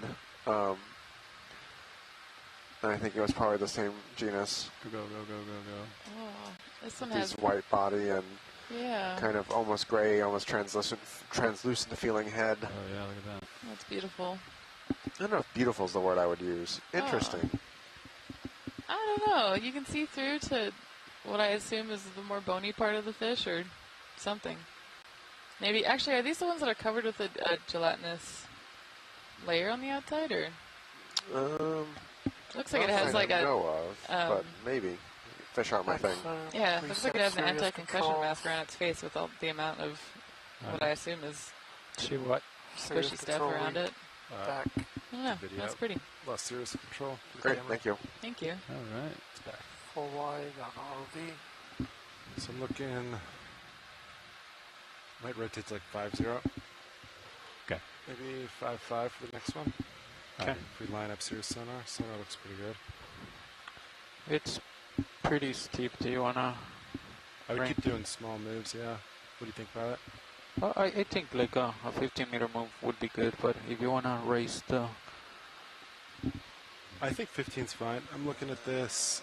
Right, that's 25 out. Small stick upper right. It's steep on D2, but D2's 15 for me. So if those of you just joining us, we're at 42-43 meters on an unnamed.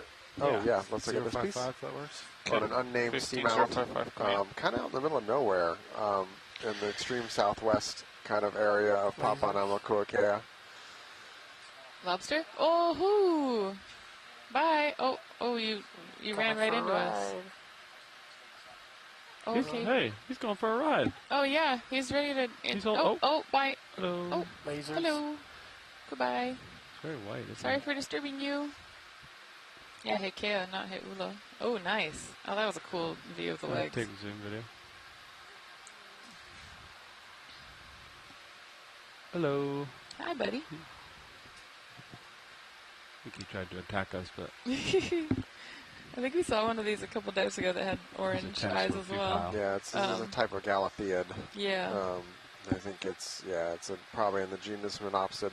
Yep. Menopsis. Menopsis, right. Sorry, wrong. All right. Cool. Oh, there we go. And I looked up some cuskeel facts. It turns out there are some cuskils that are gelatinous or have a gelatinous covering. Is that a giant piece of pumice? You have to give it a good hit. If you just do a little. The brown rock to the right. Out. Okay. So make sure you hit like the zip tie and it pays down. Okay. Copy. Levi, can we check out the brown rock to the right? Roger, brown rock. Thank you. This rock doesn't fit, does it? No, it doesn't. This rock does not fit. To both? To pay out on? Someone drop it out of a boat or something? Probably floated here of all the funny things. Yeah, it could be pumice, like the light kind of lava rock that. It's a lot. It wants to go out. More floaty, has more air, come in. gas bubbles in it. Give it a little more today, because we have so much cable out. Okay. A lot more weight on the winch right now. My guess is this is a big chunk of pumice that erupted somewhere way, way away, and they have lots of vestigials and air bubbles trapped inside the rock, and so it can actually float until it eventually sinks with all of its thing. But these could have come from Lao Basin, Fiji, Marianas even, and floated thousands of miles till it finally became so waterlogged it sunk in here. Yep, Val confirms by saying big traveler. So yes, I think we saw another set of pumice rocks also in one of our abyssal dives by the Murray Fracture Zone. I think that was dive 2. For a while, I thought it was mucus until we poked it. Yeah, I was with you. I thought it was something biologically. Yep. Val says that given how rounded it is, it was probably part of a big pumice raft, and so all the jostling around other chunks of pumice rounded off the corners. So I didn't realize that pumice could weather kind of in the way that we expect grains to weather as they are rolling downhill from their source down to, you know, like river rocks around, things like that. Say again? Another brown rock over there. Oh, yeah. I've always wanted to see a pumice raft. That would be really cool. I'm going to go for this corner. I wonder how many, how many critters do you think end up riding on it at the end of a pumice raft lifetime? Yeah. Well, and all the, you know, it'll act as a fish aggregation device and bring all kinds of creatures along. So this is the, what we think is a Ramillagorgia. It's a monotypic genus, meaning there's only one species, Militaris, which is what most likely this is. But we saw some of this a couple days ago in the shallower water that had much smaller polyps and a little bit of a different kind of feel to it in terms of branching pattern. And so I'm. Go ahead, Rich. I'm not convinced this is Militaris personally, but. Look at the base. Yeah.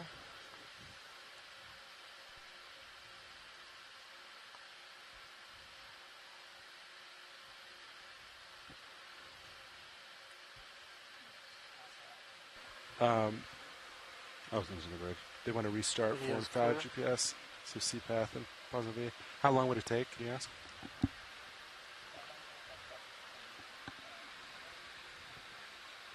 Oh. We're clear. I guess pilot, let's be ready, just in case. Okay. But I think that's on to me. You ready for that, pilot? It's like another good-sized squat lobster like the one we just looked at. GPS 4 and 5. Okay. So it looked like a few really round nodules also. Weird. Video snap on quick. this, that was like 1 second. Hi, buddy. Oh, no, that's different. Oh, what is this? Oh, baby star next to it. Wow. How far out is he? Any frogs? What kind of decapod are you? It's different in the same family, but the lack of the. Here we go.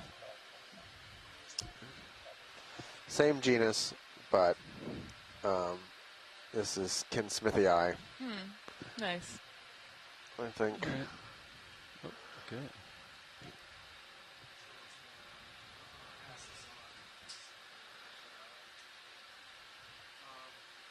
There's a super, super tiny star there, wasn't there? Bobby collected one of those Look at micro stars. Yeah. Dribbly flows. Brown thing left of the lasers.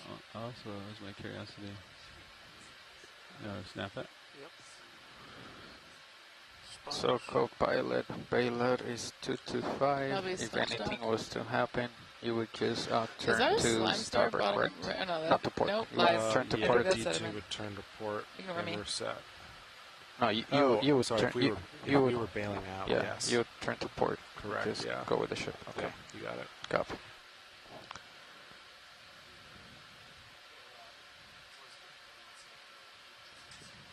Wow, so Val's telling us a really cool story about pumice in the chat. So I guess during her PhD, one of her office mates worked on the have pumices in Tonga.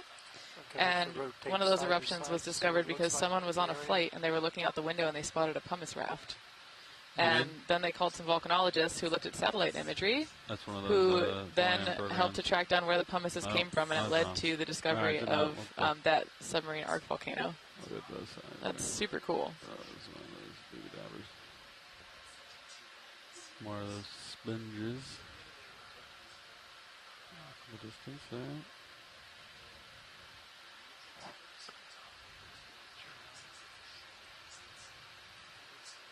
That was the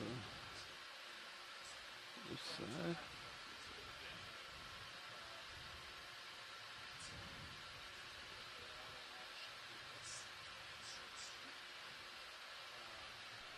Gentle slope, not too bad. Making tracks onward and upward here. There we are. How much till we get to the top, Mr. Fernando, Mr. Navigator? We have quite a few contours to conquer.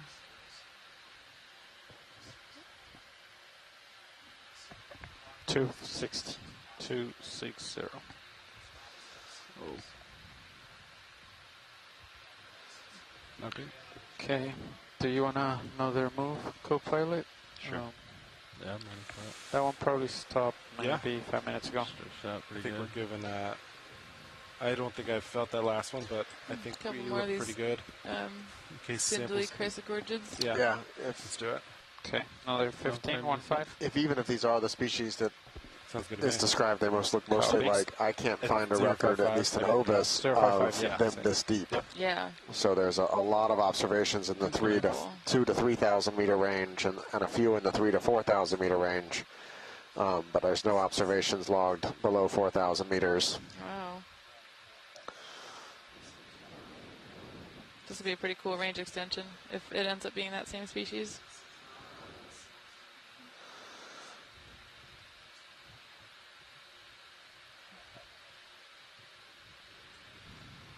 Thank you, video.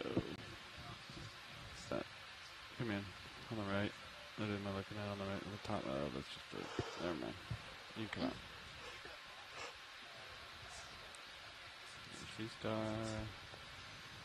I think I might have seen some barnacles on the dead part of that coral. Yeah, I'm interested by that piece of trash we were confused by, that the captain of the ship, I think, correctly identified as part of a very large gooseneck barnacle, but we haven't seen really any, so I don't know where it would have come from. Yeah, it's weird. I don't know. Maybe. Yeah, maybe we'll encounter some. What is that? A worm? A flying worm? Did we kick you off of something? Sorry, buddy. Get the flyer. Sure. Oh, yeah, little polychaete scale worm, maybe? Scale worm relative? Oh, you go. Scale worm. He's just living his life, floating, trying not to float away. It's tough being a small animal down here. It's just a little one.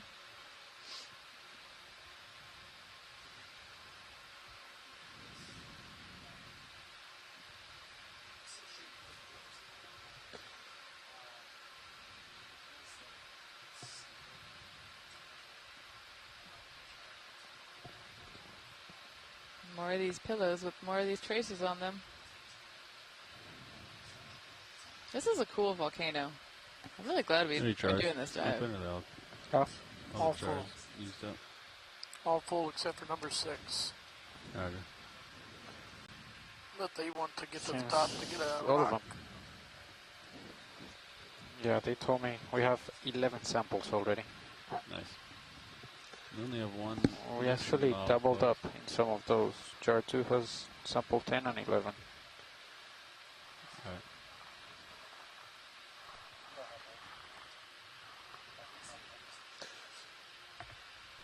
Move has been completed. Look at that ridge line up above you. So we don't have anything in the port outer bio box and starboard inner bio box.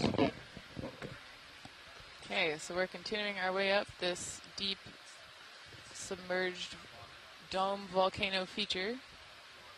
Getting a good view of these old flows. How old are these flows? We don't know. Excellent question. We really don't know. We'll find out. This feature is a real geological enigma right now. Yeah. It doesn't seem to belong to any of the hotspot volcanisms around. The 2 of them, there's another one right nearby, and then other than that, there's nothing for tens, if not 100 miles, basically.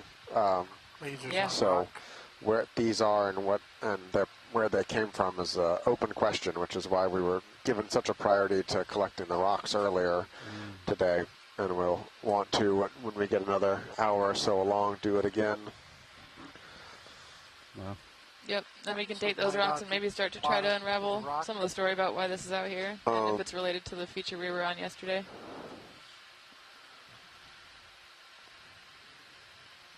crust?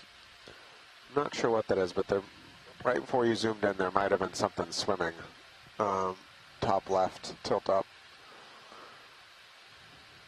Nice big There's a giant Caulophacus, but I was looking at the fish in the water column, or maybe just a dead. But actually, it might just be a dead stalk. Oh, just a massive. I just stalk. caught that glow of that stalk caught my eye. Never mind. Alrighty. Wait, there's a fish. It's that little bitty thing at the top center.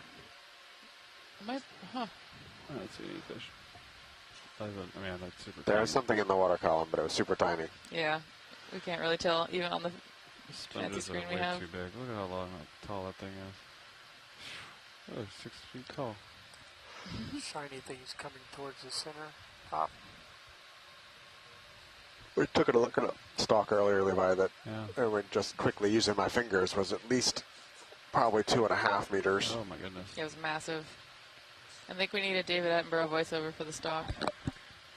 The tallest stalks in the family Euplectellidae are found in deep seamount features here in Papahānaumokuākea. That is long. Careful, someone's going to hit you with copyright infringements. That was what, 7 seconds? We're good. It's home to some of the largest species. We're not sure why they decide to grow so tall. Scientists are baffled. Yep, new headline. Scientists baffled by large sponge. Turns out, neither of them researched sponges. Okay, do you wanna... I don't know how much you have moved Copilot. Do you think you want another move? It's big though, wow.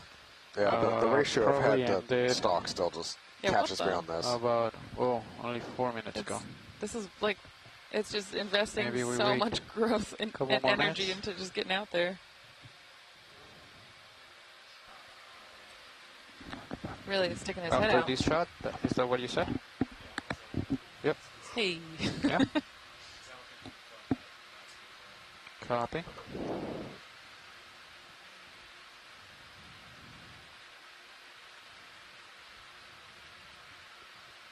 It's too tall. Look at that. It'd be fun to try to sample the whole thing. Like put it in the I don't even know. Like stuff it in the whole drawer system. You'd have to.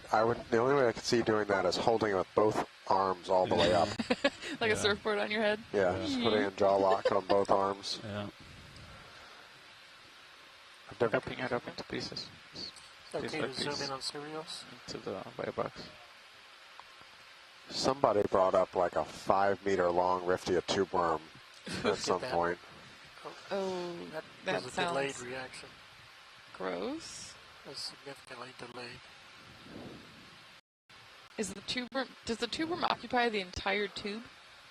Would the body be 5 meters? I believe so, yes. That's nightmare fuel. Ugh. All life is beautiful, etc., but ew.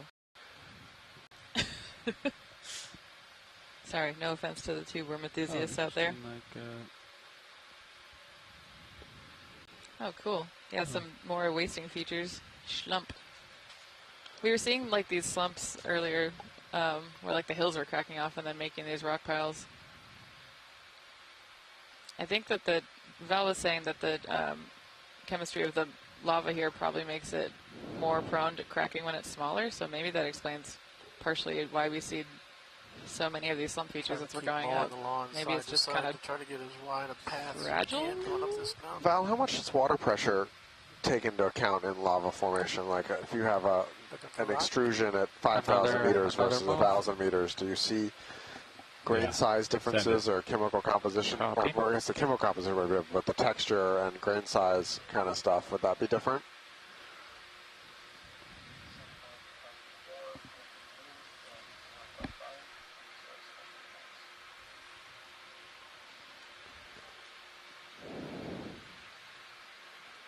So Val's suggesting that chemistry is probably independent of depth? Yeah, I realized that as soon as I said it, but I wasn't sure if like the grain size crystallization would change on different pressure regimes.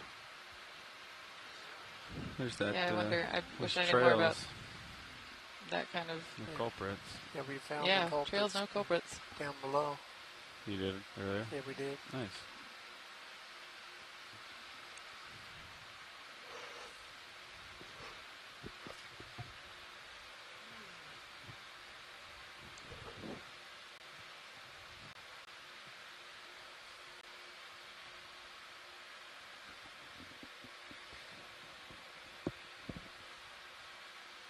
Snap on white thing under the rock.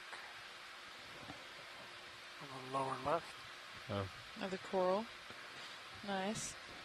Same. Yeah, you can take partial. Two lonely little. Oh. Is that? There's our first one of those. Is it a mushroom coral? Most likely, but a young one. Yeah. It's only got a couple, 2-3 polyps so far. But that's the first of the dive. Clear? Okay. I turned the tracking off, the lines off, because it's so such a wide radius. And all you see is just cirrus lines all over the map. I can put maybe like a cirrus tracking is jumping around a lot. Yeah. On the upper right-hand side, it's got a star-shaped thing under the rock. Upper right corner.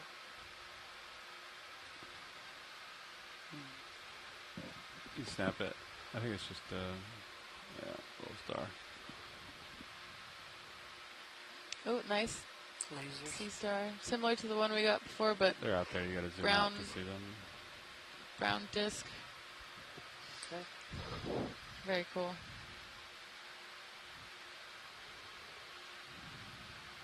Right above the lasers.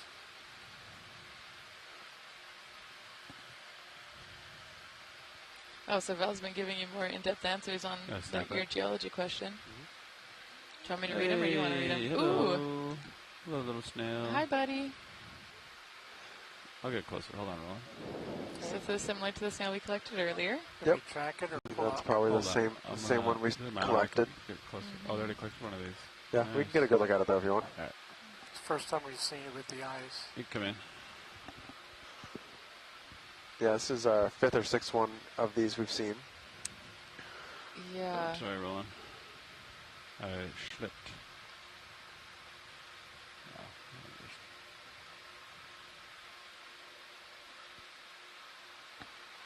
Get fog lights on about 80%. I think we got it down to potentially family, a turbinidae, Fog lights turbinid snail, potentially, Okay. but fog lights co-pilot. our gastropod folks were not really sure, even the 50%. genus, There you go. of what this All might right, be. I'm bumping around there for a bit. All right. Pretty kind of green iridescence to the shell. Yeah.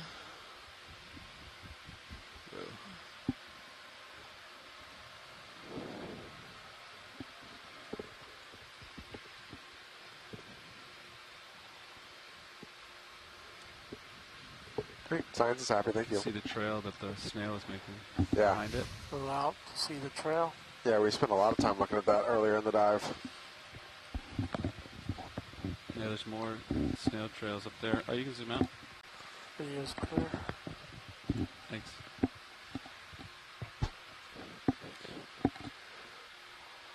Keep rolling along. Thank you, sir. Thank you for the trip.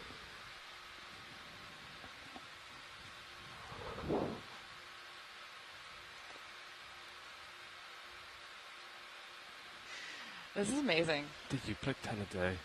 Actually, I have no idea. I gotta stop throwing scientific names out there. So we're gonna I think it's a euplectillid. I'm not sure about that. I'm gonna zoom out. I'm gonna get closer. Hold on. Give me a second. I forget what's that. We weren't sure what that was earlier, but it was the Colobelemna, but I forget which I forget which family that's in. That's awesome. It was nonsense, but partially damaged by the fallen stalk. Oh, the dead sponge gets its final revenge on living. then to grow around it. Yeah, I think it might be Plectellid. Give it a little.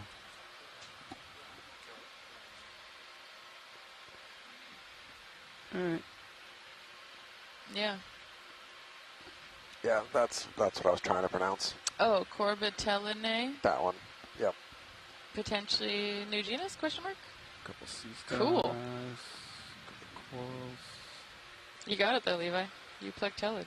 Is it?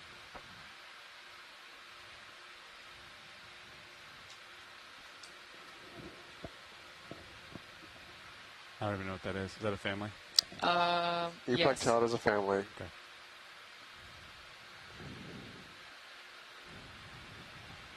I will go for these two guys next. There's a tumbling snail in the water column if you want to try and shoot that. Yeah, all right. Go for Tumble Wumble.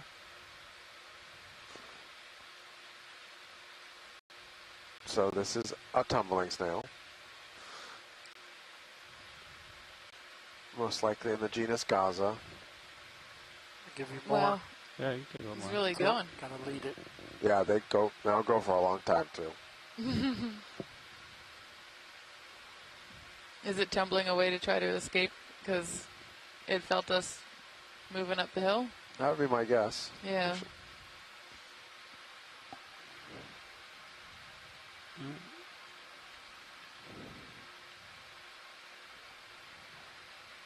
The tumbly wumbly snail. Upper left, white spot. Wait, is this the Gaza or is this the same one that we I have to admit, collected? actually, I said it was a Gaza snail. Upper That's a pteropod shell, isn't it? I think it's a giant pteropod shell, but we could. Yeah, I think this might be the one we just I agree. sampled. So it may also have tumbling avoidance behaviors. I love that. I love that we watched it eat, and maybe now we watched it escape by tumbling However, away. the one we collected did not. Oh, what's next to it though? Whatever it is, it's too small. Oh.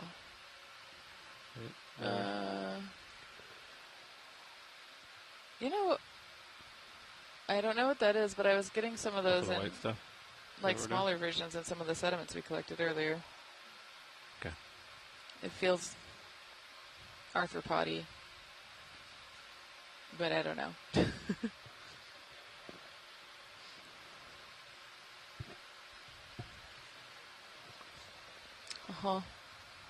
I also had a spot earlier that I thought was the star. Alas, it was schmutz.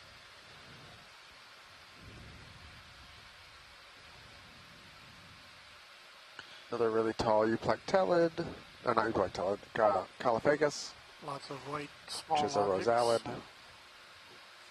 think it's all the Seastars. Wow, Seastar party down there. My God, the sea is full of stars. You get a Seastar. You get a Seastar. Everybody gets Seastars. Yes, great view of hillside.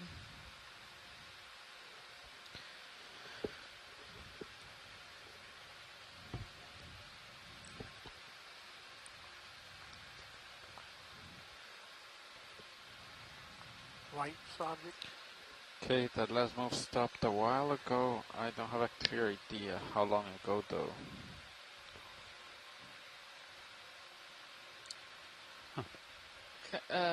Caulophagous like sponge base? 6-7 minutes. Not sure. But yeah, I think that's the best guess of any.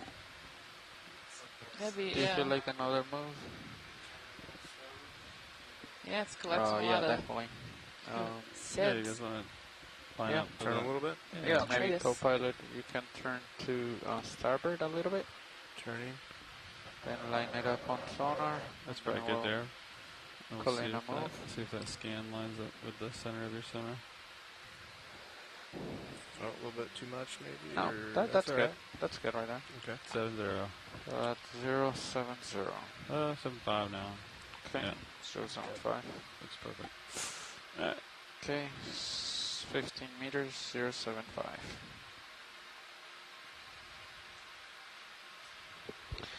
Coming up.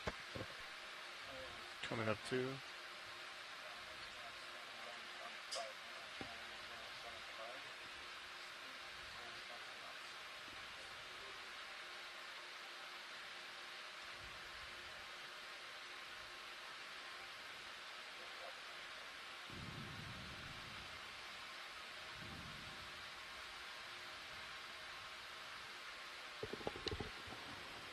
Oh, and as we're making our way up this hill, there's just so many of these traces all over.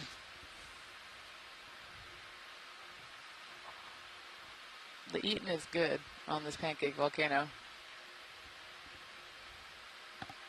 It's a little poopy, but it's good. What kind of vertical climb have we completed since we started the dive?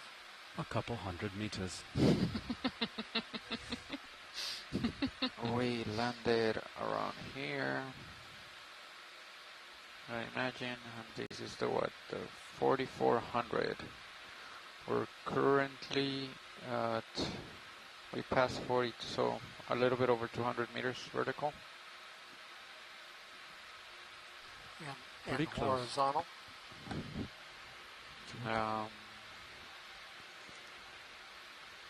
Hi, Roland. Zoom in on Sirius. Let's see what you got. 225. Cover track. Never mind. He needs it back out. Kind of at the end of my tether here. Sorry, co-pilot. Another one of those slump feature failures here where it looks like the lava tube collapsed or something.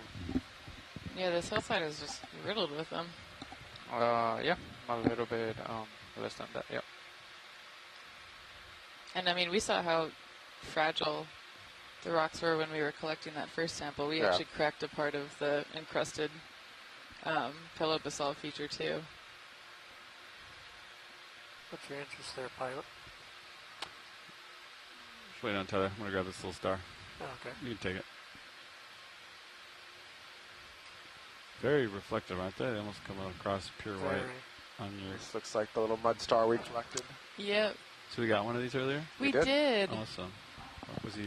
That would be fun. He was maybe not having a great time when we collected him, but before that, it was also potential. I think it was on a trace. So that was cool. All right.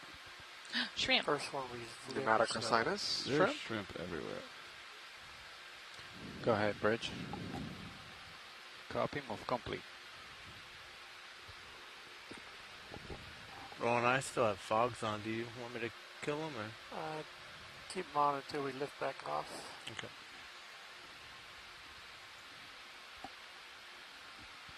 Clear the fogs now.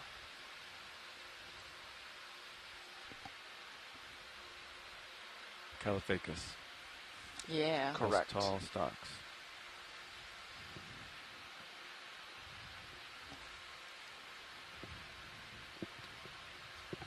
That's a family?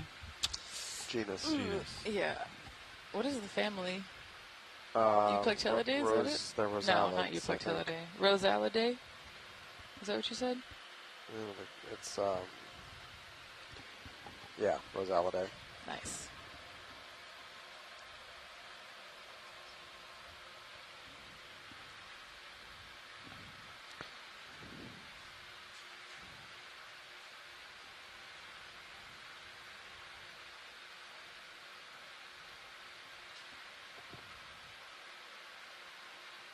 Wow. I like the swamp features because they give you a view of sometimes some of the inside of the flows of these like lava formations. Go for coral.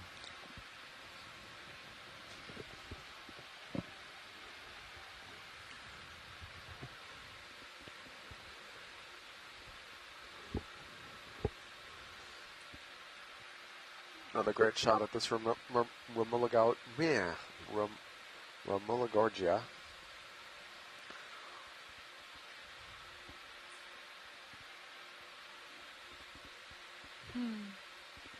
Blow it in the breeze. And by the breeze, I mean the prop wash. Prop wash, yep. Nice. There was a weird something when we zoomed out to the bottom left of this. That's a pteropod shell. Yeah, so that's wild because they're so fragile and easily dissolvable. Bottom left, down by kind of by the base of the rock, down a little bit more. What is that? Is that just another bamboo whip? Not sure. Obviously a coral, but with his palus retracted, but I'm not sure if it's a bamboo or if it's a baby Rumellogorgia that just got scared. Growing. Oh, sorry if we scared you. Come in. It's kind of fleshier, so it's probably a bamboo. Yeah. Oh, yep. There you go. I saw a node down a little bit. There's the gold band. There. Band Yeah. right there. Sweet. I think there's another one. A baby bamboo. Very cool. Yeah, and it's weird that there's, pteropod shells still around. I mean, obviously they could have been deposited very, very recently, but... Yeah, they all look very shiny and new. They're very shiny and new, yeah. So I don't think they have a long residence time down here, but... I doubt they do, because they don't have a long residence time anywhere. They're so fragile. Especially that type, when we were in the really shallow seamount, is all over the sediments that we collected, and they are so, so easy to break. They dissolve very quickly. Snail. Oh, there's the snow trail behind it. There it goes. There you go.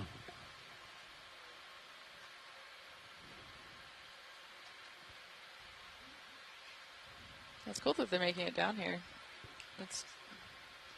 We're still at almost 4,200 meters. Pteropods live up in the in the mesophotic and photic, right? Yeah, we saw one the other day in the midwater dives. They're so beautiful. Yeah, they're so beautiful. That last move stopped about 4 minutes ago, exactly.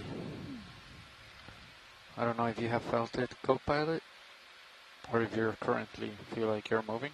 Oh, there's a cool rock over here. There's a good rock? Ooh, Yeah, good rock with good coral on it, maybe? I can't really tell, Fernando, to be quite What honest. is that? Copy.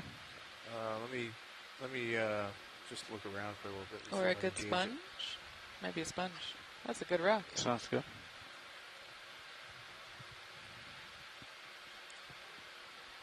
It's a nice boulder. Big old hefty chunk of what I suspect might be a big old hefty, potentially upslope mass wasting event.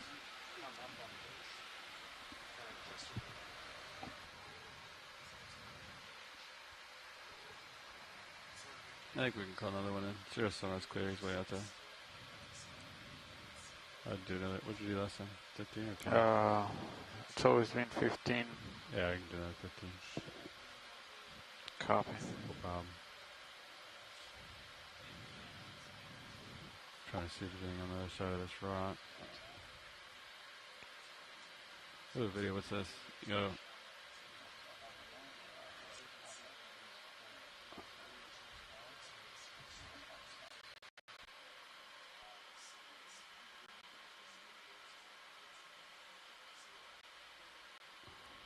Video, let's snap this. Come in. Yeah, what's that? Partial. Ooh, anemone. Hey pilots, if we have a chance while we're here, do you actually mind tripping another Niskin? Sure. Thank you. Here's another ice pod, Munopsid. Ice pod. Co-pilot. Yeah. Or full out. But the back row has requested a Niskin sample. Oh, okay. Yes, please. All right. Let's. So, is survey 2 ready? Okay, we're ready in the back. So whenever you're ready, co-pilot, you can count us down. Sounds good now.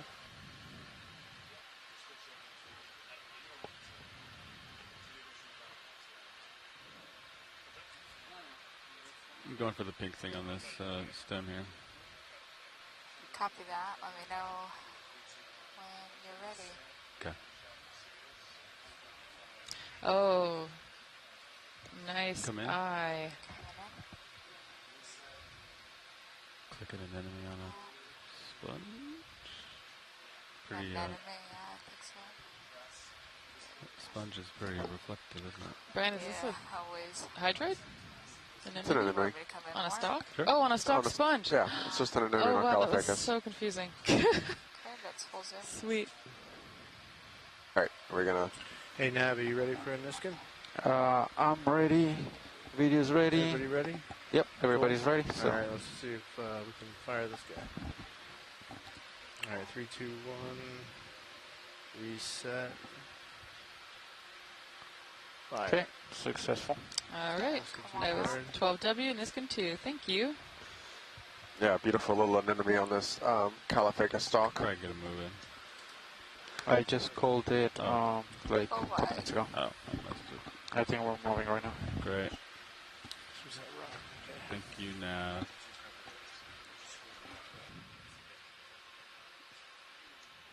I'm on top of the rock. Paul, it's right below me there, see it? Yep. Yeah, I'm using that as a big frame of reference sponge for movement. So that we might not have seen coming into view right now. See what I'm saying? Mm-hmm. Sweet. Yep. All of my thoughts are in a David Attenborough accent right now. Just kind of. And the rock is coming down and like. Yeah, I understand. Yeah. He was an inspiration to us all. Mm-hmm. The large sponge has grabbed our attention. I think this is the same that we've been seeing. The pilot has no choice but to gravitate towards it. Levi, like, we just don't... You should just talk this entire dive. Can you narrate it? This is a euplectellid sponge and a tumbling snail in the background. I cannot do it as well as Levi. Do you want Zoom? We're good for Zoom?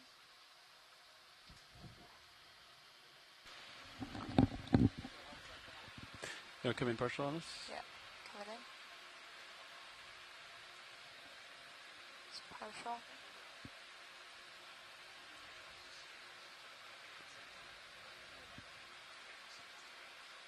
Alright, it's probably good. Really pretty glass sponge here, pretty similar to the one we sampled earlier. Coming out. Full wide. You know, I'm surprised for that one cup coral being right there when we first landed. I haven't seen a second one. Yeah, and that's weird because we are getting shallower, so... Yeah, but not, I mean, yes, not a but lot, not a lot. Still. Why was it there? We also have kind of decided that the shiny white things are mainly Seastar, so we've probably seen a couple and haven't. What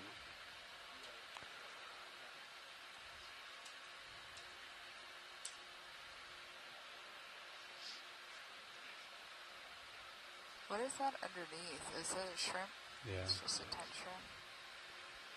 It's okay. Do you want me to snap? Sure. Okay, snap Zoom. Shrimp. Let's see if I can get it. Another Nematocarcinus shrimp. It's pretty good. Okay, coming out. Good.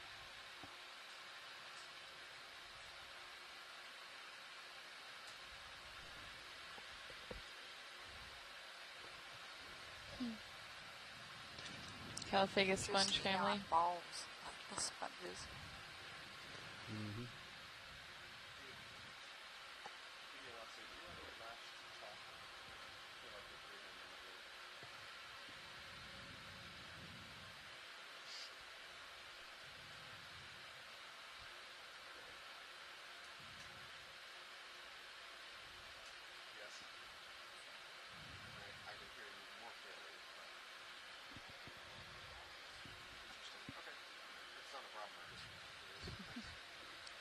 So we're seeing more of those chrysogorgids and kind of still a decent amount of particulates raining down here, and I can't tell if it's because of the prop wash kicking stuff up or... You want the round one? But I don't know. There's a lot of stuff all over. And there's one after I manifested the devil. it. Yep. Very cool. Good eye. Thank That's you. a cup coral. Sphaeroctinian cup coral carbonate skeleton, maybe. Probably. A very solitary life. Oh, aragonite skeleton. Nice.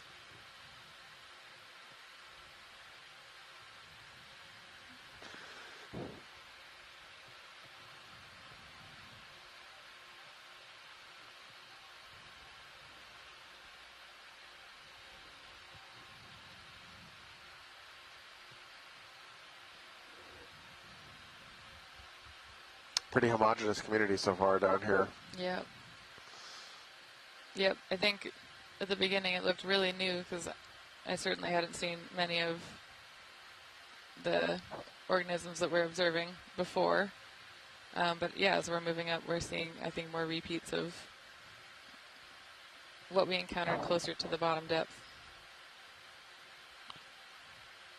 It's pretty cool.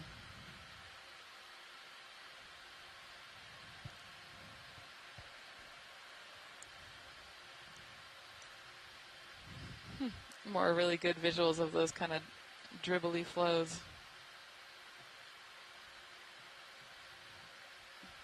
That last move stopped about 5 minutes ago, I believe. Yeah, give me another. Okay. Seems like I'm stretched out and Cirrus sunrise sloped and maybe do 20. I'm sorry, were you? I thought I saw something. So sorry about that. Oh, it's just the coral flowing in the wind. 20 meters bearing 075 coming up. Copy.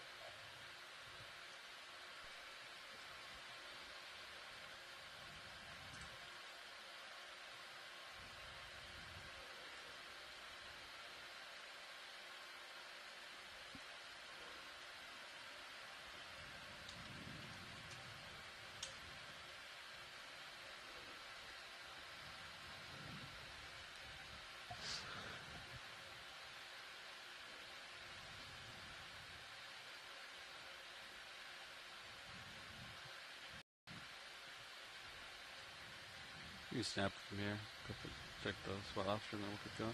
Sure. Coming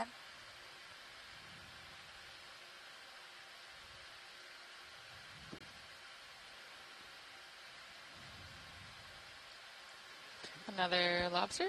Yep. Munopsid. Yep. I think this is Munopsidus. What was it? I had it in front of me. I think I've closed the window. Ken Smith-eye. Nice, Ken Smith-eye. That's video. You can come out. Oh, and there's more of that super highly altered basalt with the brown color in the background. Full white. Like we were seeing below. Cool.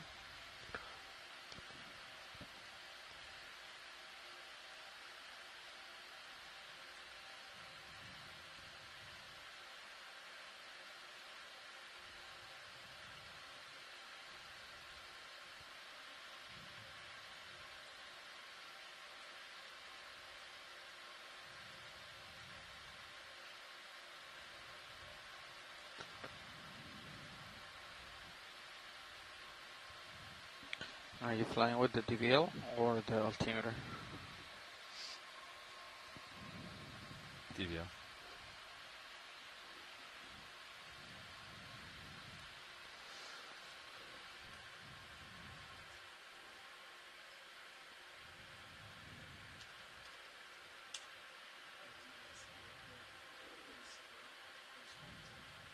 Roger.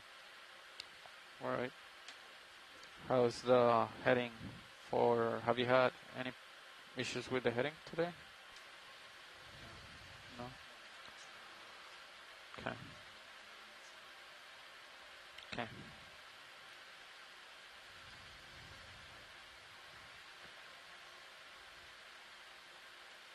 How much bottom turns left, Fernando?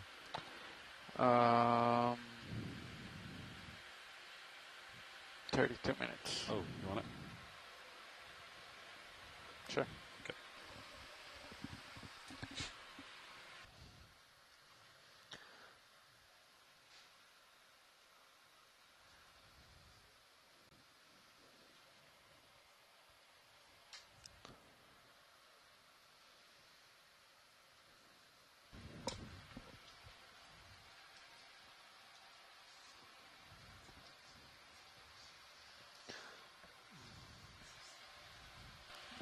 I even feel like as we're coming up, some of the things we were seeing pretty commonly down below are becoming a little bit less common. I'm not seeing as many feeding traces, I feel like.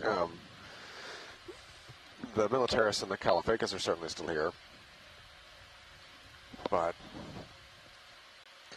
we are getting a couple more of the Sclerotinians back, though. I see, it looks like 2 or 3 now.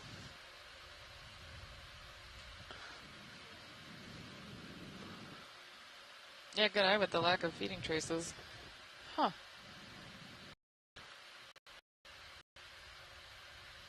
But maybe this is a big mountain and they're small snails. They're making their way here eventually. Or maybe they're not here. Oh no, there's a few. Big mountain, small snail theory. I wonder how long it would take for a single snail to graze across this entire hillside. Oh my goodness. Okay, pull the move in it. It's the kind of back of the envelope math that some of my friends in college would be really into trying to figure out.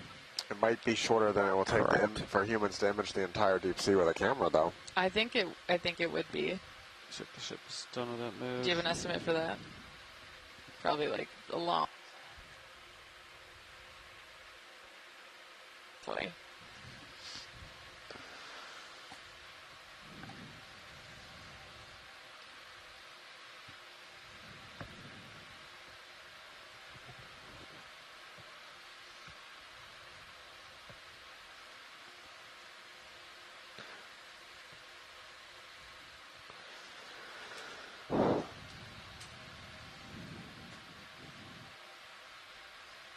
Seen a few more of those Ophir brittle stars, and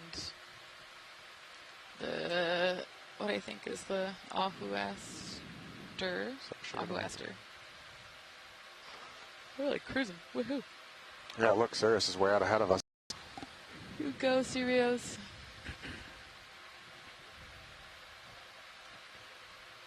Making moves.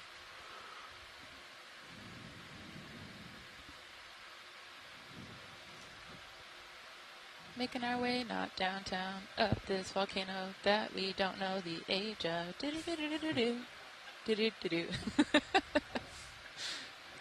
We've hit that point in the cruise. That we have. I think we hit that point in the cruise like day 2. But no, we are getting a little weird on this ship. We're all out here because we're not all there. That is fantastic.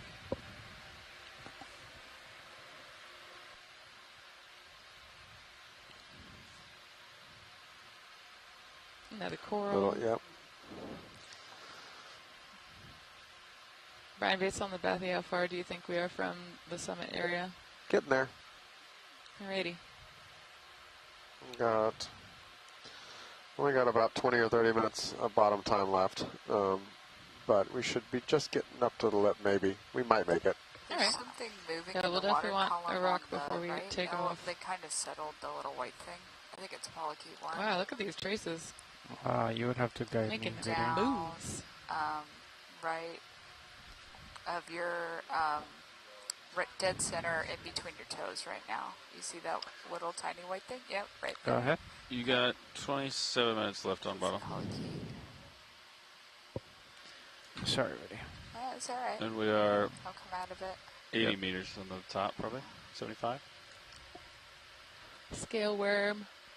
Yeah. Love it. Let me know when you're ready. Some more feeding traces. Fernando, you ready for me to call on move in? Excuse me. Yeah, go ahead. All right, then. Go ahead. 075, 0.2. Really pretty polychaete. Bridge, this is ROV now. Long kind of forward antenna. Yeah. Yeah, you ready for a move?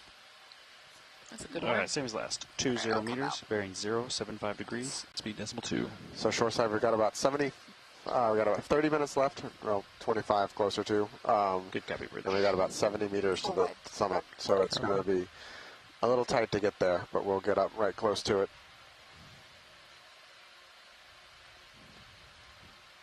Yep, I'm interested to see if the summit area looks exactly the same as this, or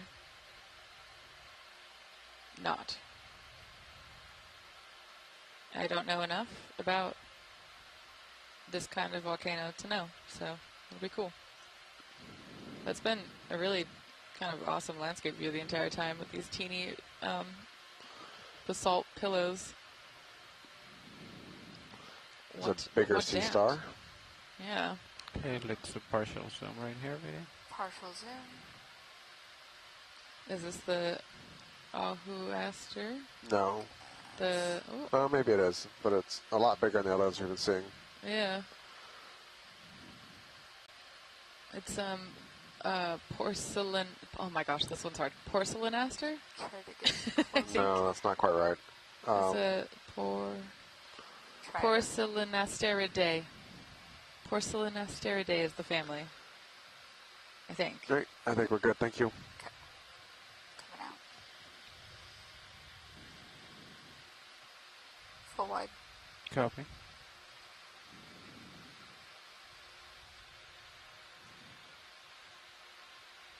A couple more of these really big sponge stalks here.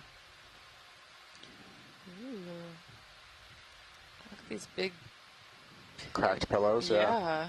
Whoa.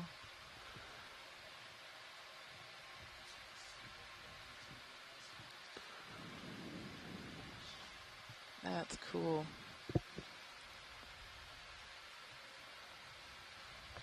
Oh, Val says they're cracked and partly drained. Wow, cool. Trying to envision what that looks like in my head, of like a giant pillow, lava just cracking open, and then more of the lava flowing out and forming those smaller pillows. That's so Have you ever cool. seen the video from La Basin of the underwater eruption? I don't think I have. We should find that, because you can basically watch it happen. Oh, I would love that.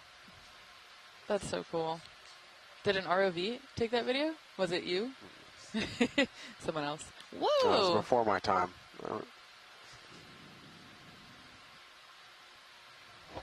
Hello, sponges. What is that?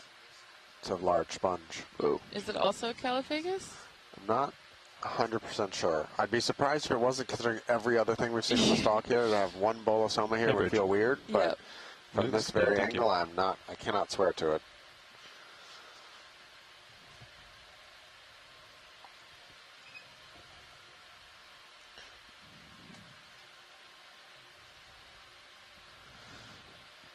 But we've hit a little bit of a plateau right here. Oh, and Val's suggesting that seeing those pillow basalts cracked open and partly drained is suggesting that we're seeing the flows kind of in their original position, and then lots and lots of crustal overgrowth since. So that's really cool. You've seen the growth on the bottom of the sponge. What's growing? What is that? An anemone. Anemone. What do you call plural anemones? Several anemones. Yeah. Yep. Hold on, lady. Oh, an anemone family. Thought it would be a colony.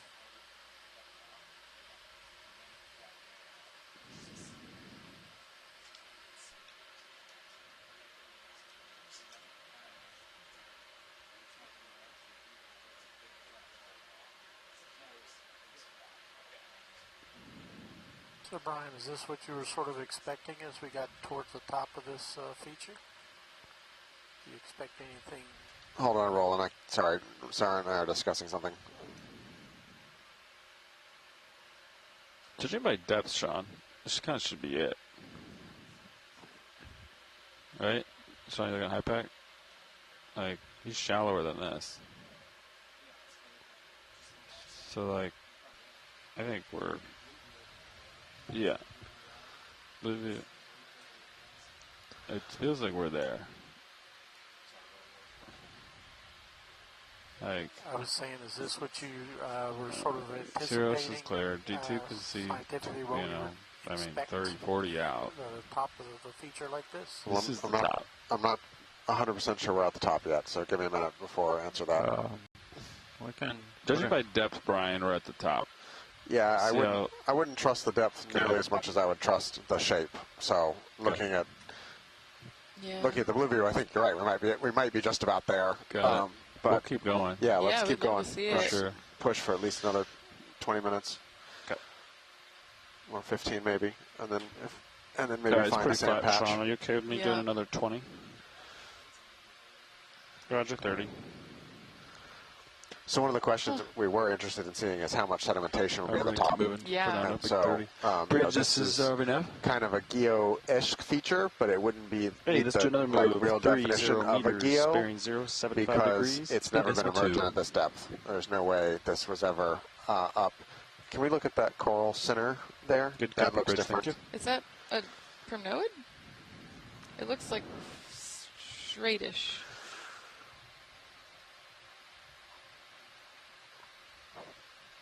Oh, maybe not. No, I think you're right. Really? Yeah. I think this is the first primnoid of the dive. Oh, how deep do they typically go? This is on the deep end for them, I would say. Wow. You go, buddy. Okay, go ahead. Just get the orange part on the far Making left. waves. Get a 2 Deep for primnoid. 1. Yep. With an anemone on it. Go ahead. Get a 2 for 1 here. Oh, I'm hitting on my right, so I cannot rotate I think to it's the right actually even a anymore. Norella. It's a Norella? Is that a jelly? That's a... I don't know what that is, actually. What is that? Is it coral? maximum? Is it eating the coral? Or is it an anemone that's pulled in? Science in my left. Wow, Can you repeat deep that? Norella. Is that Maxim? That is Maxim. Copy. Do you want to have a closer look, Science? Not at the expense of moving. Okay. So if we have a moment, yes. If not, let's keep going. Did we get lasers already? They're on. Just have to rotate. That's good. Can move on. All right.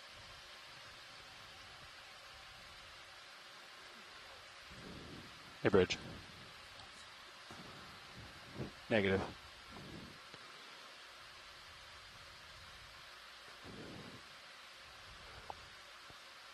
Roger. I'll try to send him a note. All right. Just turning right here to show this big one. Oh, look at that. Hillside and sponge. Hi, buddy. All right. Not rotating anymore. Co-pilot. All right. Sounds good. Then let's rotate back. Gonna push forward. All right. Then I'm gonna come back to the center of your screen. Oh my gosh.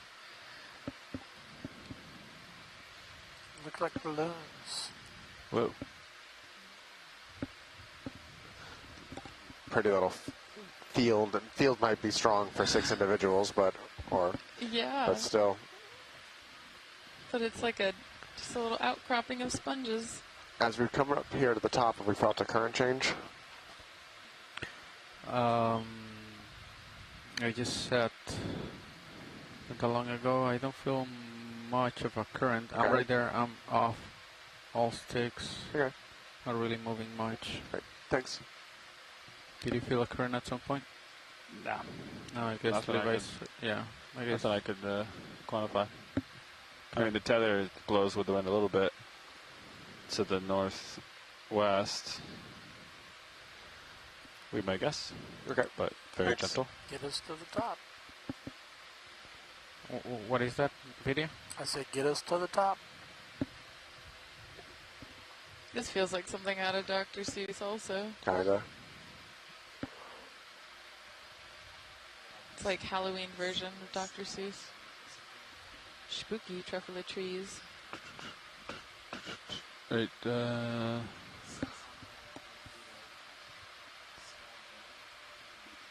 oh, just a little memory. Okay.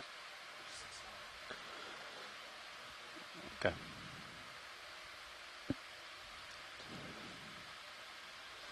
How's your fiber power look?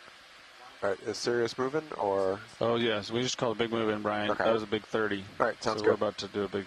Perfect. Yeah, we're flat here, so we're trying to make some tracks. Outstanding, thank you. The ship just outmoved, so Sirius should swing 30 meters here.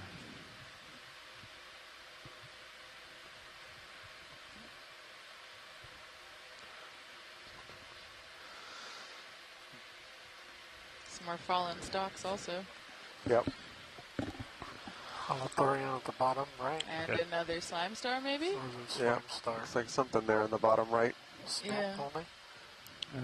What color? Is it Purple. Yeah, it's like purple the coming purple right. one. Yep. Okay.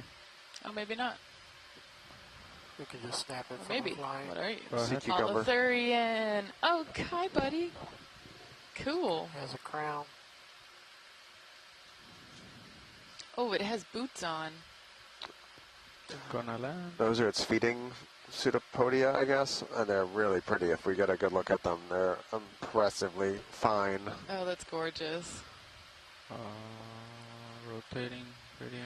All right. Go down to the bottom.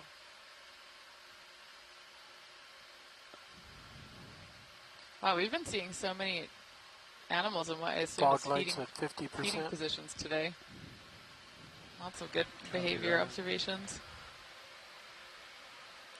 Oh, it's so slow. Log value 46, 56. So this is sea cucumber, holothurian. I'd have to go look up what group it is, but they sit here on the bottom and stuff sediment in their mouth. Follow it, or do you want to come out, or just leave it there? And then they'll fly away, and some of them digest while swimming, and some of them digest while sitting on the seafloor. This is a version I'm used to seeing on the seafloor more often, but spends a lot of time swimming too. Okay, we can leave it behind. Pick up and take off. Wow. Looks like it's moving in slow motion.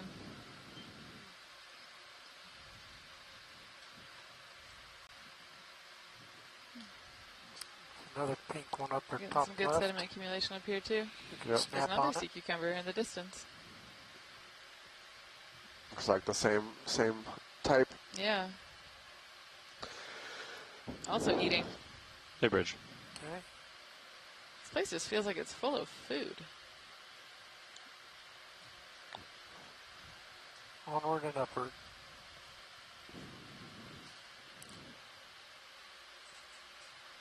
Some Okay. I crinoids texted on the Dusty, but I don't know left, if he already went just up there or off not. screen. Okay. On the stalk. Roger. Sorry, can you repeat that video? Crinoids on the stalk off screen left. Are these crinoids? Yeah, looks like 3 Comanche crinoids sitting on a headless sponge stalk. Do it from Yeah. the flying. Bye. Sure, come Yes, awesome. come in. Hold right there. Oh, wow, nice. That's And good yeah, enough. Kelly Markello, who I think is on now, said that those Sean, are you comfortable with another 30? the kind of like seed-like looking ball things in the center of that crinoid at the bottom are you wanna reproductive wait a minute? pinnules. Yeah, he's... Alright, I'm in this. Off this, let's see, he's dead ahead, so... Right there. Oh, I see what you're saying.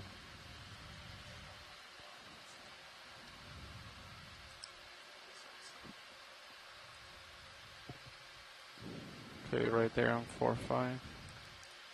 Yeah, you can turn serious a little bit, maybe. Try to stay on the good stuff. Yeah, I'll turn it to 4-5. Looks like it's more about 2-5, doesn't it? In 12 minutes, Fernando, the plan is we'll switch spots, and I'm going to take some fly with D2 and look at Sirius. That's the plan. Copy. All right. Wow. Okay. These cracks in the 30 meters. crust are wild. 045. All right, and we'd also like Bridge is RV now. Oh, wait, to show them. Hey, one last move. 30 meters, bearing 045 degrees, speed decimal 2, please. And if we could also keep an eye out for keep an eye out for rocks, please. Okay. Get one last rock, Fernando. Yeah, let me know, Science, if you see anything Will do. interesting. You got port side is available. Copy. Don't get those little ones. You gotta get a big one. Or we think that the the lava rocks here might be breaking smaller than they normally do, so we're not looking for like teeny tiny ones, but we've been getting rocks around like 10 to 15 centimeters, and we're looking for some that have a good heft to them, are kind of, instead of pancake shaped, more chunky. Like, I don't know if any of these that are coming, like bottom right, oh, those look encrusted. Never mind. Yeah, I think maybe... Check of the light. Maybe this might not be. There's tiny rubble, yeah, but rubble, but that's all encrusted in. Okay. Just keep going.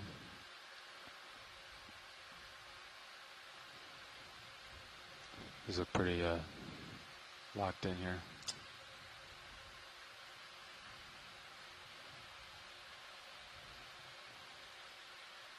Need that Oh yeah, that's definitely a good band right there on the tether, like right by Sirius. Yeah, it's got a little memory. Yeah. Something. Okay.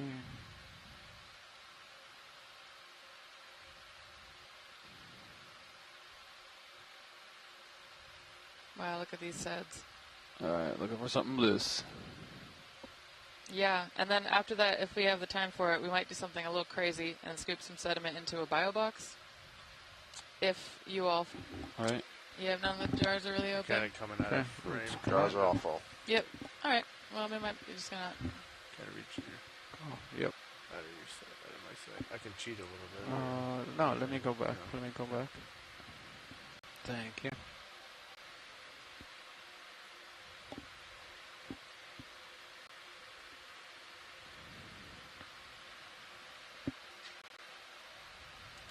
Oh, wow, bioturbators. There's, like, mounds here. Is that a rock in the middle of that sand on the left?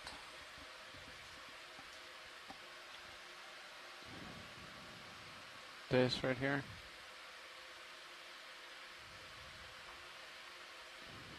Science, is that So, a good because rock? we just called the big move in, yep, I would choose a move that's in your track, because Sirius is about to move. Copy. So if you parked there, I'm afraid Sirius would start screaming away from you. Does that make sense? Yep. Alright, pick let's somewhere Sirius try is going to be. Look for something maybe. I haven't seen anything that even looked like a hint of free yet. Yeah. In this That's one of the vicinity. comments.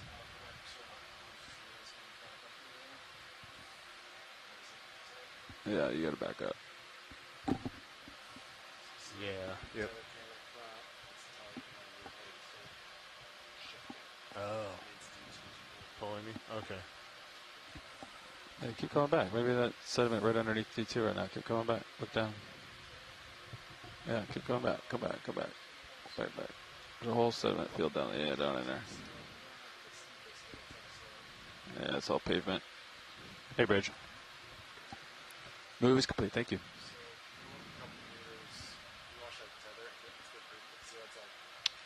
Boeing? Yeah. And, just right of the nozzle, are any of go those down there two in the sand potentially around loose? Down there too. Ooh, a nice spot. I would do that one on the left. If Brian's cool with it, right there.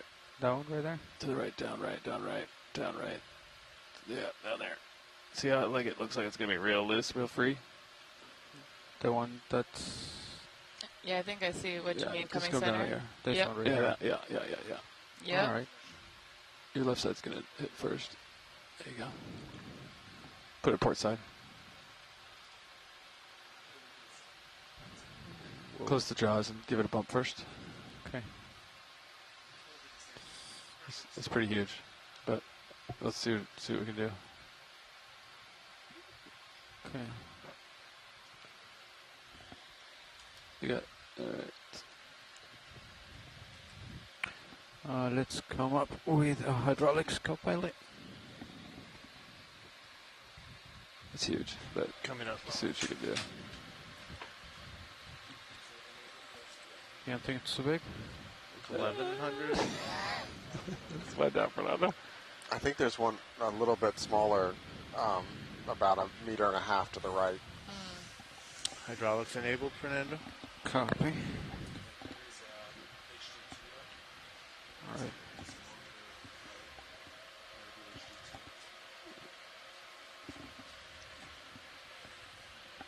Alright, let's see if this moves. Oh, that is not moving. Alright, Nope, go to a that different is one then. crusty. Yep, that is not Nope. moving. That's good. That's Hop good. over the next one down. Yep.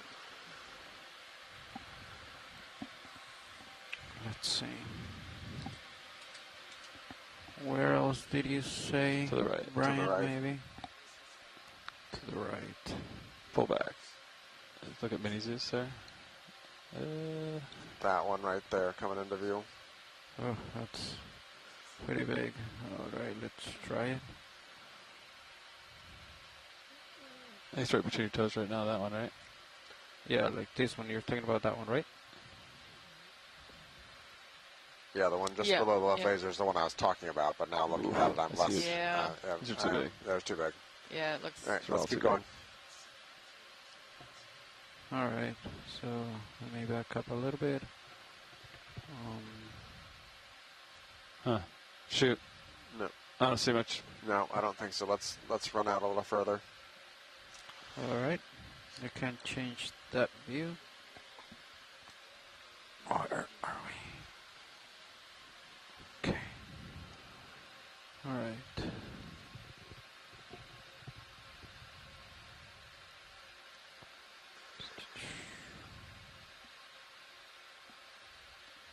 Check this field here. Go to the right. Go right. Go right. Go right. Right. Go back. Easy. Big sediment pool behind the vehicle. Turn right. Come. Let's see. Man, shoot. Let's see how much here. Go. Keep going right in that sedimented valley.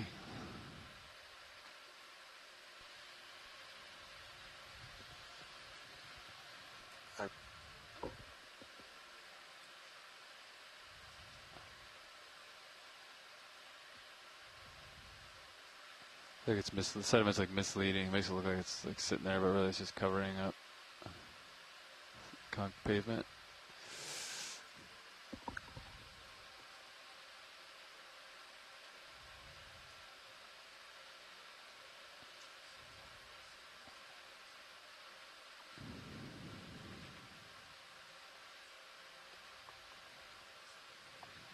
That was too big.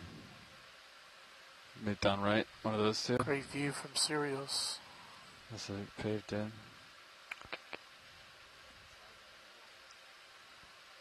Or like one of those? Yeah. Way down It there. might be locked in now. I mean, it's like... It's hard to reach that one too. Yeah, how do I even get down Yeah. there? I hear you. All right, I think we're going to reshift priorities here, guys. I don't think we're going to find a rock. So if we can go back to a spot where you might be able to get some sediment, we're going to try and double up sediment on top of one of the brittle stars in the canister. Copy. So... Yeah, just below. I'd go sediment up here, upper left screen. There's a really big pool. It looks just like. show them That's all how it manganese looks down nodules. there. Oh, never mind. Don't listen to me. Alright, so let's go back. Yeah, go for whatever looks good. We are all There's a happy big with whatever. sediment pond to your Alright. left there. Where is it? I can see blown past it now, I think. Maybe You're- right there? It's, I'm not going to have a tether to get there, I don't think. Maybe. If he comes down a little bit. Stretch out for that. Do you think I can get there, co-pilot? Yeah. Right there to the middle of my do it. screen. I'll just have to If hang you on a can little bit. come down a little bit. Yep, C4. Yeah, I think I should. Come down on the winch? Yep. You said on top of one of the Brill stars. Yeah, canister 4. Yep. Yep. Your stern is sitting on something. Yeah, alright.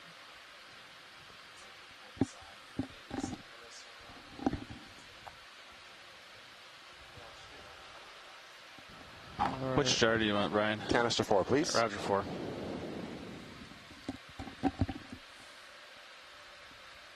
Alright.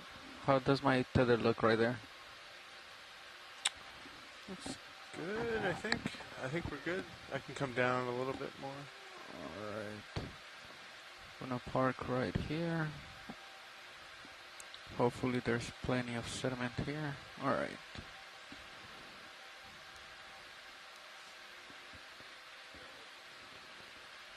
All right.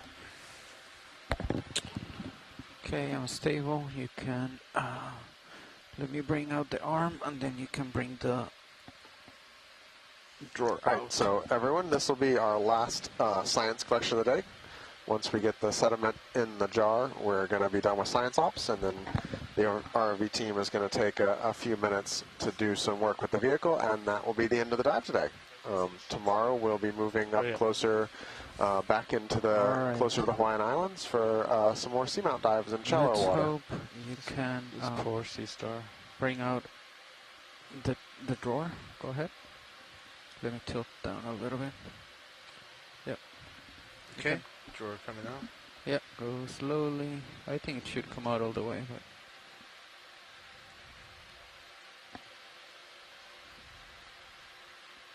Oh, you start. I wouldn't draw any further. So right there. Stop right there. Moves the vehicle. Don't draw anymore. Okay. All right. All right.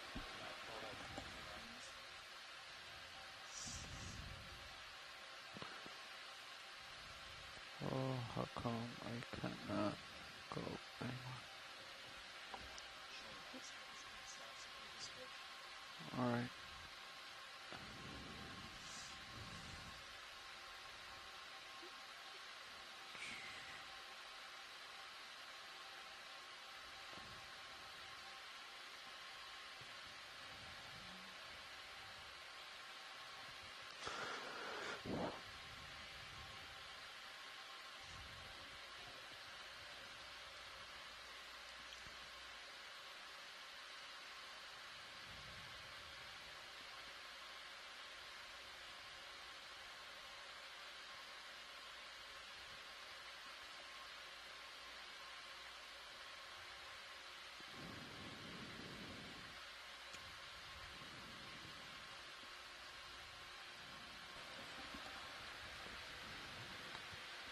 All right.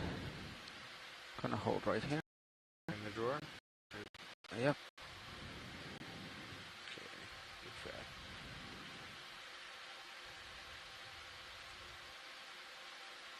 Okay.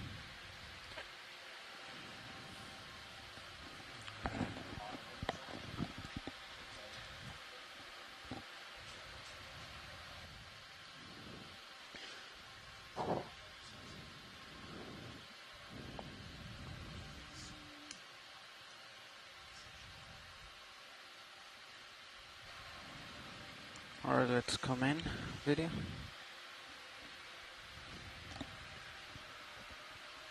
Alright, usually with these, how much sand do you want in the nozzle? Science? As much as we can? Just a big scoop and, go for it. I don't remember how much folks usually get, but I just hear them saying a big scoop. Alright. You're probably hitting the ground. It's probably a thin cover of sand. Okay.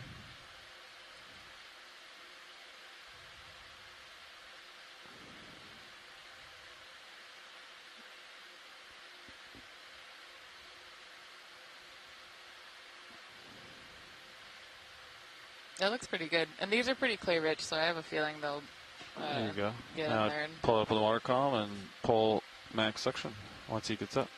All right. Want max suction? Yeah, we're just pulsing it. Okay. So here you go. So start filling up the jar. Right now? Yeah, pull it all up. Still, but it'll be interesting. Way up there. There you go. So once it comes in, stop it now. Okay. We don't want to clear too much of it out of the filter. Okay. The jar looks pretty clean, if I'm being honest. And it looks like it all blew out of the motor. Oh, I think we got a big chunk, so I think that's actually Okay. good. A good chunk. All right. We'll call it good. Sweet. And that's All good right. for Brittle Star. Thank you so much, y'all. Enjoy your photography. Yeah, thank you. Thanks, everybody. All Talk right, to you we'll tomorrow. switch for a bit. All right. I forgot to log that sample. Oh, same. Doing that right now. Haha. You want to do it right now?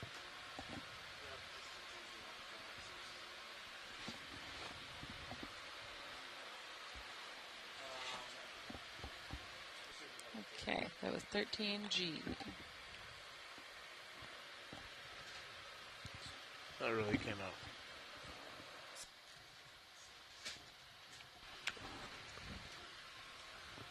I dropped the target, but I didn't name it.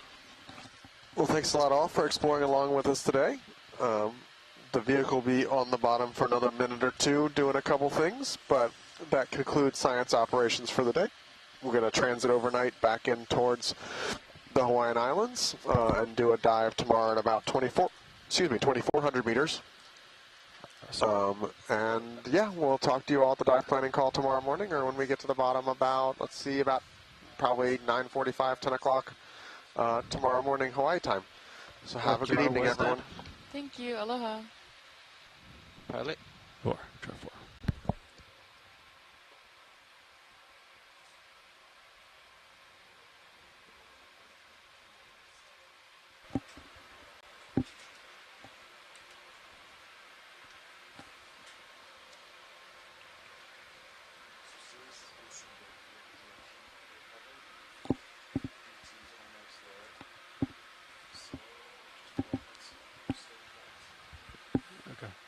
Yeah, still my swag arms. Co-pilot, is the fog lights off?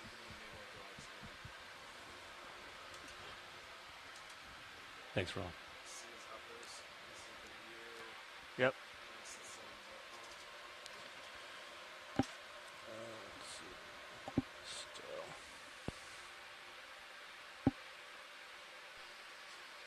Can we exhale all your dust before you get up there?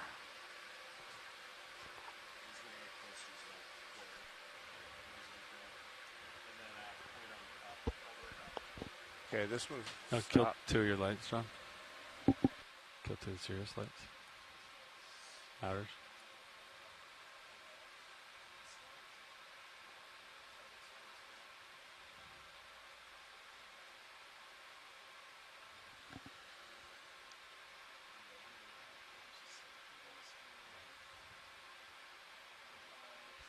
I'll picture both of me. Right?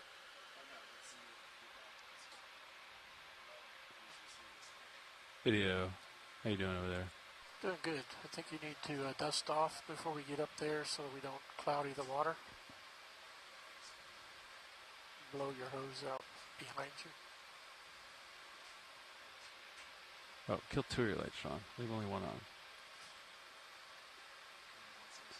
Yeah. Video. You want to look at serial? I do, but I think you actually need your arms. Once I got upper here. Let me kill these uppers. You need the upper ones too in order to light Sirius from the ROV. Alright, they're working on the swing arms, I think. The port one's not up yet.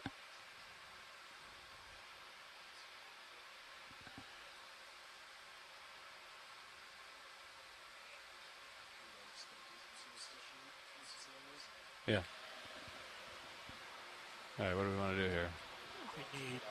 We need lights from the ROV shining on Sirius. He's going to do his thing.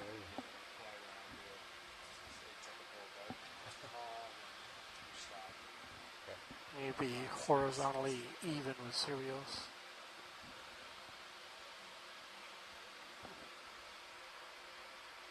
Gosh, I've never done this before.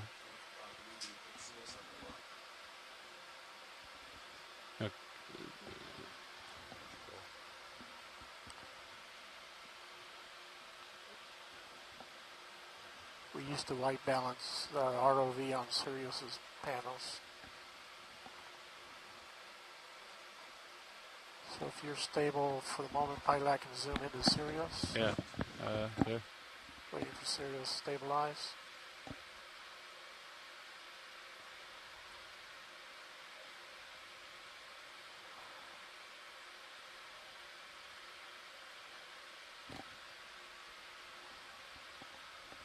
Wow, this is weird. Never done this before.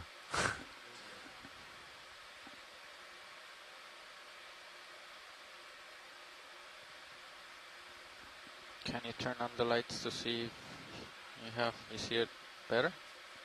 Do we have all the ROV lights on? Yeah, I don't want to go over it.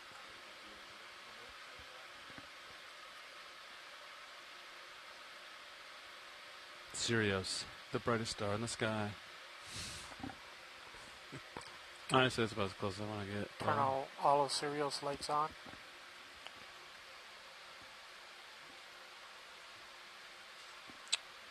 Where are the... So I can do it. All of them rolling? Yes, all of Sirius lights on.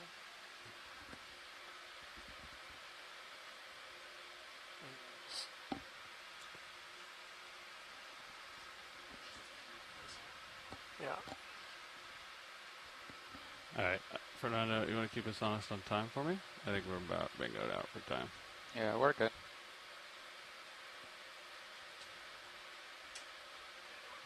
We have 4 minutes. We're good. Just keep an eye on your tether more than anything. Let's kill the ROV lights. Except for like I mean, that's what's making the frame light up on Sirius. Otherwise, it's going to be... We could try killing RV lights, John. I mean, yeah, just momentarily. I might need them back. Sure. Okay, hold on. Put the uppers back on. And kill all the lowers. Okay.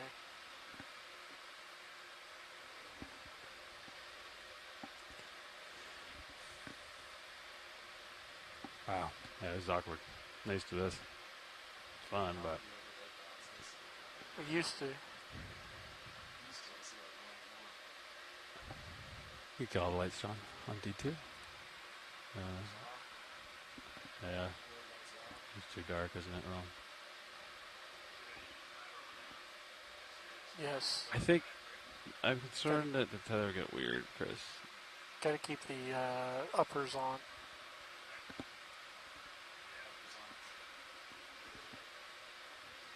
I think if I give too much slack to Sirius, I don't want it to go over Sirius, basically. Okay, if you can hold the ROV there and have Sirius slowly turn. Port. Does that work? Yeah, you can turn. Do what you want. Turn to port? Go about it, yeah. Easy. Slowly. To port or to starboard? The other way. Oh, that's fine. Starboard, of course. It's the front of the vehicle that's got the camera. And can we tilt the ROV camera up so that we've got the heave centered on the screen? Sure. There we go. Keep going? Yep. I want to have full. I want to see the opposite side slowly. No, I'm not comfortable turning that far at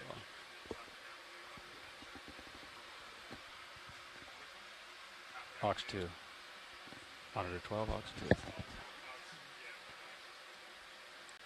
Should I keep going to the starboard? No, stay here. Okay. Well, that's all. Alright, you want to hold in the winch a little bit, co-pilot? Maybe make Delta 15 for me? We're calling coming up. Calling it off here, boys. Cameras are full wide. Alright.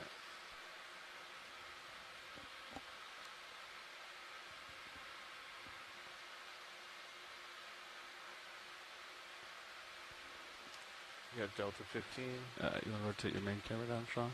Manual. Keep going up, Sean.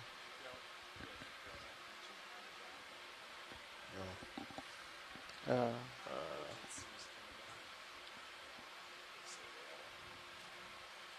Alright, so you're lined up.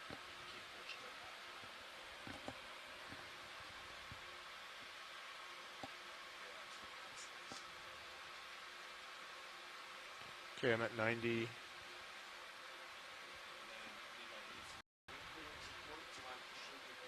Okay. Yeah, so why don't you line up with the ship? Nice. Alright, turns are 0. Okay, still coming up.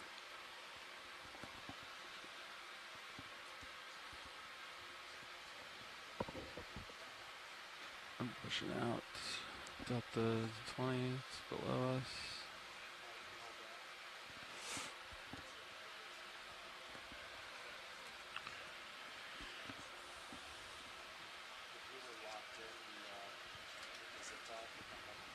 Yeah, to 30.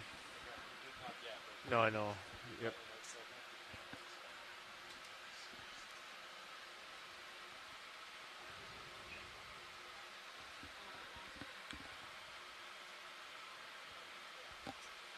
So we're at 15. So I'm pushing forward, I'm pushing up. So why don't you start on the winch? You want me to... Start hauling in, baby. Yeah, you're going 6, 7. Should I... Okay, so you're okay with me cranking on the winch? Go to 30. Okay, come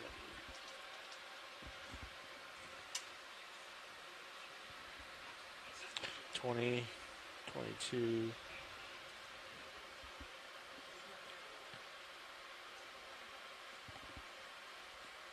Oh, that's a bit high. 33. Bridge. This is RV nav.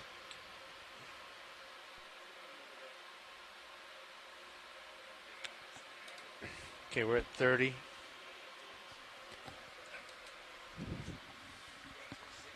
Auto heading off. Roger. Normally I call it out. That's on me.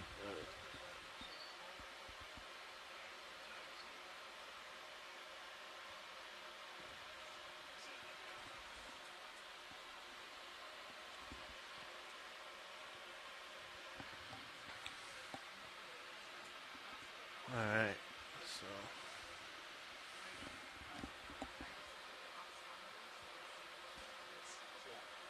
well, okay, we're above 10,000 the tension highest on the point. winch. Oh. Sorry. Roger. Coming up, delta a little low. Reducing thrust a little bit.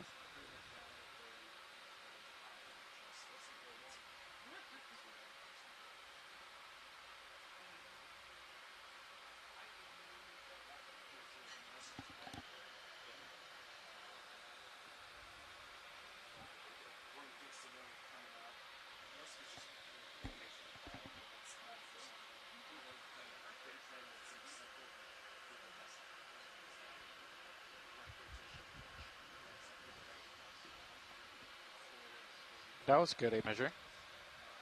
Yeah, I felt if I got too closer to Sirius, then I wouldn't really know the tether was doing it. And I wanted to have like a little bit of force to tether like away from Sirius. It seemed like Sirius was heaving, and it looked like the tether was like right, Yeah. It's like right below it. Yeah. Yeah.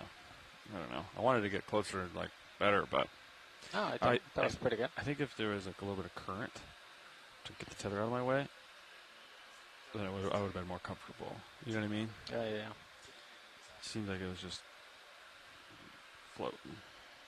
All right, still. Excellent imagery. Yeah. I don't no, I think at some point in the 2017, 2018, maybe we did something similar. Yeah. Don't remember.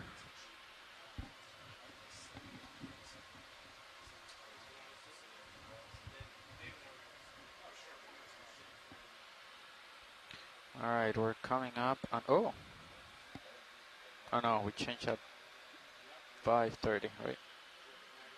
I don't know. Be nice. Have a long time. We were changing right now in 15 minutes. That would only be a 2-hour shift.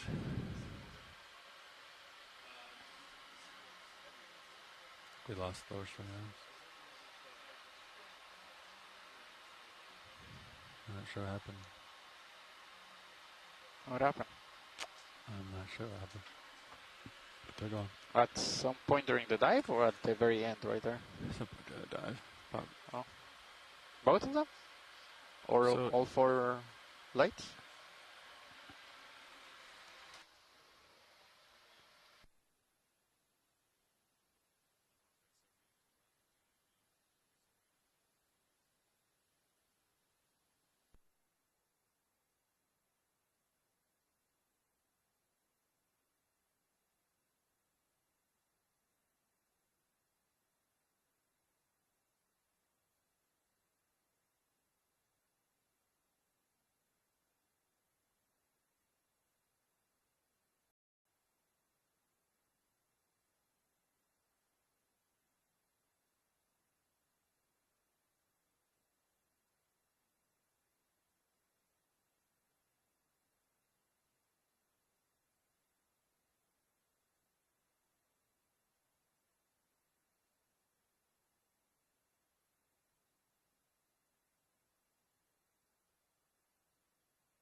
The wind is very low, but it's in the, what is that called?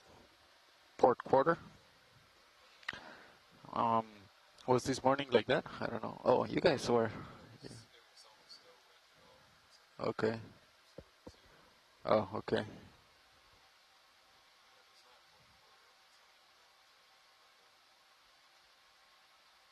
So with 8 knots of wind, 9, do you think they'll turn all the way?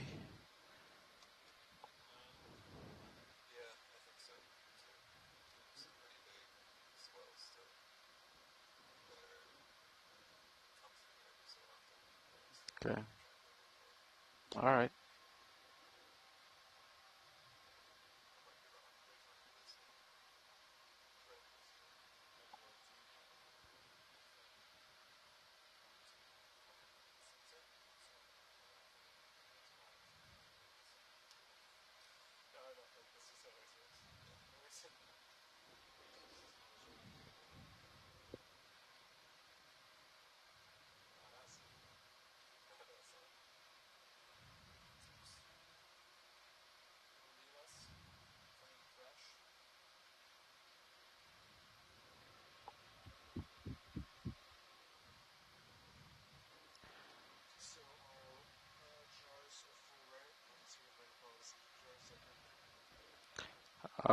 Standby.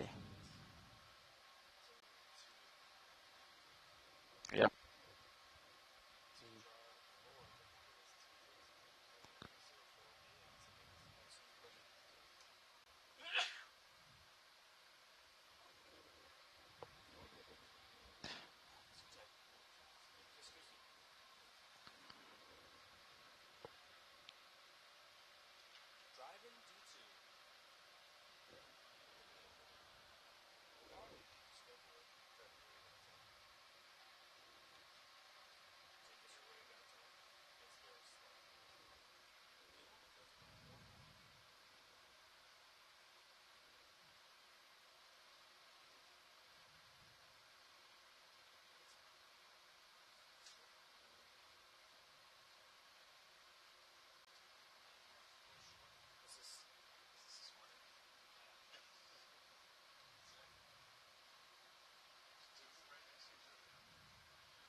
set a depth for that time.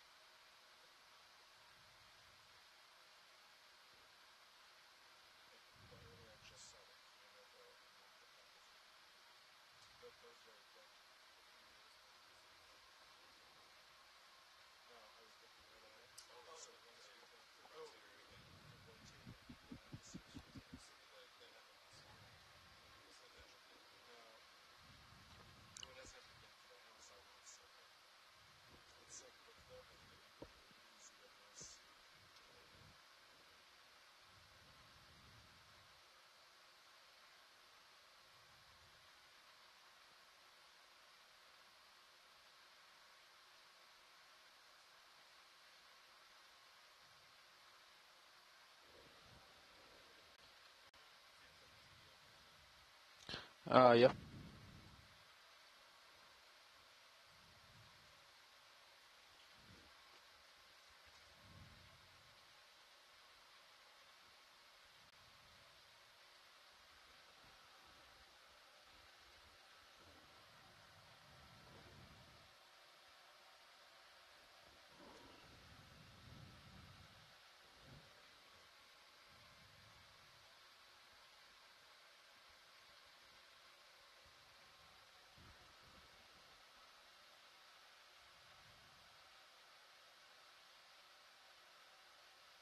sorry, 0.1 over ground.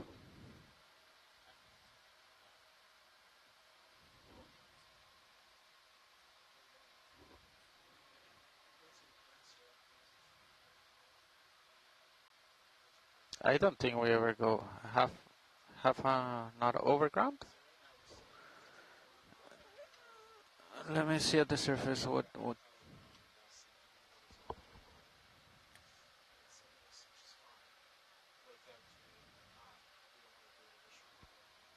half a knot at the surface, so that would be 1 knot, which is fine. I think that's what you just said. All right.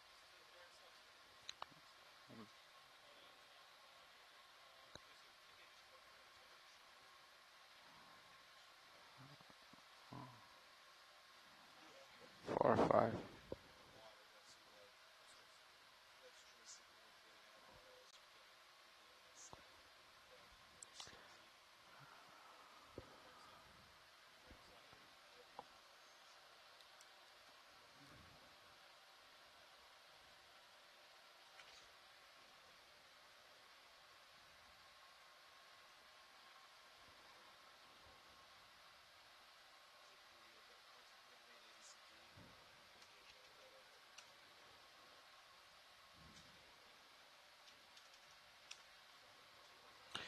All right.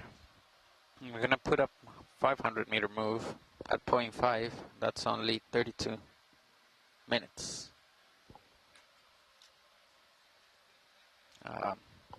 So what's the heading? 45045?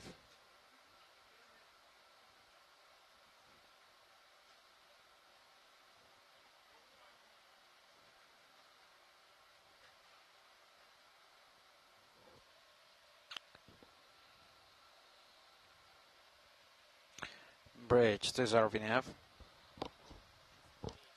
I'm gonna call a pretty big move in order to fix our streaming. So let's do 500 meter moves. Pretty much the same heading as the ship, 045 at 0.5. You can probably start slower if you want and then ramp up.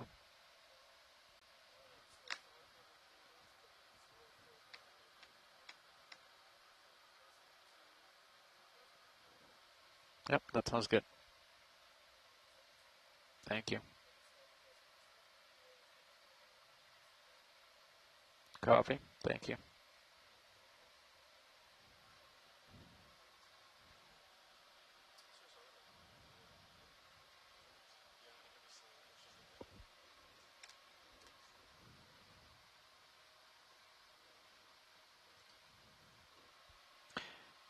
My theory is that for some reason the rate of change of the heading coming from the compass was maybe laggy.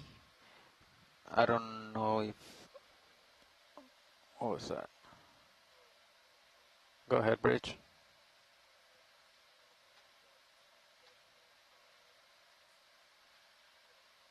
Copy. Thank you. All right, we started moving, gentlemen. Streaming should improve shortly. Let's keep eye on the layback. But probably, I imagine it was the program just sending that data, because it doesn't make sense. Because were you down here when that happened? They power cycled the compass, and it still happened twice more. So you would think when they power cycle it, like even if it was the compass that was spitting out weird data, like power cycling, it would have improved it. So it happened twice more, and then maybe on the third time they tried it, it oscillated a little bit, but then it went back to normal. So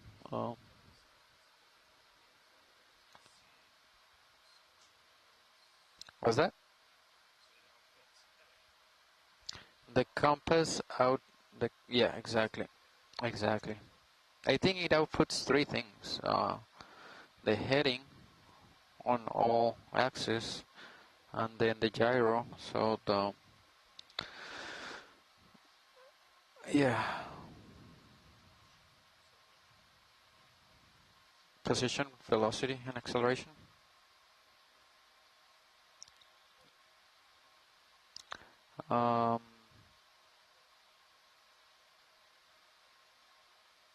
So yeah, that's my theory, but it's really hard to figure it out because once they engage the auto heading, like you see the rate of change is screaming up, but is it happening because the controller is telling it to do that, or the controller is commanding like crazy movement because of the change of the rate of change is way up there.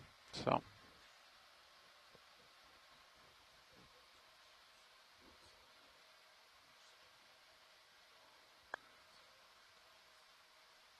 yeah, when you engage the auto heading, it was just screaming. I don't know, not sure.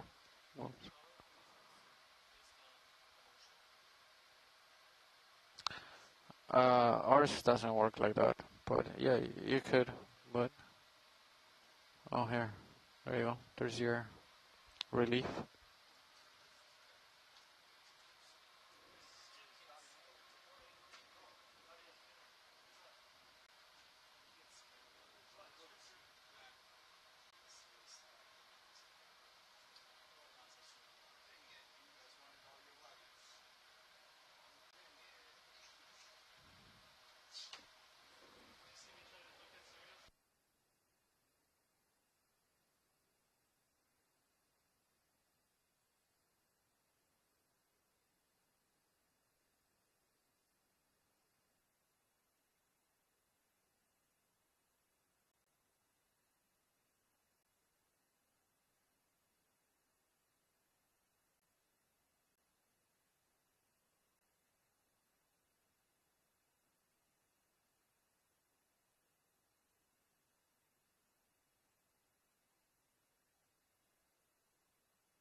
We're going to try to slow it down so we don't have that much layback.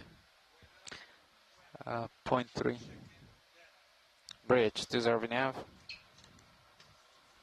I would ask you to slow that move down. So, if it's possible, just to bring it down to 0.3. Don't change the range or anything. Just slow it down to 0.3.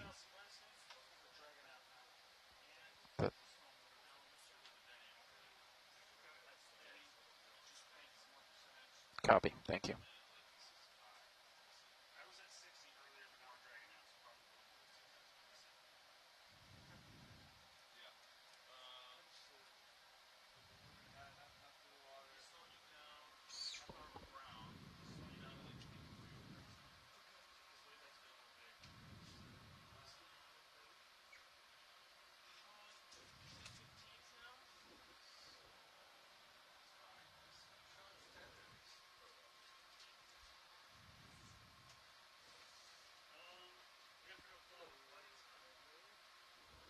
Hello, pilot. Yep. Hopefully, this is close to the recovery heading. Otherwise, you guys are gonna have to. Yep.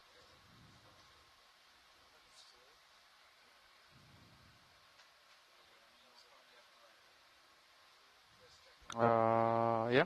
No issues today, as far as I know.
pilots, you guys good with me starting to work towards recovery configuration? Trying to figure out which heading we're going to go at? Or no, that's what we were going to just start that process, I think. So.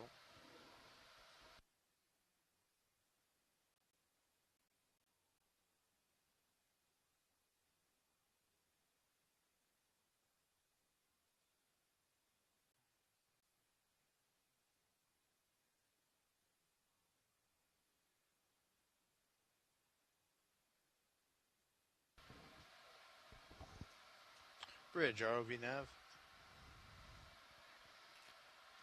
Yeah, have you discussed a recovery heading with Dive Soup?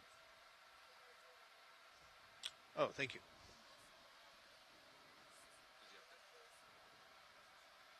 Thank you very much.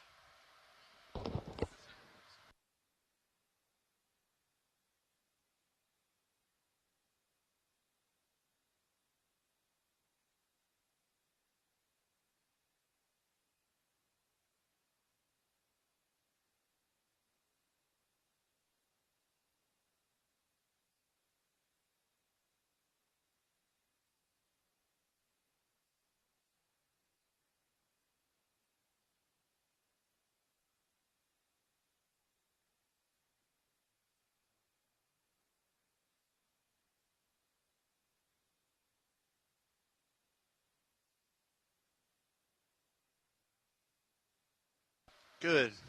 They're discussing it right now with Dive Soup.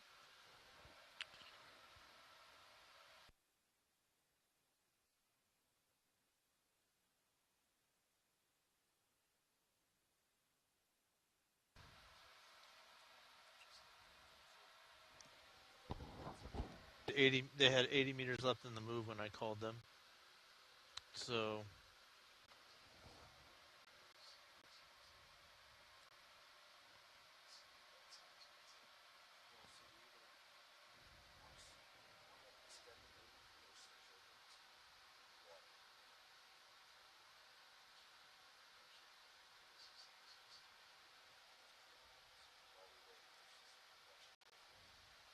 okay.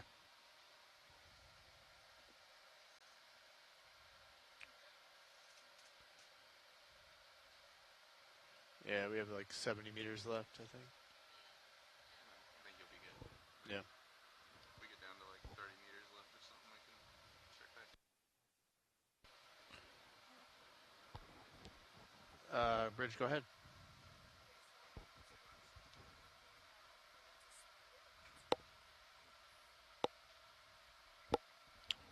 Okay.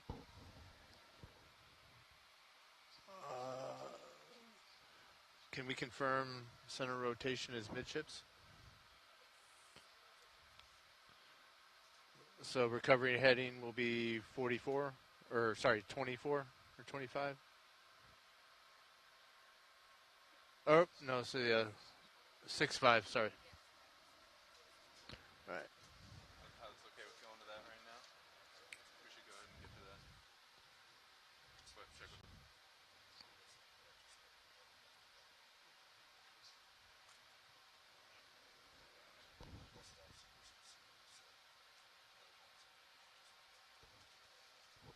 Okay, so what am I going to ask for?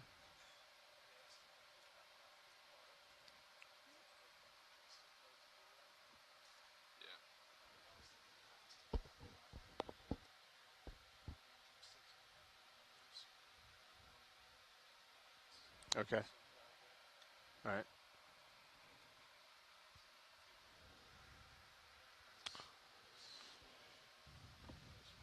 Yeah. I walked him through all this already, but we were waiting for recovery heading first, so he's about to start going through all this.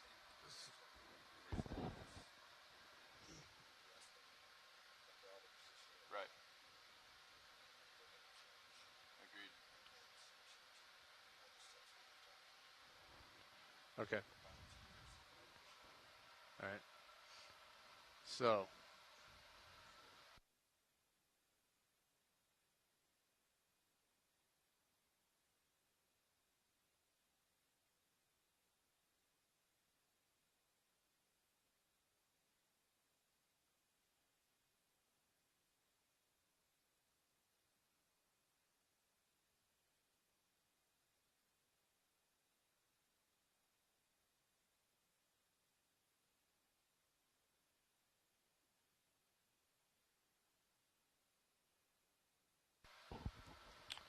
Bridge, RB nav.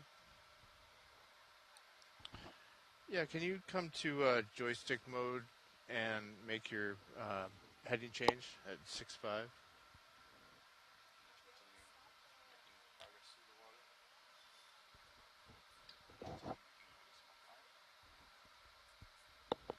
And can you make 0.5 knots forward through the water?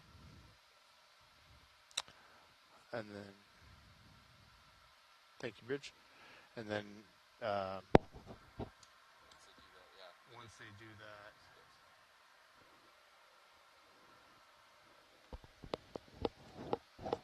yep. So then they're stopping forward way, so you want to advise the pilots to be aware of streaming, but they're paying attention right now. So yep.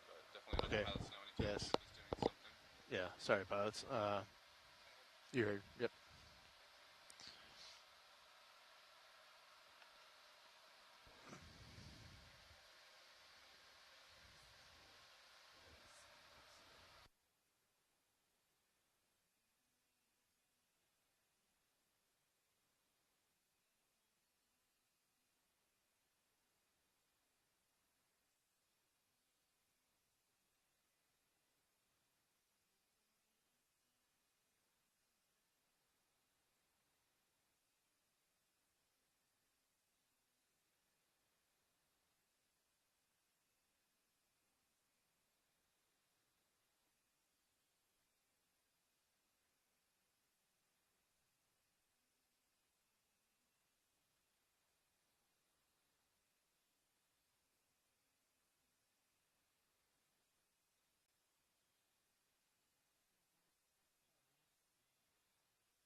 Bridge, ROV nav.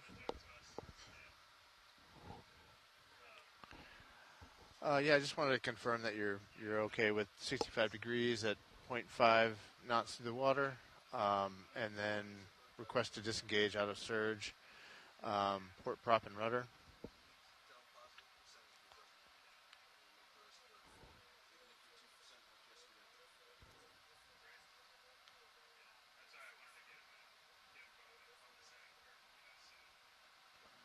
All right. And then just to confirm again that center of rotation is to midship. Thank you.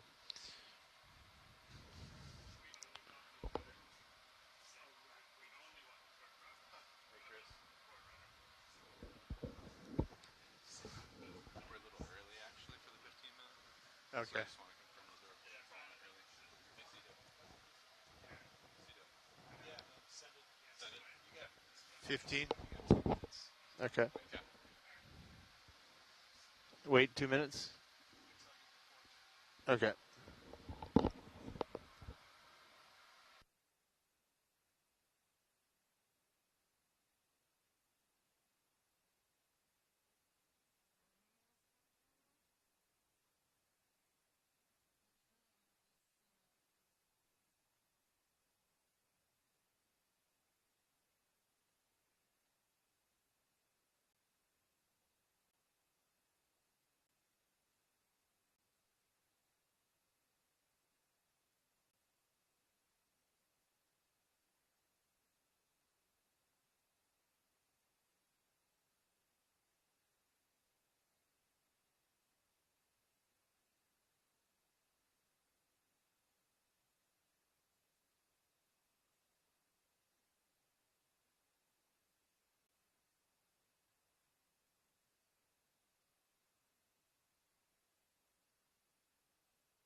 Bridge, ROV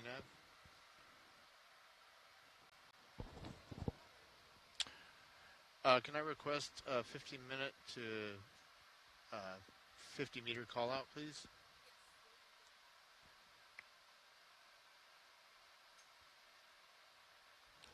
And then I'll just...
Yeah, bridge.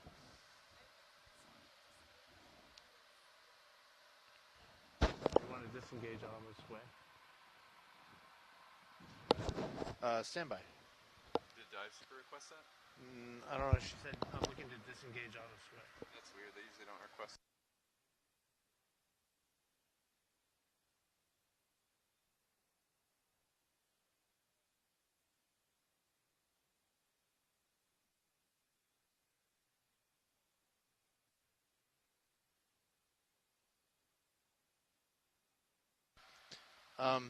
Bridge streaming looks good for right now. I think we can hold off for right now until comms get transferred to aft control.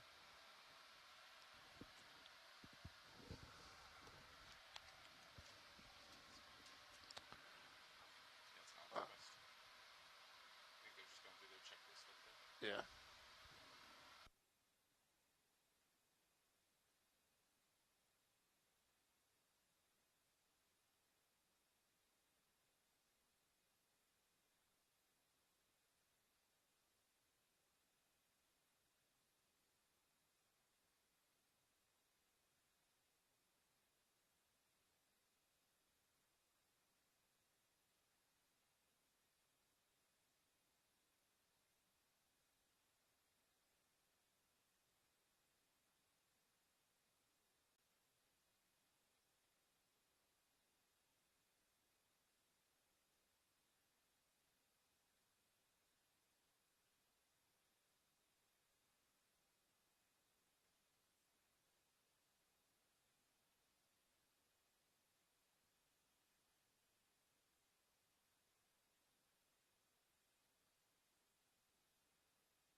Loud and clear, Dive Soup.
Dive Soup, go ahead. Yeah, our current heading is 065 at 0.5 knots forward through the water.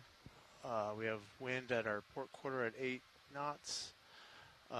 Current is 0.2 knots, 2 or 3 points off of our starboard bow.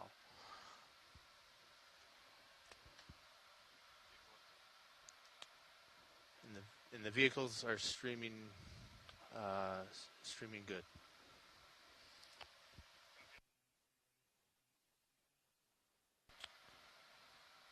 Dive soup has the cons.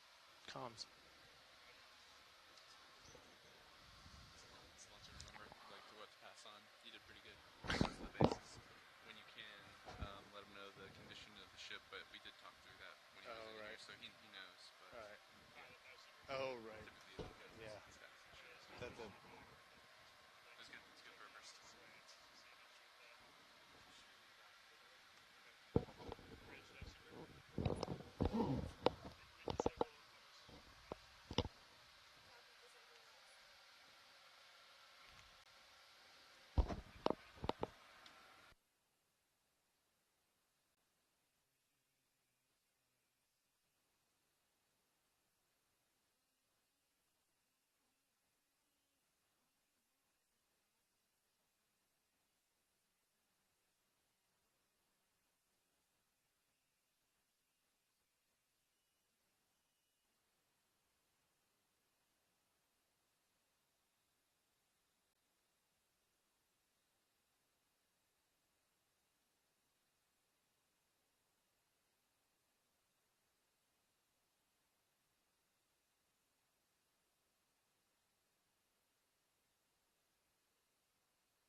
Go ahead, dive soup.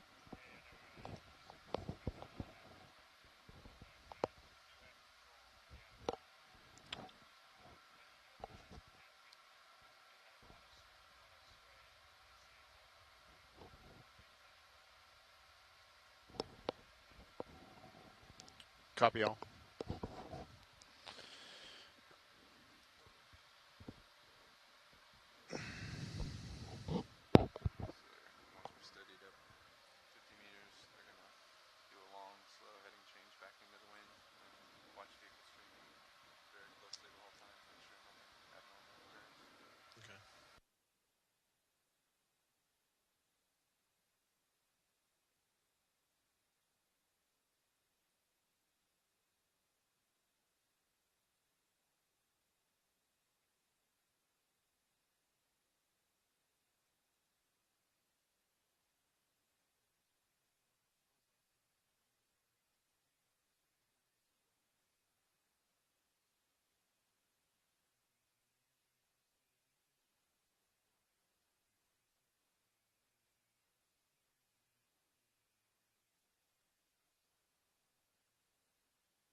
Sounds good, Dive Soup.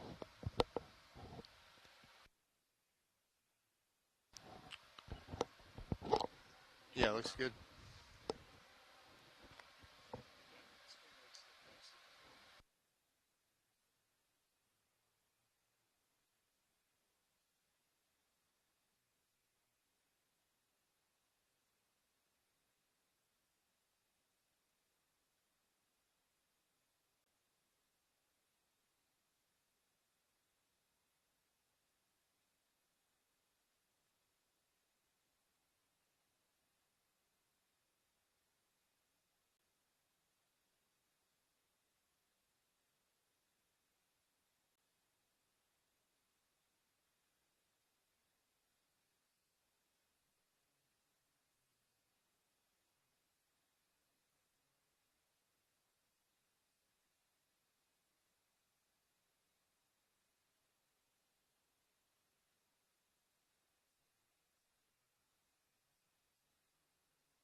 Sirius HD is clear.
Seaborough.